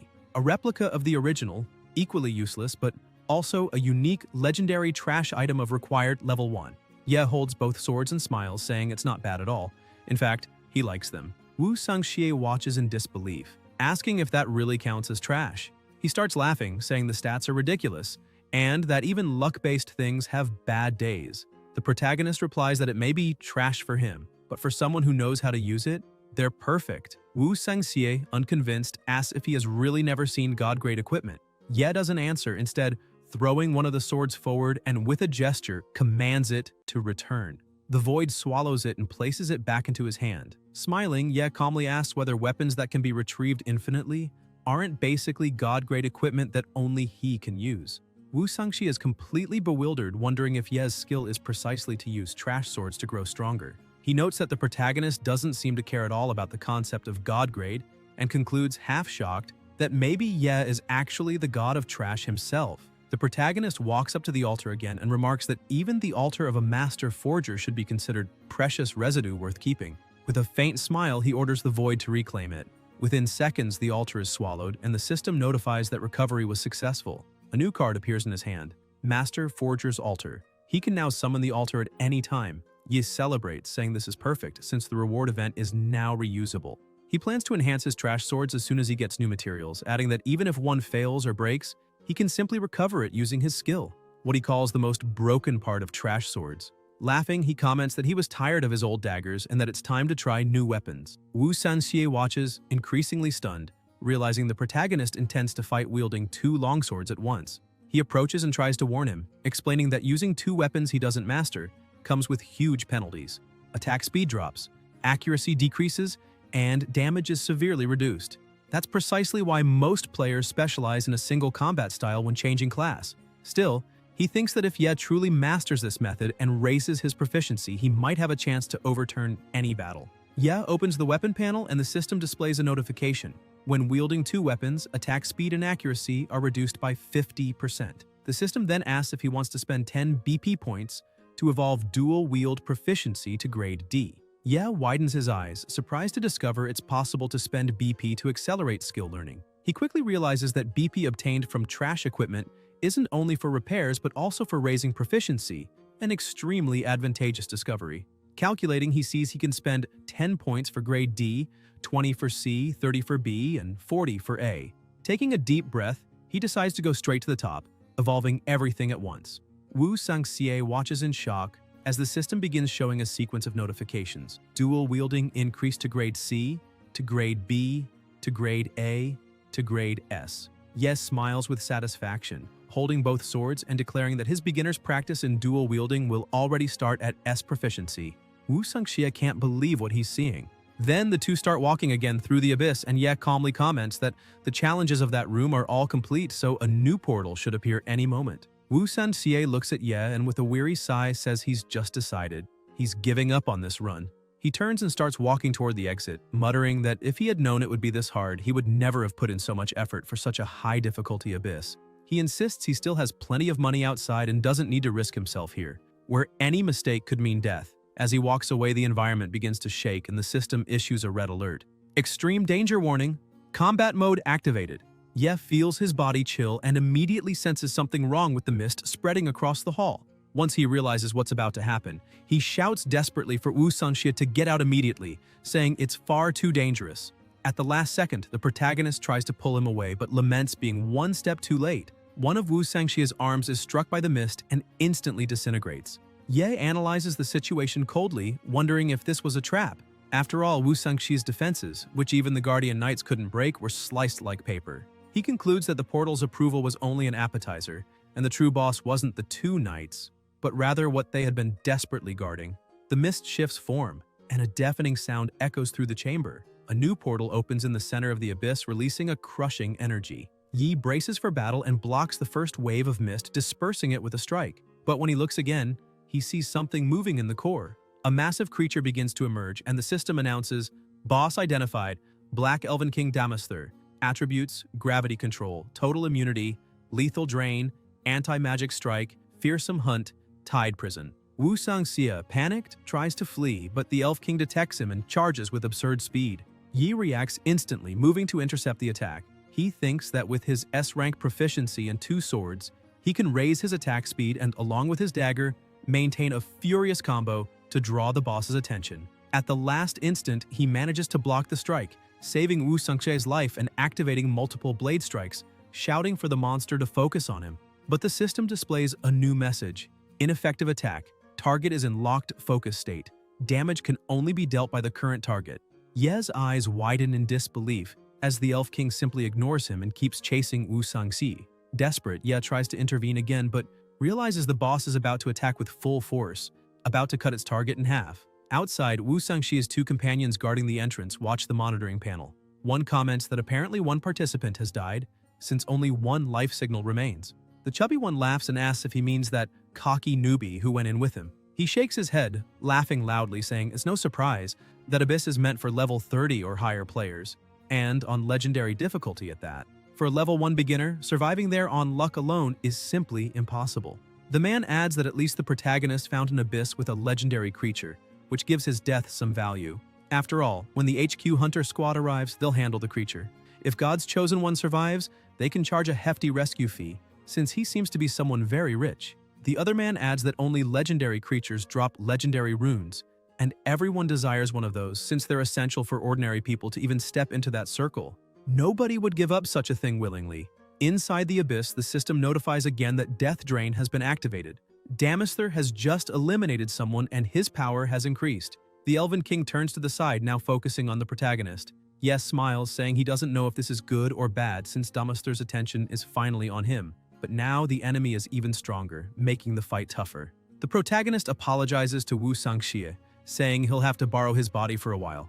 The void begins to swallow his companion's body, and the system announces that he has learned Two-Handed Sword Slash, Whirlwind Slash, Disarm, and Meteor Strike. He comments that skipping classes to learn dual swordsman techniques directly at S-rank proficiency should be enough to master nearly all of them. Preparing to fight, he orders the elf to move already.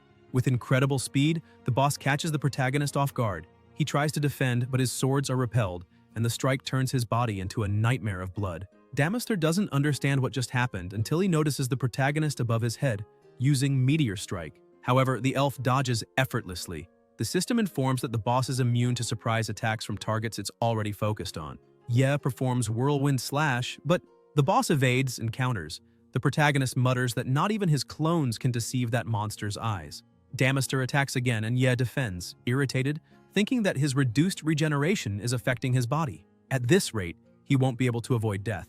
Damaster concentrates overwhelming power in his hand, creating a gravitational vortex. The protagonist is pulled in and hit directly, hurled far away. He stands up, faces the boss, and notices his regeneration has dropped to only 10%, meaning he needs to buy time to recover. Damaster vanishes in the blink of an eye and appears beside him. Ye dodges the first strike, then another, tries to retreat, but the boss creates another gravitational vortex, pulling him again. He resists, but keeps being dragged. The elf unleashes an anti-magic strike that interrupts his casting, and the system warns, super regeneration has been interrupted. Soon after, the entire chamber is already completely destroyed.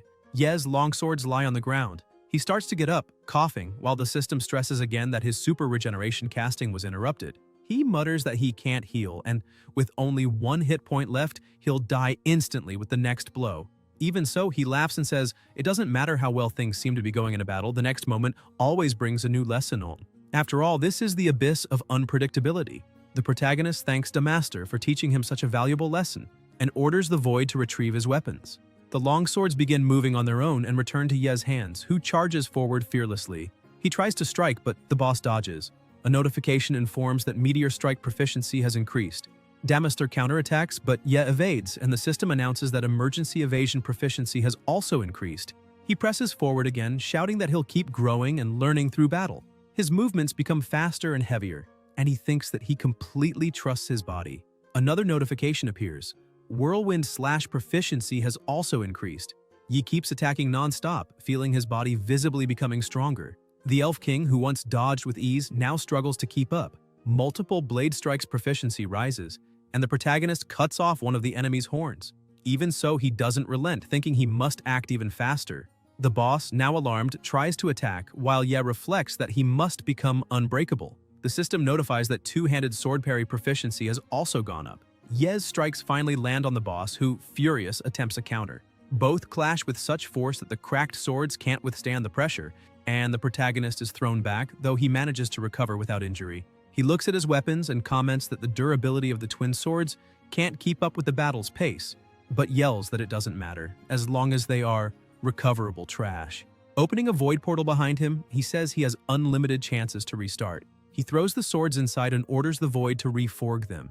Instantly, new blades appear in his hands. He raises them against the boss, and this time, his flurry of strikes lands cleanly, making Damaster's health drop visibly. The elf falls to his knees, and Yes smiles upon seeing the health bar finally appear. With a determined look, he declares that Damaster is now nothing, and that there's no reason to fear anymore. However, the system warns that the boss's rage has increased, and a crushing pressure begins to engulf the abyss.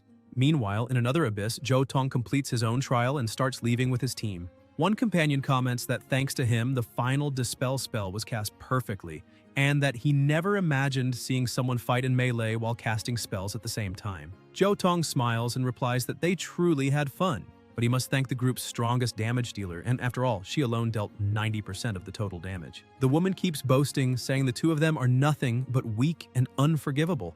Looking to the side, she notices a crowd gathered in front of the Abyss boss gate and asks why they are there. Another man approaches and asks what's going on. One of the hunters responds that the last confirmed life signal has just vanished, and apparently no one survived inside the Abyss. He adds that this is only a common incident, not an accident, and as long as they clear the Abyss before nightfall and secure the drop from the legendary monster, there will be no issue.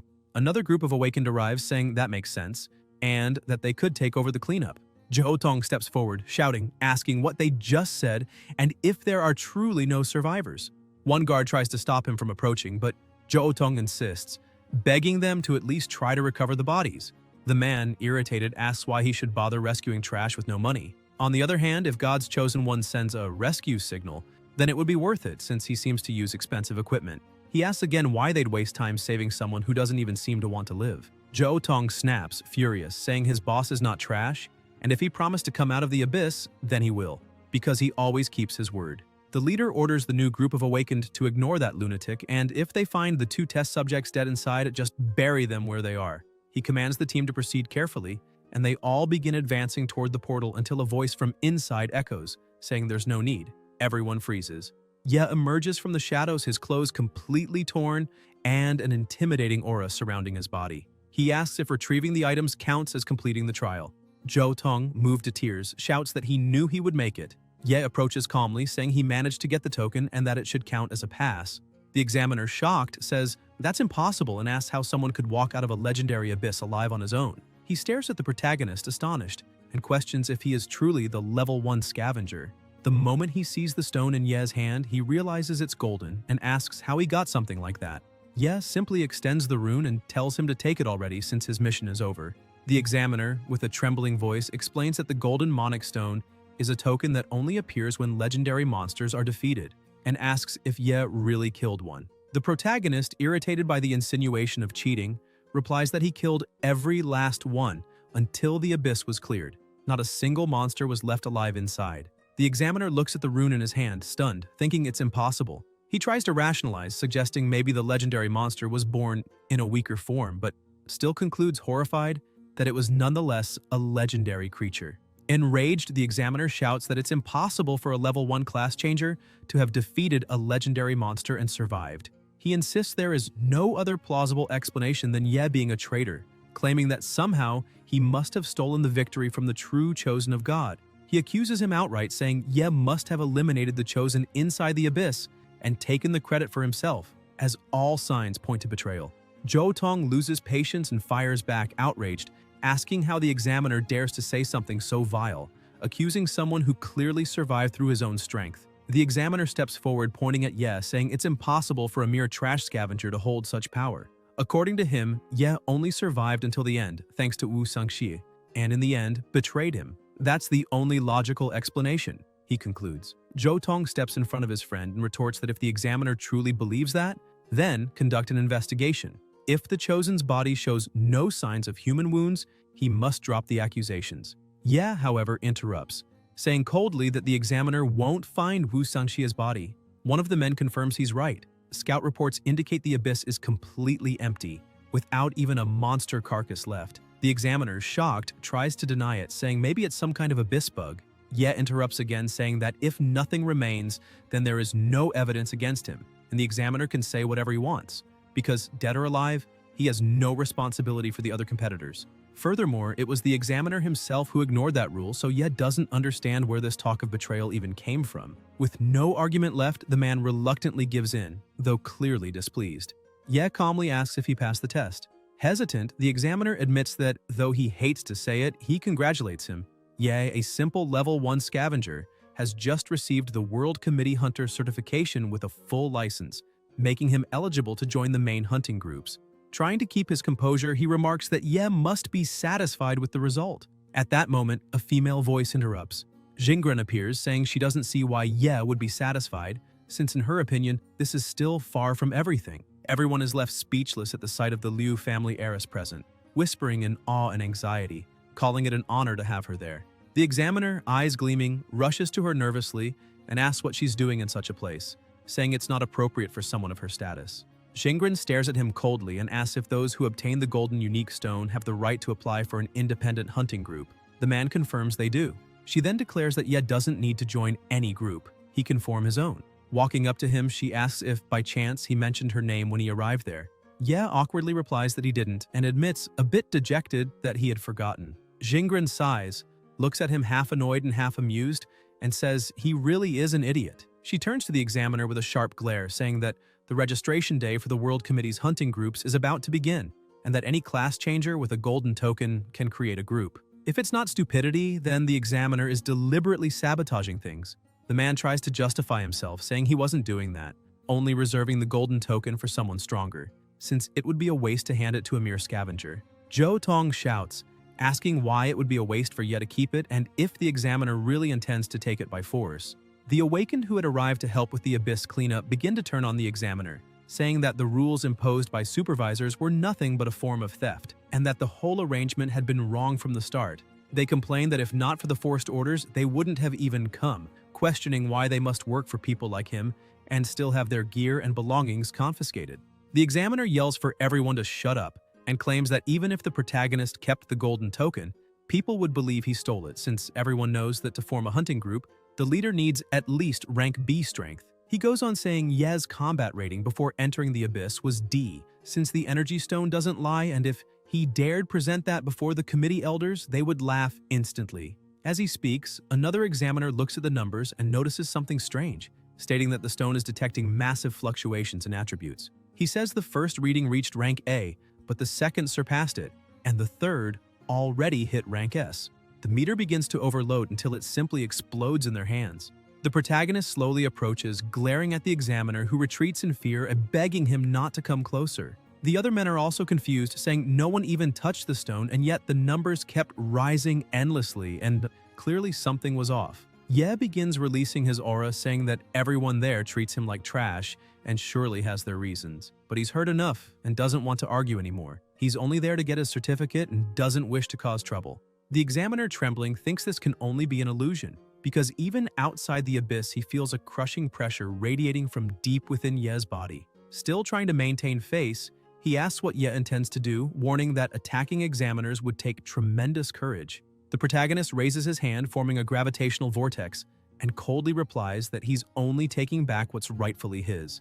He directs the vortex at the token and instantly retrieves it. The examiners, desperate, shout that the device must have malfunctioned earlier and shown false numbers, so they'll use a measuring crystal to confirm. However, when they see the result, they are left dumbstruck, exclaiming that it's impossible. The crystal is unstable, trembling, and about to explode. Ye continues to release his power and, with a firm voice, says that if they no longer doubt his value, they can end the test right there. The pressure around him rises so intensely, it throws the examiner back, shattering the crystal in midair since the final reading had already surpassed S rank. He then turns and starts walking toward the exit, telling the examiners to change their measuring method before embarrassing themselves again. The chief examiner, still dazed, mutters in disbelief, asking if Ye could have hidden his true power, something that seemed impossible to him. Jingren steps up smiling and gives Ye a light slap on the back, saying she knew he would pass the test easily, and that if he had mentioned her name from the start, no one would have dared put him through all that trouble. The chief examiner remains confused, thinking that if Ye truly has ties to the heiress of the loyal family, maybe he's not just a simple scavenger as he claimed. Jingren comments that the supervisors would have treated him better if they had used more decent equipment. Ye replies asking how he could have used her name, saying that when it comes to convincing people, it's far more satisfying to make them believe through brute force. She laughs and agrees with him. Zhou Tong, relieved the chaos is over, excitedly remarks that the woman beside him must be the famous Xingran, saying it's an honor to meet her. Ye explains that Zhou Tong is his friend and that he's also there to take the test. Xingran watches him closely and asks if they've met before. He smiles and says yes, recalling that he attended her birthday party as one of the performers, and asks if she remembers. Xingran stares at him and, with a teasing tone, asks if he means that disastrous banquet ruined by a horrible rap performance, questioning if he was one of the performers. Zhou Tong's eyes well up with tears upon hearing this, and she quickly cuts off the subject, saying that since they're talking about parties, they should celebrate Ye's new hunter certification. She proposes holding the celebration at his place.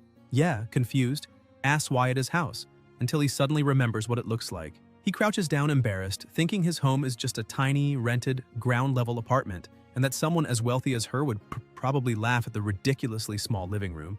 Jo Tong, meanwhile, is devastated, brooding over the comment about the terrible performance she mentioned. Shingren, not understanding the strange mood, asks what's wrong, trying to change the subject by saying that if the idea isn't convenient, they could think of another place.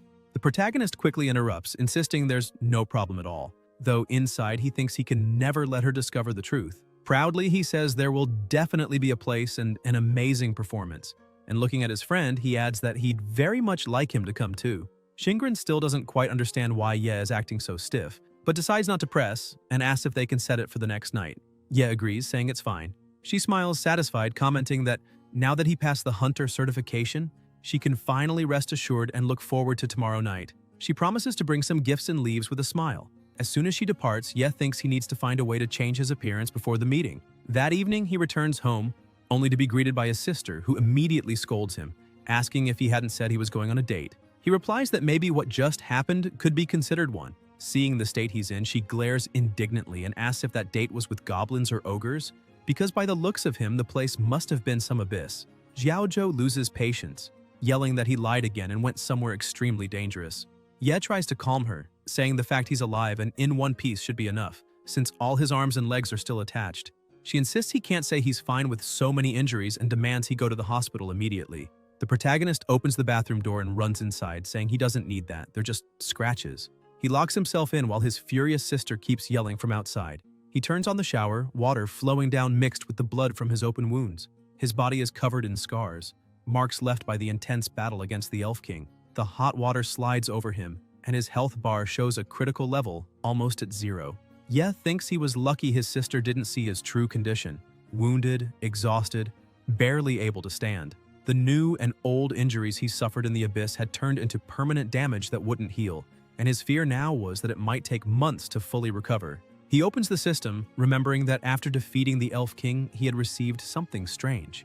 A new message appears on the screen. Reincarnate. He recalls that, still inside the abyss, after defeating the boss, 3 cards had appeared alongside this notification, confirming his victory over the Elf King. With a relieved smile, he says he did his best and managed to kill the Elf King without taking a single hit. Then he asks the Void to recycle the item, and a new message appears, informing him that he received Gravitational Vortex. Ye grins even wider, thrilled, saying that was Damaster's exclusive ability, and that he had truly pulled a big prize this time. The system notifies that he also gained 100 attribute points, bringing his total to 140. He orders the system to distribute them evenly, as he always did, but quickly notices something odd. The plus signs are grayed out after allocating 512 points. He tries to keep adding, but the system warns that his attributes have reached the limit and cannot be increased further. Confused, Ye insists, until a new message appears. Reincarnation condition fulfilled. Reincarnation option unlocked. The text explains that if he accepts, his level will immediately reset to 0, allowing a second awakening. The level cap will rise to 5 and maximum attributes will grow proportionally. He deduces that for level 1 scavengers, whose attribute limit is 512, the only way to surpass this barrier is to return to level 0, lose everything, and awaken again. Only then can they break through their limitation. Ye considers the risks of restarting inside the abyss, but now that he's safe, he realizes there's no reason to hesitate. It was the perfect time to test reincarnation. The examiner's words echo in his mind. Cheater, traitor, trash. The same insults he had heard all his life. With a stern face under the water streaming down like rain, he murmurs that he always fought to grow stronger, to give his sister a decent life and protect her from abuse.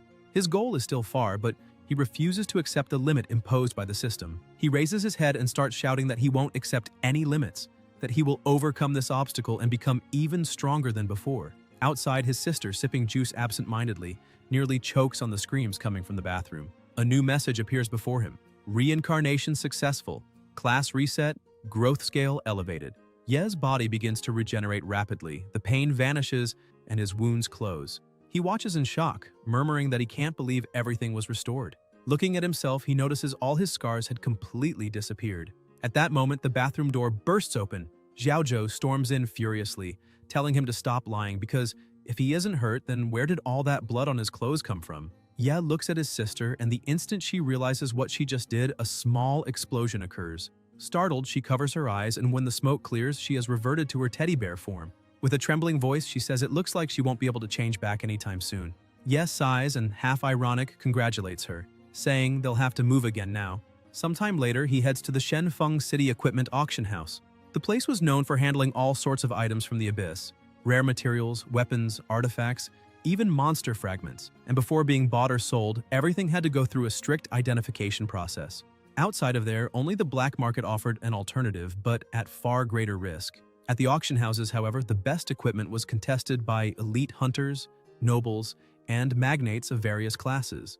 As Ye walks through the lobby, a guard approaches with an arrogant expression, saying unauthorized people cannot wander there and asking what he's doing. Ye calmly replies that he is a collector and came to appraise some equipment to place for auction. The guard looks at him with disdain and lets out a mocking laugh, saying he doesn't look like a collector at all and asking what his ranking is to have such audacity. Ye says he is rank 1 for now, but thinks to himself that even if he were at the maximum allowed rank, rank 5, the guard's attitude would probably be the same. The man frowns and begins to push him out, saying this is a place for elites, attended only by the richest, and that only top-tier equipment is worthy of being there. That's why he needs to remove useless people like Ye before they cause a scene. Ye then calmly pulls out a dagger from his bag and asks the guard to evaluate it before saying another word. The man, who is also an appraiser, looks at him with contempt, asking if he's joking with that and saying he doesn't have time to waste on scrap. Still impatient, he agrees, saying that if this is enough to make him leave, he'll do the analysis. He activates the appraisal equipment and the display indicates the dagger has no value. Satisfied, the guard lifts his chin and asks if Ye heard the result, telling him to throw that junk away and that if he wants, he can even help get rid of the trash to avoid the disposal fee. Ye says nothing. He just releases the dagger, which pierces the ground effortlessly as if cutting through butter. The appraiser's eyes widen. That blade couldn't be ordinary. He crouches down, inspecting closely, and notices a strange energy emanating from the metal. With a suddenly serious tone, he asks Ye to wait a moment and decides to evaluate it again, this time using a more advanced artifact called the appraisal glass. As soon as he equips it, his perception rises a level and a new reading begins to glow before his eyes. His eyes light up and he shouts that this is a unique piece, a void rift, a singular danger item. It was a blade as dark as the abyss, with faint starlight shining through it like the void itself incarnate. They say an assassin once hunted a woman with a huge bounty, and when he finally caught her and left her at death's door, she simply vanished like smoke, leaving behind a dagger on the ground that radiated strange light. Damage 42, skill Void Rending, leaves a portal allowing the wielder to teleport within a 30-meter radius, requires level 3, but the shrewd man holds the equipment in his hands, saying he almost lost an extremely rare and enhanced item. Half an hour earlier, the protagonist had been cleaning up the mess and remarked that it looked like his sister would have to stay in a hotel for a few days, while he spent the night in the landlord's basement. Otherwise, his few savings wouldn't be enough to cover another accident at home. The cost of repairs demanded by the landlord had been 2 million won, leaving Ye with only 200 in his account. He opens the system and tells himself he needs to find a way to redeem the equipment he bought, since he needs money immediately. However, he knows the market is flooded with high-quality gear, though not top-tier. After all, most workers buy replicas to secure jobs and rarely replace them. To the rich, equipment like that is nothing but trash, hard to sell, of little use, and cheap. Even so, he thinks that if he selects a few good ones, he might sell them for a few 100,000 yuan. While scanning the system, he notices a forge icon. He quickly clicks it, wondering if the abyss facilities could be used outside. A portal opens at his side, and upon hearing the sound, he looks up, realizing a box is about to fall on him. He dodges at the last second and stares at the forge, surprised it actually appeared. A forging altar had emerged out of nowhere, in such a small space that it nearly hit his face. The system sends a warning message. Unidentified forge has appeared. Equipment forging capacity unlocked. Low-quality equipment can now be upgraded to a higher category. Reading this, he smiles, grabs his longsword, and comments that if equipment quality can be improved, then rare weapons can be raised to precious, then epic, and finally, legendary. From what he's heard, the value of equipment can increase more than tenfold with each upgrade level. He analyzes the stats of his hunter's longsword, a rare one-handed sword. With it, he had slain many beasts that threatened the village, but in the end, both he and the beasts ended up in a dragon's maw. Damage 48, level requirement 17, causes 3% additional damage against beast-type monsters. He tosses the sword into the forge, saying it isn't first-rate, worth only about 10,000 on the black market, so either way. Since he can't use it, it's just a piece of trash that will serve for practice. The system informs that 30 attribute points were injected as the forging cost, and the protagonist comments that at least that equals double the weapon's value. However, the forge fails and the result is nothing but scrap. He He thinks that maybe the reason is the equipment's grade, far too low, and that he didn't inject enough attribute points since the value of a truly worthy item starts at 100,000. Still confident, though with a touch of unease, he decides to try again, telling himself it has to work since that item is worth 100,000. But the forge fails once more.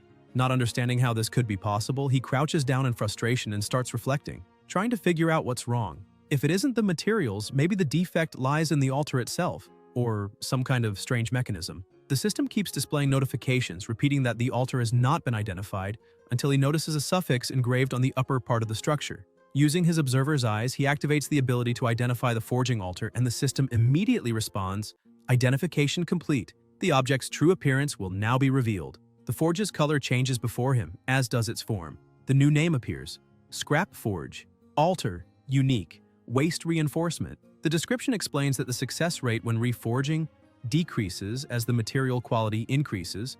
The more trash the item, the higher the chance of success, but also the higher the overall failure rate. The protagonist lets out a bitter laugh and comments that apparently this altar was tailor-made for trash, almost like a curse from the god of trash himself, since everything he's received from the very beginning has been nothing but useless rewards from start to finish. In the basement of his house, Mano watches as the forge displays the hammer, while a notification appears saying, "Reforging exclusive scraps." The success rate of reforging decreases as the material's quality increases. The more trash the material, the higher the success rate. The higher the quality, the greater the failure rate. Yes stares at the forge and remarks that if it can only store useless equipment, then maybe that's precisely what makes it special. In a scenario where only junk can be reforged successfully, he could simply discard all the rubbish there. The protagonist then throws in a discarded longsword, considered trash for being scarred by time, once lying silently on a deserted battlefield, surrounded by withered red flowers and endless memories. Required level 1. He raises the hammer with his void magic, and upon breaking the sword, the reforging message appears, declaring the process successful and transforming it into a new weapon. Eclipse. Unique longsword. The blade is like the night sky, forged from lost stars that emit a faint glow in darkness, and a soft shadow in the light. Damage 422, shadow enchantment, melted armor, and elemental resistance. Required level 32. You can't believe he managed to get a unique collector's equipment piece, the only one of its kind in the entire world, forged from a mere scrap. This makes him conclude that the scrap forging altar is definitely a divine artifact, and this time he was truly lucky to obtain such a treasure. With so much junk gear in his inventory, it was like having a money printing machine. Excited, he continues his work and reforges another scrap, obtaining a bow called Song of the Night. The bow, unique, is shaped like a magnificent harp, with a string as soft as silk, able to play a moving melody in the night. When the young hunter draws the string, the music sounds like the whisper of the stars, awakening nature's power. Damage 397. Strings of the Whispering Heart. This bow fires invisible magic arrows that cause sonic damage. Required level 29. Next, he reforges again and obtains the mantra, a unique staff made of ancient tree roots with a sturdy crystal on top. The wooden shaft is engraved with the wisdom of the ancients and the prophecies of ogre ancestors. It is said that the two-headed ogre believed he could communicate with nature by swinging the staff, though in practice he usually ended up hitting his other head. Damage 400, enchanted strike, additional magic damage, and increased physical attack. The higher the wielder's intelligence stat, the greater the damage. Required level 30. Finally, another item is forged. Thunder, a unique hammer forged by the Abyss Dwarves and containing the essence of lightning. It can summon storms and vanish into the air like thunder itself. Damage 577. Lightning enchantment that inflicts electric damage on the opponent when striking with a speed bonus. Required level 41. The protagonist keeps forging for hours, creating countless new weapons. Exhausted, he sits on a crate and comments that all his useless gear has already run out, and the ones that still had some value were converted into attribute points. Even so, what he had was enough to create an impressive amount of unique equipment. As a result, he reached Scavenger level 1, since even without killing monsters, he could still gain experience points just by forging. In just a few hours, he overcame the initial stage, the hardest part of becoming a true role holder. With a smile on his face, he states that all this is great, and now all that's left is to figure out how to turn all that equipment into money using his new hunter's license. In the present, the appraiser who once treated him with disdain now receives him completely differently. The two sit on a couch to talk, and the appraiser asks where the equipment he had analyzed came from. Ye replies that he already said before and insists that he's just a collector, since even at level 1 he can still collect high-quality items. He thinks that if he said he had forged it all, it would only create unnecessary trouble. The appraiser says there's nothing wrong with collecting items after all. Collectors aren't divided by levels, but by taste. And the fact that Ye possesses such a powerful collection is simply a reflection of his own strength. The protagonist then opens a small void portal saying he still has some pieces, and that if the auction price is satisfactory, the appraiser could receive a good commission. He begins to spill the items onto the floor. The man goes crazy seeing all that and rushes to tell the others to prepare the highest category VIP room and also immediate platinum VIP induction. Ye heads toward the VIP class holding the card, thinking that the platinum access is only valid for that registration. On the way, he bumps into a man who asks what an idiot like him is doing there. The protagonist apologizes, saying he wasn't paying attention. The man looks him over from head to toe, finding it odd that someone dressed so simply could be in such a high-class place, and asks how he dares block his path, demanding to know the name of the hunting group he belongs to. Ye calmly replies that he is a free hunter. The man says no wonder he looks like a beggar since he's just an independent hunter. He presents his emblem and identifies himself as Lang Xiaofeng, member of the A+ hunter group Tattoos, nicknamed Mad Vlad Tattoos. Ye thinks that the Tattoos are known for being war maniacs, a group that only recruits brutal berserkers and values nothing but strength. He knows this because he has cleaned up battlefields they left behind many times, and some of those occasions ended very badly. That's why he decides this time it's better not to provoke any unnecessary confrontation. He just turns around and starts to leave, apologizing again, while Xiaofeng grows irritated and draws his sword, pointing it at the protagonist and demanding if he really thinks he can just apologize and walk away, calling him a bastard with an irrelevant surname, and declaring that, judging by his clothes, he obviously snuck in. Xiaofeng says he'll remind him that this is a members-only entrance, and that only high-ranking hunting group officers can use it, declaring that scum like the protagonist should go through the line reserved for scum. Ye pushes the sword aside and replies that this is a place under the jurisdiction of the World Guild, and if anyone uses a weapon inside, they'll be in serious trouble. Xiaofeng, consumed by rage, says that Ye himself is very lucky and asks if he really believes a piece of trash like him has the qualifications to walk the same path. Then he begins to make a scene, calling the guards and demanding, as a senior member of Tattoos, that the protagonist be expelled and have his identity carefully verified. The appraiser, watching everything from the other side, thought he had truly struck gold, but nearly has a heart attack when he sees the guards trying to forcefully remove the protagonist. He rushes over and asks Ye why he went to the members' entrance, since he should have entered through the platinum entrance. Xiaofeng grabs the protagonist by the collar and questions the appraiser, asking if he's sure he's dealing with the right person. The appraiser, irritated, orders the guards to detain Xiaofeng. The guards shove him against the wall and he keeps ranting, saying that a free hunter like Ye, without the backing of any hunting group, could never afford the high fee for platinum VIP access. The appraiser bows repeatedly, apologizing for the incident, while Xiaofeng keeps shouting, demanding that the guards not touch him, since he's a senior member of Tattoos and shouldn't be treated that way. One of the guards then coldly replies that this auction house is under the direct jurisdiction of the World Guild, and if he insists on causing trouble, they will notify the supervisor and cancel his membership immediately.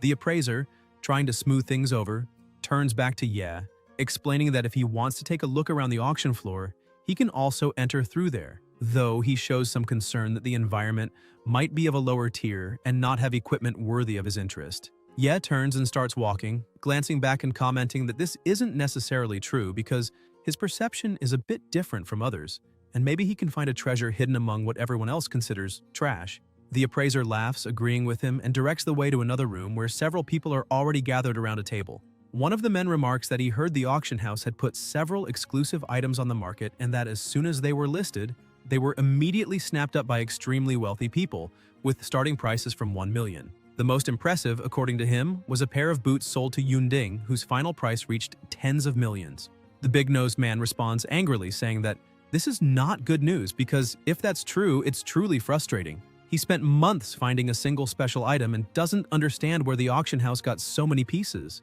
The old man beside him comments that he heard rumors a collector showed up there and sold his entire stock all at once. The big-nosed man keeps complaining, saying that in the presence of true professionals, people like them can only compete for scraps, since top hunters have the financial power of their groups behind them. Ye watches from a distance, attentive, until the auction system announces that the Thunder Hammer was sold for 3,175,000 yuan, while the Meteorite Shield reached 2,810,000. Ye smiles in satisfaction, telling himself that the equipment was just as popular as he expected and that if he ever runs out of money in the future, all he'll need to do is put a few of his creations up for auction. Soon after, the robust-looking announcer steps onto the stage and begins to announce the rules of the blind auction. He explains that all Abyss equipment put up for sale will be in an unidentified state, meaning they could be either high-quality or low-quality items. For that reason, returns or exchanges will not be accepted, and no one can refuse to pay the bid amount for any reason. As soon as he finishes the explanation, the blind auction begins. The first item presented is an unidentified ring with a starting bid of 500,000. Ye uses his observer's eye to analyze it further and concludes that the first item usually serves as a warm-up piece, while the true treasures tend to appear later, meaning the early lots are often traps. Even so, noticing no one stepping forward, he decides to stir the mood and places a bid of 1 million. Xiao Feng, who is also participating in the auction, immediately gets irritated, calling the protagonist an arrogant bastard for pretending to be rich, claiming that the shabby ring wasn't even worth half the price. The auctioneer is surprised to see someone offering such a high bid and asks if anyone wishes to top it. The other buyers, sitting at the surrounding tables, murmur among themselves, noting that the Platinum VIP had made his first move and that anyone in that seat must be absurdly wealthy. Slowly, the atmosphere shifts. Some start to wonder if the ring could indeed be a hidden treasure. After all, someone capable of paying for platinum access would hardly make such a crude mistake. Everyone begins competing for the item, raising the bids until it reaches 1,400,000. Ye raises it again to 2,500,000, leaving the entire room surprised. Buyers murmur, saying this is an extremely high offer, and if the Platinum VIP raised his hand again, then the ring must surely be an invaluable treasure. Xiao Feng grows more irritated, saying the protagonist is just trying to show off in front of everyone and that he can't just stand by. He stands up, slams the table, and declares a bid of 3 million, proclaiming it unbeatable and certain that at that price the item would be his. But Ye raises it again, offering 4 million. His current bank balance is 79 million, so he feels at ease. Xiao Feng grows even angrier, claiming that the protagonist is mocking him again. One of his companions tries to stop him, pointing out that paying 4 million for an unidentified ring is already absurd. Still, Xiao Feng cuts him off, saying that Bastard's past is significant and that he had underestimated him before. If Ye wants the ring so badly, it must be high quality, and that's exactly why he cannot let him win. He then shouts, raising the bid to 5 million. One of the sellers, surprised, comments that such a price range is normally reserved only for exclusive gear. A mage at a nearby table adds that spending so much on an unidentified ring would be enough to bankrupt a small hunting group. Xiao Feng walks up to Ye, points at him, and mocks him for being just a free hunter with a net worth of only a few million, daring to compete against a Tatus member backed by sponsors and wealth. Ye stares at him silently and without showing emotion, raises the bid to 10 million. The hall bursts into chaos. Xiao Feng is stunned, asking if he heard correctly because it couldn't be possible. How could a mere free hunter casually bid 10 million when that sum was enough to found a mid-size hunting group? Desperate, he demands the auctioneer verify Ye's bank balance, claiming the protagonist is making false bids and disrupting the order of the event. He insists that even a Platinum VIP must follow the rules, and otherwise he should be expelled immediately. The auctioneer contacts the administration via communicator and, after a few seconds, announces to everyone that the 10 million bid has been confirmed and is fully valid. The people are impressed to learn that the Platinum VIP truly possesses wealth above that amount. Realizing none of them can compete, Xiao Feng, consumed by rage, thinks he will never allow himself to be humiliated in front of everyone, for he is Tatus Xiao Feng of the A+ Hunter Group, a high-ranking representative of a major hunting group, and cannot accept being crushed by a mere free hunter. With a trembling voice, he slowly raises his paddle and bids 10,500,000. Ye stands up, smirks, and provocatively raises the bid to 100 million. Xiao Feng falls back, utterly disbelieving what he just heard. The protagonist sits down, looking down and reflecting that it doesn't matter if he spends all his money on a piece of trash there, because tomorrow he can simply produce exclusive equipment of the same value. Ye looks at Xiao Feng and asks if that's really all he's got, reminding him not to let a free hunter look down on him. The auctioneer announces the current bid of 100 million and starts counting down. Xiao Feng is confused, not understanding how the protagonist could act with such determination, offering 100 million without the slightest hesitation.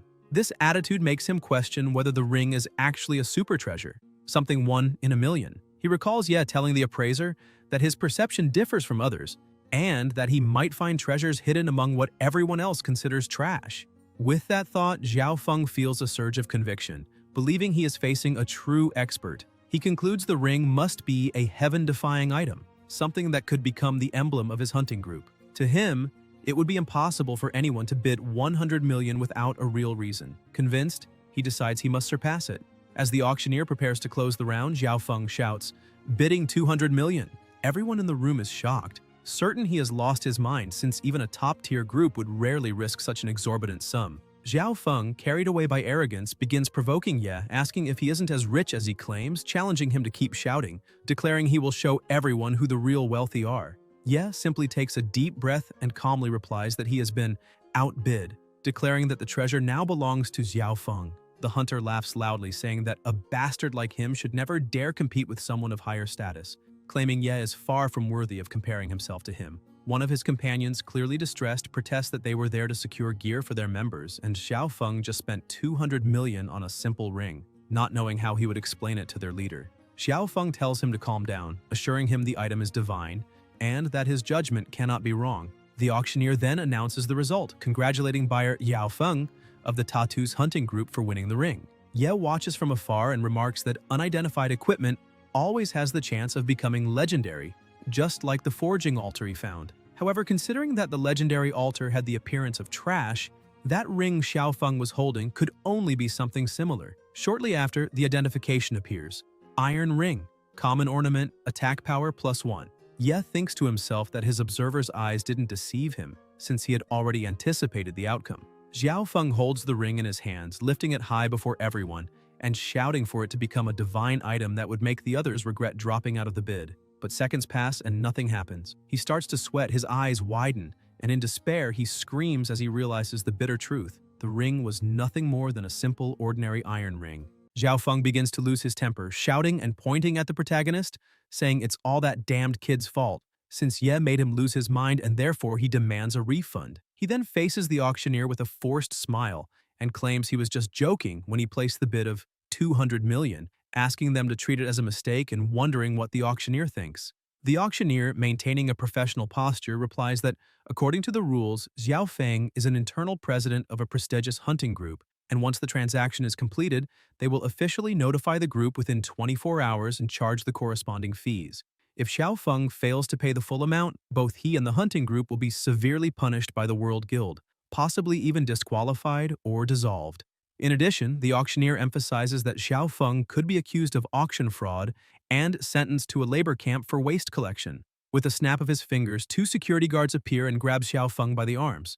In a cold voice, the auctioneer informs him that due to the high value of the offer, the auction house will send someone to escort him to the syndicate where he must make the full payment. Desperate, Xiao Feng shouts for them to wait a minute, but he is forcibly dragged away, screaming that it's all the protagonist's fault, calling him a bastard and cursing him for ruining his life. The other buyers, including the man with the big nose, watch in awe, commenting that Ye is terrifying. He destroyed an entire hunting group without spilling a single drop of blood, and the worst part was that it seemed meaningless to him. Once the commotion ends, the auctioneer regains composure, announces that everything has been settled, and invites the audience to move on to the next item, a wild transformation necklace. He explains that while the transformation ability is active, the wearer becomes immune to all movement control effects, cannot be knocked back, and even gains self-healing. The protagonist watches attentively and thinks that necklace perfectly suits his sister, as if it were tailor-made for her, deciding to bid on it as a gift. He raises his hand and with a slight smile declares his bid,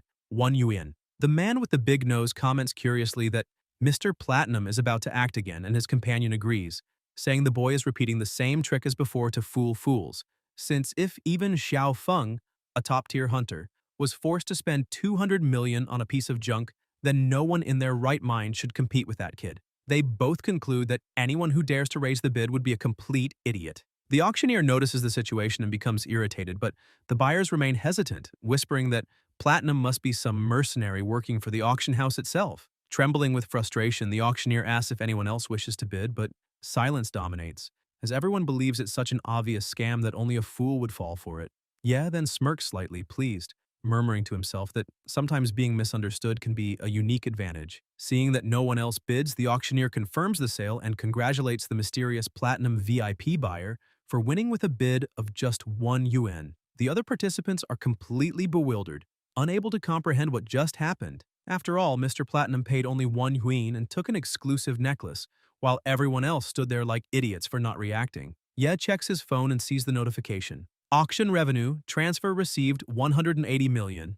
He smiles with satisfaction, thinking that he finally made some real money and can now buy things of true value for himself. Sometime later, in another place, the protagonist visits a real estate agency and asks to see a specific apartment. The saleswoman, somewhat surprised, asks if he means that building, explaining that it's the king of all buildings in Shenfeng City, the most luxurious property in the region, located on the top floor, with 1,000 square meters and a panoramic view of the city's most prosperous commercial district. Smiling, she remarks that the best luxury properties are fought over by the wealthiest people, and that the listing price is around 100 million. In a more realistic tone, she suggests that instead of wasting time on something so unattainable, he should consider a more traditional 80 square meter apartment, whose 30-year financing plan would be manageable for ordinary people. Ye raises his eyebrows and, with slight sarcasm, asks if she thinks he has no money, making it clear there's no need to look for another penthouse. He's buying that one. The saleswoman, flustered, tries to explain that getting a 100 million loan is impossible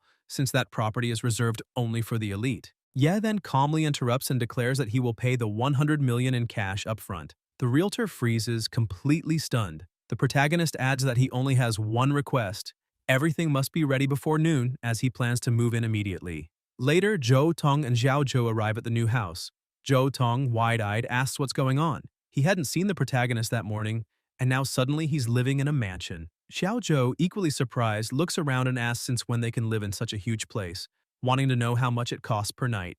Ye laughs and comments that the space is big enough for her not to worry about breaking the ceiling even if she transforms. His sister gasps and asks if he really bought that mansion because of her. Ye responds casually that yes, he bought it in her name, and even if she ends up breaking something, he'll just buy another one. Zhou Tong remains stunned, saying the living room is so large that even the echo of his own voice scares him. Ye then leads his sister to the window and promises that, from that night on, he will never let her suffer again. After eating until they can't anymore, Zhou Tong collapses on the sofa, too full to move, while Xiao Zhou, stuffed, lies on the table like a Christmas turkey. Outside, the protagonist gazes at the view when Xingran approaches and comments that he seems different. Ye replies that he's just evaluating the air, looking at the horizon, and asks her to notice too, because even after buying the best house in the best location, the air still feels polluted. Xingran is surprised and says she saw with her own eyes all the effort he put in to change his life, asking if he shouldn't be happy now that he has achieved all this. She congratulates him again for officially becoming a hunter. Yes smiles and thanks her. Xingran then reminds him that they had agreed to celebrate that night and asks him to stop making that serious face, showing a necklace and saying that it's her gift to him. Ye is surprised to recognize the stone, and Xingran smiles, saying that she had long wanted to return it to him, but this time, as a gift. She explains that she kept that crystal carefully all these years and wore it every time she entered the abyss, because it reminded her that there are still people in this world who don't accept the fate handed to them, who refuse to surrender, and who, even risking their lives, continue to defy the impossible. That's why she believes the crystal brings good luck, helping one escape unharmed from the worst situations. Ye agrees, saying that indeed, surviving in a world like theirs always involves a touch of luck. Xingran smiles and recalls that when he once said that instead of trying to convince others with words, it was better to make them believe through strength, she realized that surviving something unscathed is not a matter of luck, and never will be. Ye replies with a faint smile, saying that he has always believed direct action is more effective than persuasion, because only by staying alive in front of others can one prove their worth without wasting a single word. Xingran agrees and says that's exactly what she likes most about him. Whenever she tried to establish herself as a hunter, people would associate her success with her family, preferring to believe that everything she had achieved came from connections rather than her own effort. She confesses that she just wants to be respected for her skills alone and, one day, be able to say the same inspiring words as her older brothers and sisters. That's why she's grateful to him. From a financial standpoint, that crystal has no value at all. But Ye's worth, like the crystals, cannot be measured by money. That's why she says that it doesn't matter if he lives in a mansion, a rented house, a luxury car, or a shared bike. She will always like him because, in the end, the man she truly loves is still the same strong guy who once collected trash. Ye laughs and says it's true. Getting rich suddenly isn't as fun as it seems, and even with expensive wine and fancy buffets, he still prefers the good old street barbecue with beer. Then, in a softer tone, he adds that the real reason he needs so much money is something she herself once said. Looking at Shingren, he recalls that she once mentioned that if he had more money, he could form his own hunting group. Surprised, Shingren nods, saying that's true, since creating a hunting group requires a lot of resources and structure. Ye then smiles with determination and declares that this is exactly his goal, to form his own group and head toward the most dangerous zones of the abyss because, as she herself said, no one becomes truly strong by being alone. Gripping his totem firmly, he finishes by saying that if he can't adapt to the rules of the game, then he must become the very law of that world. After the conversation, Ye goes downstairs to take out the trash and mutters to himself that even though he now lives in a luxury condominium, the disposal system is incredibly inconvenient. He has to take the elevator down and walk nearly 100 meters to reach the nearest bin. Grumbling, he wonders aloud whether rich people don't produce garbage. As he throws the bags away, a man approaches, staring at him with disdain, and asks which apartment he works for, since he's clearly not following the building's rules. The man says there's a designated area for employees to dump trash, and that Ye shouldn't be walking around carrying dirty bags, because if someone saw him, they might think ordinary, classless people live in that condominium. Ye calmly introduces himself, saying his name is Ye, and that he's not anyone's employee, but rather the new owner of one of the apartments. He extends his hand politely, but the man sneers, picks up a banana peel he was holding, and places it in Ye's hand, saying that in such a wealthy place, it's absurd to imagine a real resident would take out their own trash. He insists Ye must be just a servant and, turning his back, orders him to clean up the surroundings as well before disappearing from his sight forever. Annoyed, Ye clenches his fist and a heavy pressure begins to fill the air. Gravity suddenly increases, pulling the man down. Startled, he screams, asking what's happening, but Yes stares coldly and says that the trash belongs to him, so he'd better pick it up before being forced to. The man tries to resist, but Yes slams him to the ground with a mere gesture. Even lying there, the man keeps shouting indignantly at what he believes is a servant, saying this is outrageous. The system emits a warning: target under gravitational pressure, raw strength applied, combat abilities restricted. Ye calmly increases the force, reminding him that he already told him to pick up the trash. Desperate, the man activates an ability, and a new message appears. Target used titanic power. Strength increased tenfold. Effect: attempting to remove bodily restriction. The man curses, yelling how Ye dares to speak to him like that. Ye remains expressionless and intensifies the gravity again, prompting another system message. Body control removal attempt ineffective. Legendary class control ability detected. The man is crushed against the ground once more, incredulous, demanding to know how someone so ordinary could possess a legendary class control skill. Ye looks down at him and explains coldly that the gravitational vortex is an ability obtained from a legendary monster, naturally far stronger than any technique taught in professional hunter academies. So calling it a legendary class ability is no exaggeration. The man, consumed by pride, thinks that the stinking protagonist doesn't seem particularly powerful, probably just some kind of support specialist.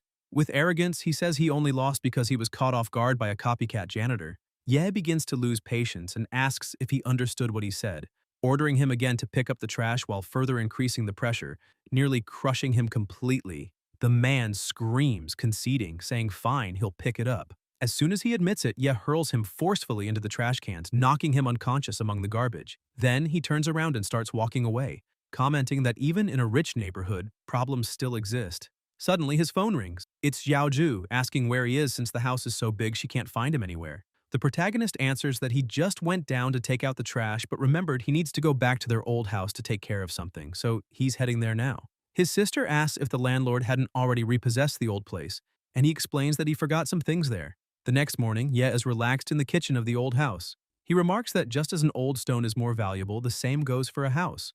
The older it is, the more comfortable it feels to live in. The landlord approaches and explains that, unfortunately, he can't rent the house to Ye anymore, even if he can afford it, because the property no longer belongs to him. Someone bought the entire lot, paying the equivalent of 50 years' rent up front. Ye smiles and reveals that the buyer was him, and now that piece of land belongs to him. Inside the Parliament building of the World Association residence, two people are talking. One asks if Tatus was swindled out of 200 million by another bidder at the auction. The man in the hat replies that Tatus shifted all responsibility onto Zhao Feng, claiming illegal bidding for personal reasons, and that the group has now completely absolved itself of blame. The big guy observes that Tatus is a support hunter group, and they don't want them causing trouble right now, asking if the man in the top hat has already discovered the identity of the other buyer. The man explains that this buyer once appeared at the hunter qualification exam and was promoted to a full licensed hunter. According to the records, he kept a close relationship with a now destroyed hunting group, the Blood Oath. He adds that they analyzed the protagonist's magical fluctuation during the stone test and compared it with the magic traces left where Caesar died. The similarities were incredibly consistent. The big man stares at the protagonist's photo and asks whether he might be the bearer of a special profession. The man in the top hat replies that a special profession not appearing on the official list of jobs has a high probability of destroying the entire existing class hierarchy and may soon introduce an unknown chaos into the rules of the game they themselves created. If the protagonist cannot be controlled by the rules, then he will become their enemy. The big man, however, calls for calm, asserting that the protagonist will certainly follow the rules of the game they created, because they are the gods of this era. And the rule imposed by God is that everyone must perform well the role assigned to them. Outside, Ye watches the imposing building in front of him. Upon entering, he goes straight to the receptionist and shows what he has in his hand, saying it's a token and that he wants to create a hunting group. The woman, slightly surprised, asks if he's aware of the requirements, explaining that a one-time initial capital of 50 million must be paid to the World Guild, in addition to obtaining the operational qualifications and the license required for hunters. Each hunting group can only explore the abyss areas permitted by the World Guild, and all teams must be managed according to the rules. Ye replies that funds are not a problem since he can pay in cash. The receptionist comments that many new licensed hunters are lining up in the hall to register their teams and suggests that if he needs members, he can go look there. As a minimum requirement, he needs to recruit at least 5 people to form the group. At that moment, a message appears on the big screen. Home of the Scavengers. Members registered, 1 level, Class E. Current status, recruiting members for the team. People around begin to comment that a new hunting group is being created just as the hunting season is almost over. Some mock the chosen name as too weak and say nobody would join such a tiny initial team composed of only one person. Others, however, notice the classification and murmur that maybe it's something different. The receptionist then informs Ye that according to the system, the available business area for his new team is Class E, a sector focused on recycling low-level resources. That means his team cannot participate in other abyss hunting activities beyond those permitted by the rules, serving only as support for main groups. Ye feels slightly annoyed. After so long, would he be returning to the old work of collecting trash? Suddenly, the man he saw the previous night appears, laughing and saying it's an incredible coincidence. The last time they met, Ye was taking the trash out, and now it's his turn to take out the trash. He confirms the name, asking if he is really Ye Qing. Then the man starts acting strangely with a perverse smile, saying that today he will make Ye pay dearly for humiliating him with a slap in the face last time. With the hatred in his eyes, he declares he wants to see the protagonist crawl and eat filth, wagging his tail and smiling while he does it. People around begin murmuring, recognizing the man. They say this is F.A. Xiong, son of F.A. Tianlin, an influential member of the Senate. They note he recently formed his own hunting group called Heart of the Hunt. His father, F.A. Tianlin, used his influence to ensure that, even without being officially an A-level group, Heart of the Hunt gained access to highly lucrative abyss areas, leaving many veteran groups full of envy. One present remarks that no one who offends F.A. Tianlin meets a good fate. Those people are assigned the worst jobs and face great difficulty recruiting members, which is why they believe Ye's new group will likely be dissolved soon after its creation. Ye glares at Xiong and calmly says he's there only to recruit a few members for his new team, and that it's none of his business. But if they want to settle personal grudges, they can do it elsewhere. Xiong is irritated by the protagonist's nonchalant tone and says he will not let the matter pass so easily. Arrogantly, he proposes that if Ye kneels before him and promises to recycle only the trash left by Heart of the Hunt in the future, he will allow him to recruit members. Otherwise, he will personally ensure Ye's group is dissolved before the end of the day. Ye stares at him and replies that he needs to be honest. Xiong isn't even worth recycling. The words make Xiong furious and he shouts, asking how trash like Ye dares to be so arrogant on someone else's turf. Just as he's about to attack, his own companions hold him back, reminding him that there are too many people around and it's not worth acting on impulse. They tell him not to worry so much about that garbage. They'll just wait and watch him fail when he can't recruit anyone. At that moment, Zhou Tong appears amid the commotion, calling out to the protagonist. He says he heard Ye was forming a hunting group and rushed over as fast as he could to sign up because he wants to join. One of Xiong's friends recognizes him and laughs, pointing out that it's Zhou Tong, they were once in the same group, and explains that he's a bard who can't cast buffs at all, making him completely useless. Ye asks Zhou Tong if he didn't pass the exam, since a melee fighter capable of controlling the rhythm of battle should be highly sought after, and whether he still struggles to find a hunting group. Jo Tong, a bit embarrassed, explains that he used to be part of a private group and that his reputation isn't great, so regular groups don't want to take him in. Even so, he says that if Ye is willing to have him, he's ready to face fire and flames and will do everything to protect his leader. Ye asks if, after looking so long, he still chooses him.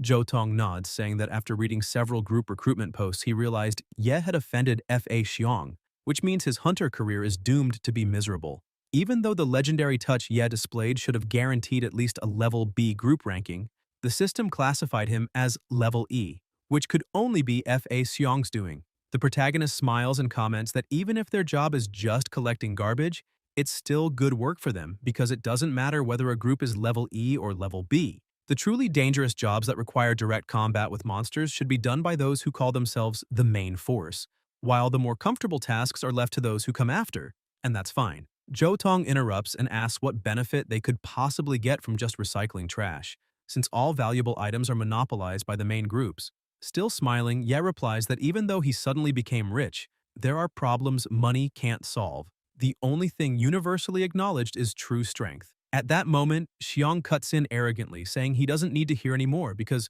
all A-rank hunting groups know perfectly well what true power is. He loudly introduces himself as Fa Xiong and announces that he's recruiting only 10 new members, personally selecting the best.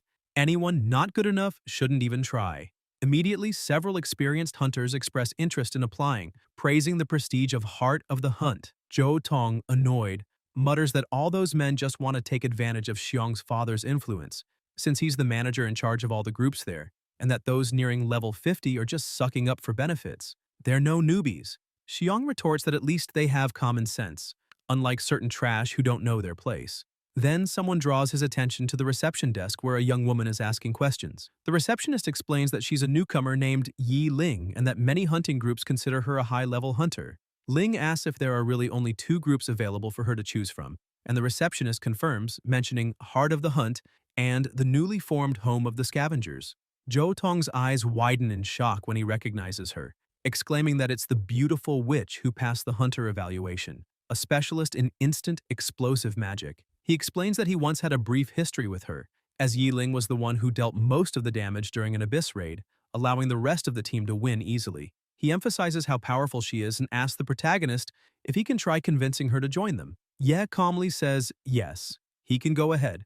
Jo Tong straightens his clothes, excited, telling his new leader to relax while he tries to impress her. However, before he can even get close, Xiong steps forward first and approaches Yi Ling with a confident smile. Calling her pretty lady, he laments that there are only 2 groups available, introducing himself as Fa Xiong, leader of the hunting group Heart of the Hunt. With a seductive expression, he says he'd love to have her in his team because the presence of a beautiful and powerful woman would bring even more prestige to the group. Then, casting a disdainful glance at Ye, he adds that the other option, the Home of the Scavengers, is nothing but a pathetic choice, something no sensible person would ever consider. Jo Tong watches the scene and loses heart, saying he's unfortunately lost since Xiong arrived first. Ling, steady, replies that she has already made her decision. Irritated, Xiong asks why she would want to join the Scavengers, saying that the man only has a 1-rank qualification and that she, a talented witch, truly chose to join a garbage collecting group, asking whether such a mediocre hunter group's work is worth wasting her talent on. Ling ignores him completely and walks over to the protagonist, saying she liked his group's name. Jo Tong tries to speak to her, reminding her they met briefly before, but he's ignored as well. She remains focused only on Ye, asking him to please accept her into his hunting group, and introducing herself as Yi Ling, a fire element sorceress. Ye smiles, introduces himself, and takes her hand, saying the Home of the Scavengers does not reject anyone who wishes to join. Jo Tong tries once more to introduce himself, but is ignored again. Ye and Ling hold hands for a few seconds until the atmosphere becomes slightly awkward. The protagonist breaks the silence by asking if she'd like to eat something while they wait, but she averts her gaze and says she's not hungry. Ye then asks the receptionist if they can order food there, and she says yes, pointing to the menu. Ye gasps at the prices, finding everything expensive, while Ling, who had said she wasn't hungry, orders a portion of everything on the menu. From afar, Xiong watches angrily and asks what's going on and why that woman refused his group. One of his companions tries to calm him, saying there must be a mistake and that, in any case, their team doesn't need more magic users, so it doesn't matter if she joins or not. Suddenly, another person arrives and tells him to step aside. When everyone looks back, they're startled to recognize the man. It's that guy. People begin to whisper as he walks calmly. They say he's the man who killed all his teammates, known as Wu Ming, someone utterly unlucky, cursed, and that anyone who gets involved with him meets a tragic fate. Ye watches him closely. Ming approaches and says he remembers seeing him at the World Guild residence, mentioning there's still a pending fight between them. Ye smiles and says his new hunting group is recruiting, and since Ming arrived at that exact moment, he assumes Ming is interested. Ming sits down, takes a piece of Ling's food, and confirms he is indeed interested, but questions whether the protagonist will really accept him, because the system warns he is a cursed man. His presence drastically reduces the luck of those around him, and the curse affects any nearby creature. While they talk, one of Xiong's companions remarks that it's not only easier to fail tests and get hit near Ming, but even the equipment dropped by monsters after battles is worse. He says everyone knows Ming hasn't used any gear in years, probably because he's so unlucky that everything he receives is of terrible quality. Xiong agrees, claiming no sane person would form a team with someone like that. Yeah, curious, asks if it's true that Ming's reduced luck makes the items he drops even crappier. Ming, still nibbling Ling's food, frowns and asks why Ye wants to know, but confirms it's true, explaining he lives off completing missions and collecting client commissions, and as long as the reward is good, he never minds the gear monsters drop. Good or bad, it's all the same to him. Before he finishes, Ye interrupts excitedly, saying this is amazing. He steps forward and extends his hand to Ming, insisting he needs him on the team and presses him to join, thinking that the worse the dropped gear, the better the result for final forging, and that Ming's terrible luck can guarantee the lowest possible quality, which in turn increases the chance of achieving the best quality in fusion. Xiong bursts into loud laughter, calling Ye mad, and the others join in, saying he seems utterly desperate to recruit someone who brings misfortune to everyone. Xiong mocks that he truly lives up to the name Scavenger, since now he's collecting even unwanted people. Ming glares coldly and says Ye's team will be swallowed by the abyss and die like dust in the wind, but adds that Ye will die by his hand before that happens. Ye smiles, slaps his hand, and replies that, sadly for Ming, he'll be disappointed because he won't let the abyss take anyone. Ming gives a grim laugh and says he'd like to see that with his own eyes. Xiong's group whispers among themselves, clearly unsettled, saying that Ming really does seem powerful. After all, every time his team was wiped out in the abyss during a hunt, he was always the only one to return alive, which earned him the title of Cursed Man. To this day, every team he's joined has a history of total annihilation. Xiong wonders why Ye would recruit such a strange guy, calling him an idiot for attracting other idiots, and even gods of misfortune, saying that no sane person would ever dare join a team like that. Ye ignores the comments and, holding a list in his hand, confirms that his hunting group now has 3 new members, Yi Ling, Wu Ming, and Zhou Tong. He only needs to recruit one more person within the time limit to reach the minimum required number and officially obtain the hunting group license. Time passes, and as the day draws to an end, they remain seated in the reception hall waiting for someone to appear. Zhou Tong sighs, remarking that apparently their popularity isn't the best. Ling, calm and composed, corrects him, saying that to be more accurate, it's because of the two of them, Ming and Ye, that the group's popularity is so low. At that moment, Xiong approaches, laughing, asking if they remember what he said earlier. The time limit is almost up. He mocks that if the protagonist fails to recruit enough members, his registration will be invalidated, and even worse, he himself will report it to the review team so that any new applications are rejected, citing reasons such as personality defects, lack of qualification, or failures in previous hunts. From that day on, even if Ye obtains his hunter license, he will never be allowed to lead a group again. He ends his speech with a smug grin and asks if Ye regrets anything. Ye, calm as ever, replies that his hunting group already has the required number of members. Xiong frowns and starts counting out loud mockingly. The weakling Zhou Tong, the foolish woman Ling, the unlucky Ming, and the fool Ye himself. That's only 4. He shouts that obviously there's a difference between 4 and 5. Ye simply smiles and calls him an idiot, saying that there are indeed 5. Just then, a female voice is heard from behind, apologizing for being late. The woman approaches, exhausted, saying she just escaped from the abyss and almost lost her life inside, and that if anyone is to blame, it's Ye himself for warning her so suddenly without giving her time to prepare. She smiles and adds that in any case, he can count on her for anything. The crowd around them is stunned when they recognize her. One of Xiong's team members exclaims in disbelief that the Liu clan is one of the main sponsors of the World Guild, and that even Liu Xingran, the most ordinary member of the family, is still a person of great prestige. Xiong, incredulous, asks how someone like her could join such a mediocre group, saying that a person of her lineage should have been recruited long ago by a first-class hunting group. However, someone explains that Liu Xingran is known as a rebel within her own family, having refused the Liu family's special training program. Because of that, she lost her right to the usual heir resources and support. Even so, her decision to join Ye's group shocks everyone, and many murmur that this only proves how capable Ye Qing truly is.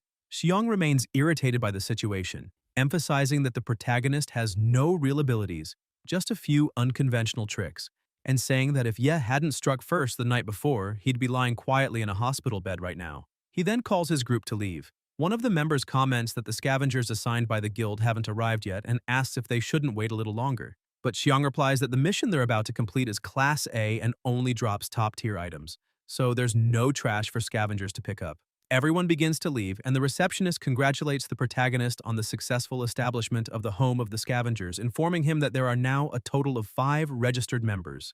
The hunting group's rank is Class E, and its current status is Business Approved. The leader of the group is Ye Qing, and the members are Wu Ming, Zhou Tong, Yi Ling, and Liu Xingran. From now on, the home of the scavengers can accept team commissions for Class E work. The protagonist walks up to the reception desk and says he would like to apply to accompany Hunting Heart into the Class A Abyss, taking full responsibility for all cleanup operations. Xiang becomes furious, shouting that his team is only a Class E hunting group. How could they possibly take on a Class A mission? But the protagonist calmly replies that Class E is merely a business classification, and that there's no limit to the Abyss level a scavenger can enter. As long as there are open scavenger slots, there's no reason they can't apply. The receptionist confirms that the application was successful and that the home of the scavengers has been granted permission to join Hunting Heart's Abyss hunting mission. Xiang gets even angrier, accusing Ye of exploiting a loophole in the rules, but Ye just laughs and asks why they don't drop their prejudice and work together. After all, it's a Class A Abyss with incredibly rich yields. Xiang starts shouting insults, declaring that he'll never work with him, but if Ye insists on collecting garbage, he'll make sure to leave a massive pile for him to clean up. The protagonist smiles and says he'll follow his orders. After settling things, Ye returns to his team, and Zhou Tong asks if he's really agreeing to be that guy's slave. Ye answers no, explaining that he's simply obtaining scavenger status so they can participate in any level of Abyss missions without restrictions. Even with the lowest qualifications, they'll have the chance to enter high-level Abysses as auxiliary staff, which is a major advantage. Zhou Tong is impressed, saying that's exactly why Ye is their leader. Ye continues, saying that although the first layer of his plan is to act as scavengers, their cooperation with Hunting Heart is actually pure coincidence, because that particular mission contains the key to the Black Tower, the Black Keystone, leaving his team puzzled. Ye gathers everyone and explains that guild reports indicate that a Black Tower key is hidden within a specific Abyss hunting mission, and that Hunting Heart must have received special privileges to secure such a profitable job. Ming points out that the Black Tower key is an entry pass to the Black Tower Challenge, where challengers receive rewards based on the number of floors they climb. Rewards powerful enough to lift curses, cure incurable diseases, and even resurrect those who died in the Abyss. Ling adds that she knows of countless hunter groups that have searched every Abyss gate in the world for a Black Tower key, yet only a handful have ever found one and entered the tower. Xingran notes a small problem. Without exception, everyone who's ever obtained one is now among the world's most powerful beings, just like her older brothers and sisters. Zhou Tong cuts in, saying that apparently everyone there knows what this Black Tower key is except him, so he asks if it can turn him into an instant superstar. Everyone answers in unison that it can only be achieved through real strength. Zhou Tong groans in disappointment, muttering that it looks like he'll have to get stronger on his own if he wants everyone to shut up. The protagonist keeps smiling and says that an opportunity to obtain the key has appeared right before them, and if they're lucky, they might find it before anyone else. In any case, Hunting Heart will be taking the lead as the vanguard, clearing the path and giving them time to search for the hidden chamber. Everyone looks at him, and Xingran asks if he planned everything from the beginning, including her appearance there. Ye tries to play it off, saying no. He genuinely thought the home of the scavengers would have no trouble recruiting more members, but since things turned out this way, it's all just coincidence. Even so, no one seems to believe his words. On the day of the mission, at the Abyss entrance, as soon as they pass through the portal, Zhou Tong is awestruck and asks if that really is the sky inside the Abyss, celebrating that it's incredible and admitting he always pictured the Abyss as a closed space like a dungeon. Ye explains that sometimes there are open-world abysses with no concept of rooms or directional markers. These are especially dangerous because if someone can't find their way back, they'll be completely lost inside. Ming sighs and says he hates sand. The protagonist looks back and asks whether the two will really keep wearing those outfits. The two, fully covered and wearing sunglasses, reply that they must protect themselves from the sun and ask if he doesn't understand how cruel sunlight can be to women. The two groups begin to advance, and Zhou Tong remains excited, saying the endless desert looks like a golden dream in the distance, that his soul wants to fly, chasing the wind beneath that infinite sky. Xiang, on the other hand, complains that he hates open terrain because they have to walk too much just to find the mission's target. One of his group reads the report and says that, according to the information, there is an oasis fortress located at the center of this abyss. The leader is puzzled, saying that during the whole trip they didn't see any sign of vegetation or monsters, which makes no sense for a Class A abyss.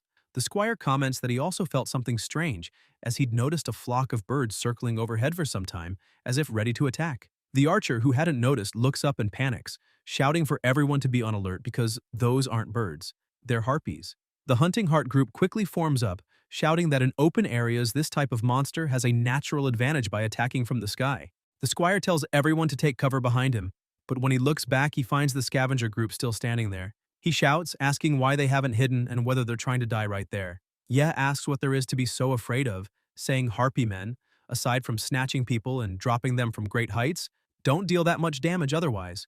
Shingren remarks that if any hunting heart member gets caught, it only shows how poor their positioning is.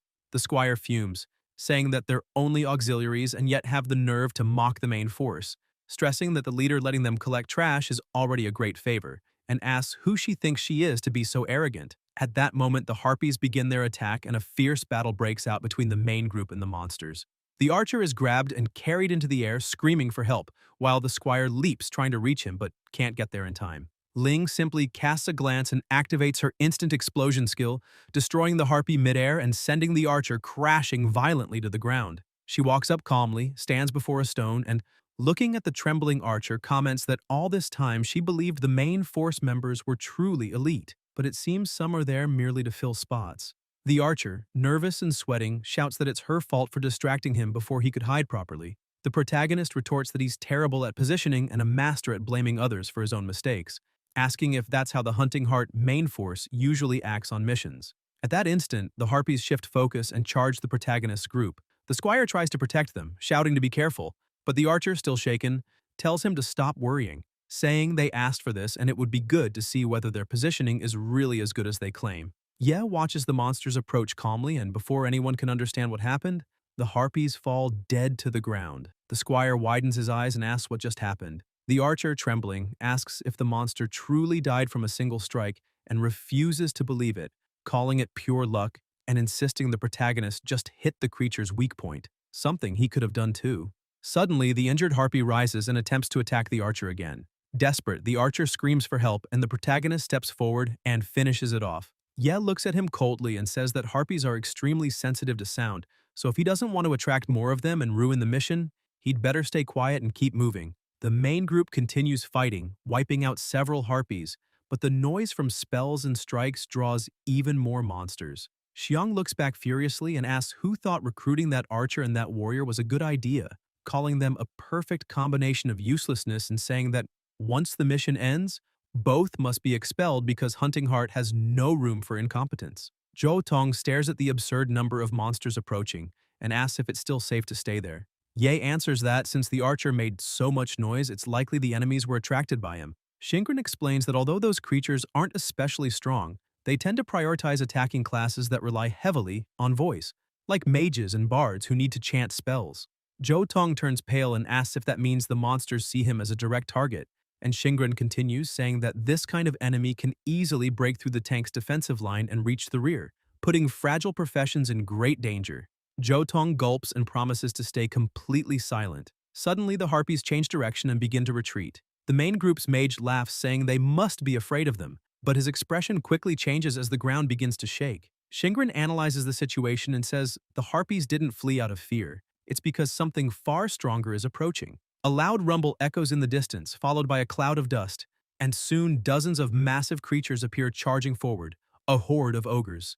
Xiang realizes it and shouts orders, healers to the rear, tanks forward with him to hold the line, while mages and archers provide cover fire. Turning to Ye and the others, he arrogantly declares that he's a professional commander, capable of leading over 20 men, and that this time he'll show the scavenger team the true power of a main force.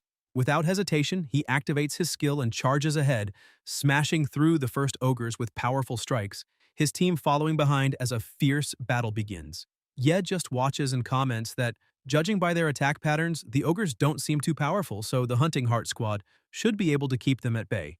Ling asks if they're not going to join the fight, and Zhou Tong, still shaken, says there are too many and that he wants to go home. The protagonist looks at them and reminds Zhou Tong that he said he wanted to become stronger, but adds that Xiong is trying to put on a show with all his might, so they should just let him. After all, their job is only to clean up the mess.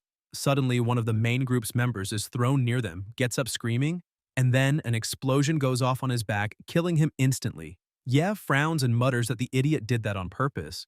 Xiong laughs, glances their way, and asks if they're still alive, ordering them to get closer and start collecting trash since that's what they're there for. The items left behind are an absolute horror show. The protagonist observes that it's total junk and that the luck attribute has been significantly reduced because of Ming. Zhou Tong looks at the shield in his hand and says that Hunting Heart is probably going to complain about this since he's heard they only get purple quality gear or higher. And those were so bad they didn't even reach white quality. They were all gray. Meanwhile, the protagonist's eyes shine as he says that the target of their scavenging is precisely those gray quality items, as they're extremely useful to him. The main group starts grumbling that not a single blue or higher quality item dropped, and that they can't land critical hits either. Everything's garbage. Xiong complains that none of those items are worth opening, and the mage confirms that it's really abnormal. In other words, neither they nor anyone else can deal critical damage. The leader roars in frustration, saying this is a horribly unlucky day, and that even his carefully enchanted luck gear isn't working here. Ye watches from a distance and comments that the monster's main force doesn't seem to be attacking at full power, which is strange. Shingren notes that these monsters are supposed to be intelligent beings, and that upon finding hunters invading their territory, they should be charging in relentlessly. The protagonist recalls that ever since meeting the Dark Elf during his hunter exam, he's felt something was off. Some monsters can communicate in their own language. He points ahead and asks his group to look, where several monsters appear to be talking among themselves. Xiong orders his tanks to hold position, while the healers restore their health. But suddenly, an attack comes. The warrior blocks just in time, and the archer kills the ogre. As he celebrates, something appears behind him. A small group of ogres launching a surprise attack. The archer shouts for caution, but hidden monsters restrain several members, and he yells that the enemies have breached the rear line, begging for help. The mage warns the leader that the back line is in danger and asks if they should clear a path to retreat. Xiong, furious, shouts, calling the mage an idiot and ordering everyone to keep advancing. The mage hesitates, asking what they should do about the members in the rear, and the leader answers coldly that they should expose the scavenger's location to the monsters and lure them there, while the main force keeps attacking the enemies up front. The two trapped members understand and throw bombs toward the scavengers, which immediately resets the monster's aggression. The creatures turn their gaze toward the protagonist's group and start moving in their direction. Ming senses something coming and warns them. Zhou Tong says those must be the monsters that managed to break through the front line, but Ling disagrees, noting that their movement looks deliberate, as if they were purposely being redirected. Jingren smiles with excitement, saying they haven't had a real fight since entering the abyss, so it's about time to show their true power. But the protagonist interrupts before she can finish, saying neither of them should act yet. He explains that they need to conserve their magic and health points and only join the battle if absolutely necessary. Ling, confused, asks why they shouldn't use magic, and Ye explains that the ogre group seems to be herding everyone into a trap, so they should let the main force test it first. As for the rear defense, he draws his twin blades and says that alone he'll be enough to hold the line. Jumping down from the rock, he charges toward the monsters. They throw a web to bind him, but he vanishes, reappearing behind them. With a single slash, he sends an ogre flying, dodges the other's attacks, and cuts them down effortlessly. More monsters appear, but Ye keeps attacking without pause, his speed so great that the blades are barely visible. Ling is stunned, speechless, while Shingren asks if he's grown stronger in the past few days, because now his movements are nearly imperceptible. Ye continues the onslaught, cutting down every monster that approaches as if they were nothing, until those still at a distance start trembling in fear of the true demon before them. When the ogres try to flee, Ye frowns and asks why they're running. The archer, watching the commotion, bursts into laughter, saying the scavengers must be struggling to collect the trash, while another member jokes that thanks to their sacrifice, the rest can fight in peace. However, the fleeing ogres suddenly turn back toward the main team, and by the time they realize what's happening, it's too late. The monsters rush them, and only screams for help echo across the battlefield. Ye watches calmly and comments that he suspected as much. Compared to ordinary monsters, these ones know how to prioritize weaker targets and retreat when faced with overwhelming strength, proving they possess a degree of intelligence. On the front line, the main warrior freezes in terror, and amid the dust, a massive club appears, smashing him into the ground in a single blow. The others, horrified, shout if the main tank was really taken out with one hit.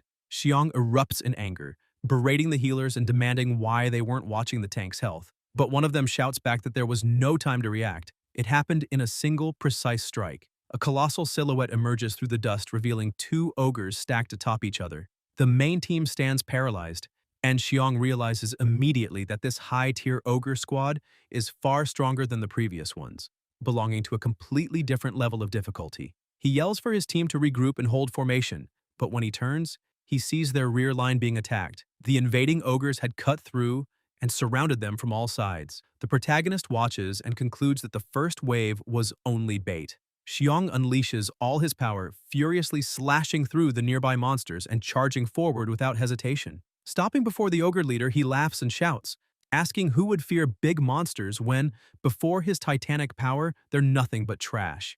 Confident in his strength, he lunges, declaring that the beast will die like the others. Their weapons collide mid-air, and Xiong immediately senses something's wrong. The giant ogre activates another skill and hurls him away with devastating force. He rises, furious, asking if that cursed thing really possesses such power, but is struck again as the giant ogre charges and smashes him head-on, sending him crashing through rubble before he can react. The remaining members panic, screaming that they must help the leader. The ogre attacks again, and another tank drives his spear forward, shouting for everyone to protect Xiong immediately. The main team regroups around him as the archer fires desperately, yelling for the monsters to die. But behind it all, the true enemy leader, hidden in the shadows, begins to chant its spell. The ogre that had taken an arrow to the forehead suddenly regains consciousness and charges at the archer, who panics, wondering how that monster is still alive. One of the women from the main group notices the fallen enemy's bodies twitching and immediately screams for everyone to retreat, warning that it's necromancy. Explosions and attacks tear through the battlefield, and the healer cries out in despair, shouting that his healing can't keep up with the damage. Realizing they won't last long, Xiong orders his men to deploy a smokescreen to distract the ogre and allow a retreat. Watching from a distance, Ye recognizes the spell, turning corpses into bombs, and yells for his team to stay away from any fallen bodies.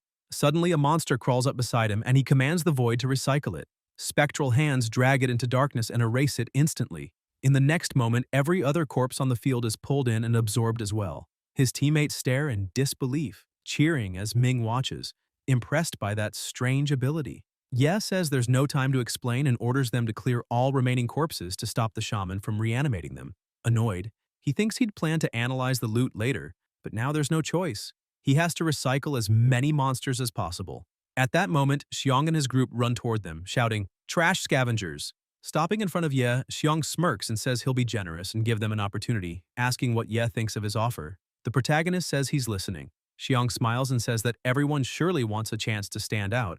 Therefore, he can list in the Class A mission report that they made an outstanding contribution by fighting alongside the Hunting Heart Squad. It might even help improve the reputation of their garbage-tier hunting group once they leave. With his face cut and covered in scratches, he concludes that this time, he sincerely invites Ye and his team to join his squad as a cooperative hunting group. But Ye and his companions don't seem thrilled by the offer. A few minutes earlier, in the middle of the smoke, the main group had been cornered, unsure what to do. Xiong had said that monster wouldn't be easy to handle, but the mage cut him off, saying that they didn't need to fight head-on against something that strong. After all, the abyss was an open zone. They could simply go around the battlefield, avoiding direct confrontation and moving toward the objective. Xiong asked how that would work since circling around would only make the monsters chase them from behind. The mage replied that the leader had disapproved of those useless idiots from the start, so all they had to do was lead the monsters to them. An excellent plan. The leader hesitated but was intrigued, and the mage continued saying it didn't matter if those nobodies died. Their father's influence meant no one would dare hold them accountable. Excited by the idea, Xiong had agreed, and now, back in the present, he asks Ye's group what they think of his invitation. Zhou Tong mutters that those guys just want to use them as cannon fodder and treat them like fools. Ming points out that the main team was nearly wiped out despite their strength, so it's obviously a trap. Xingren, on the other hand, starts to get excited, saying that if there are strong monsters to fight, it's a perfect training opportunity, urging Ye not to let it slip away. Xiong keeps pressing, saying that they'll treat Ye's team as a Class A hunting group and even reserve an extra share of the final rewards for them. Ye replies that they agree. Zhou Tong nearly has a heart attack, shouting that they shouldn't accept, while Xingran nearly bursts with joy, calling it an amazing decision. Xiong grins, pleased, saying that's excellent. Ye truly is worthy of the partnership he chose, and declares that they'll fight together as a sign of friendship. The protagonist asks for a moment to hold a private meeting. Zhou Tong keeps complaining that Xiong clearly has bad intentions and has wanted to get rid of them from the start, asking if Ye seriously plans to join that pack of idiots. Ye hands him an item, telling him to hold onto the shield and use it at a critical moment. Ling is astonished when she recognizes it as a legendary class item, and Zhou Tong stares wide-eyed, realizing he's holding a legendary shield, saying his entire savings wouldn't even cover its repair costs. Ling, still awestruck, asks to take a closer look. Ye shrugs and asks what's the point of repairing it. If it breaks, just throw it away. He'll give them another one. The protagonist then goes to Xingran and asks if she has any level of medical skill as part of a knight's talent. She replies that maybe she does, but she's not very good at healing abilities, even though healing spells are one of the essential skills for knights. Ye smiles and says it's already decided. She'll be everyone's babysitter. Xingran gets completely annoyed, saying she's always ventured alone into the abysses and wasn't made to babysit anyone. The protagonist explains that she won't have to fight this time, since her mission will be to protect the rear-line professionals, Ling and Zhou Tong, as she's the only one who can change classes among them and has the ability to protect others, ensuring everyone can leave the abyss safely. Zhou Tong says he'll entrust his life to the leader, while Ling snaps back that she's not that fragile. The protagonist pats his companion on the shoulder and says he'll leave the two in her care. Xingran agrees but says she needs to look for the healing supplies she has. After much insistence, Ling manages to grab the shield and jokes that she's now a beloved melee fighter. Zhou Tong, sad for losing the shield, just cries. Ye says that since she casts fire spells from a distance, she should prioritize monsters that get close to prevent them from dying too near, because the necromancer's corpse explosion mark can cause a body to rise and turn into a bomb 5 seconds after falling, so it's necessary to keep a safe distance. Ling replies that she can just burn them until they turn to charcoal. That way they won't explode even if they want to. Ye looks at Ming without knowing what to say. Ming asks why the protagonist is looking at him, emphasizing that he won't die no matter what. Ye tells him he can do whatever he wants, and now the only thing left is the group's goal, which is very simple. Eliminate every enemy without the Hunting Heart's help. Xiong celebrates, saying they'll handle the rear while the protagonist only needs to draw the Guardian's attention, and warns them to watch out for the little one riding the big guy because he can detonate the corpses. Ye and his team simply ignore what Xiong is saying and keep walking toward the monsters. The leader of Hunting Heart asks if those people are stupid, since they just showed up without even getting a buff or any kind of power. He turns and orders his group to leave immediately because otherwise when the protagonist's squad is wiped out, the gold will fall on them again. On the other side of the smoke, Ye calls the others' attention and they rush forward, causing an explosion, but they're instantly defeated while the shaman keeps coordinating everyone. The protagonist gets annoyed for not understanding what that monster is saying and orders the system to analyze the language. A message appears saying, "If you succeeded in the intelligence test, you now understand the monster's language." The shaman was shouting that the protagonist was a fool because they are the clan appointed by the heavens to guard the valley where the emperor rests, and anyone who dares to pass must die and explode in their own blood. He starts controlling the monsters again. Zhou Tong says that seems to be mind control, a high-level control spell, and that the shaman must be the strategist of the entire squad. Once he's killed, the rest won't pose much of a threat. While he's explaining, some bring a massive cleaver onto the battlefield and hand it to the giant ogre. The system says that ogre has health regeneration, slowly recovering life points. Its huge body resists control techniques and weakens them. Zhou Tong, still terrified, says that with that amount of health and thick armor, plus the collector axe, one hit would definitely wipe him out. He suggests they stop what they're doing and wait for the Hunting Heart squad to arrive for backup. But when he looks back, he screams upon seeing that they really use their whole group as cannon fodder. Ming asks what they should do now. The protagonist says the undead shaman also plans to create cannon fodder, which can not only block them, but also turn into material for corpse bombs and continue causing massive damage even after dying.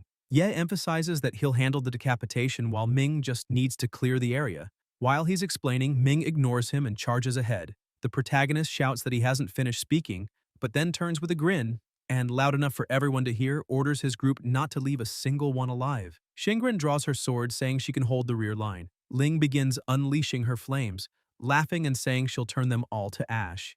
Ming is already in the middle of the fight and Zhou Tong keeps hiding behind a rock, saying he'll try his best. The others charge forward. Ming wipes them all out, but another attacks him from behind, and Ye slices it in half, saying he'll leave the small ones to him. The protagonist ignores the smaller monsters and heads straight for the boss. The two stare each other down for a moment, while further back the other three stand still. Ling, annoyed, comments that they could at least let a few pass so she could do something. Xingren complains that she wants to have some fun too, and Zhou Tong just celebrates not having to do anything. Suddenly, he hears a noise behind him and, startled, realizes that more monsters have appeared. He quickly unleashes his chains, ordering them to dance like snakes and bind his enemies' fates.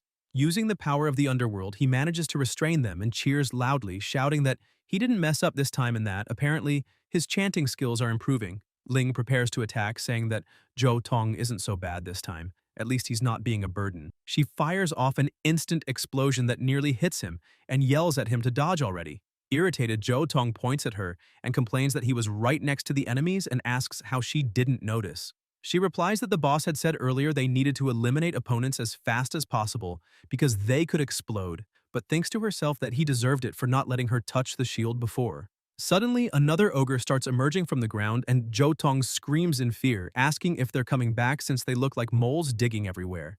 Ling jumps off a rock and lands in front of the ogre, saying it seems they really love digging holes, and then wonders aloud whether all those tunnels are connected. She launches her flames into the hole, causing destruction from the inside out, and says that now everything's taken care of. Zhou Tong comments that it seems she's the real living bomb, not those monsters. Xingren looks at them with a smile and says they did a great job, asking them to stay behind her as much as possible, assuring them she'll help block the monsters and can heal them if they get hurt. While she's talking, a few enemies approach from behind. The two shout for her to look out. Xingren snaps her fingers, laughing, and says that if they're frozen, they shouldn't explode.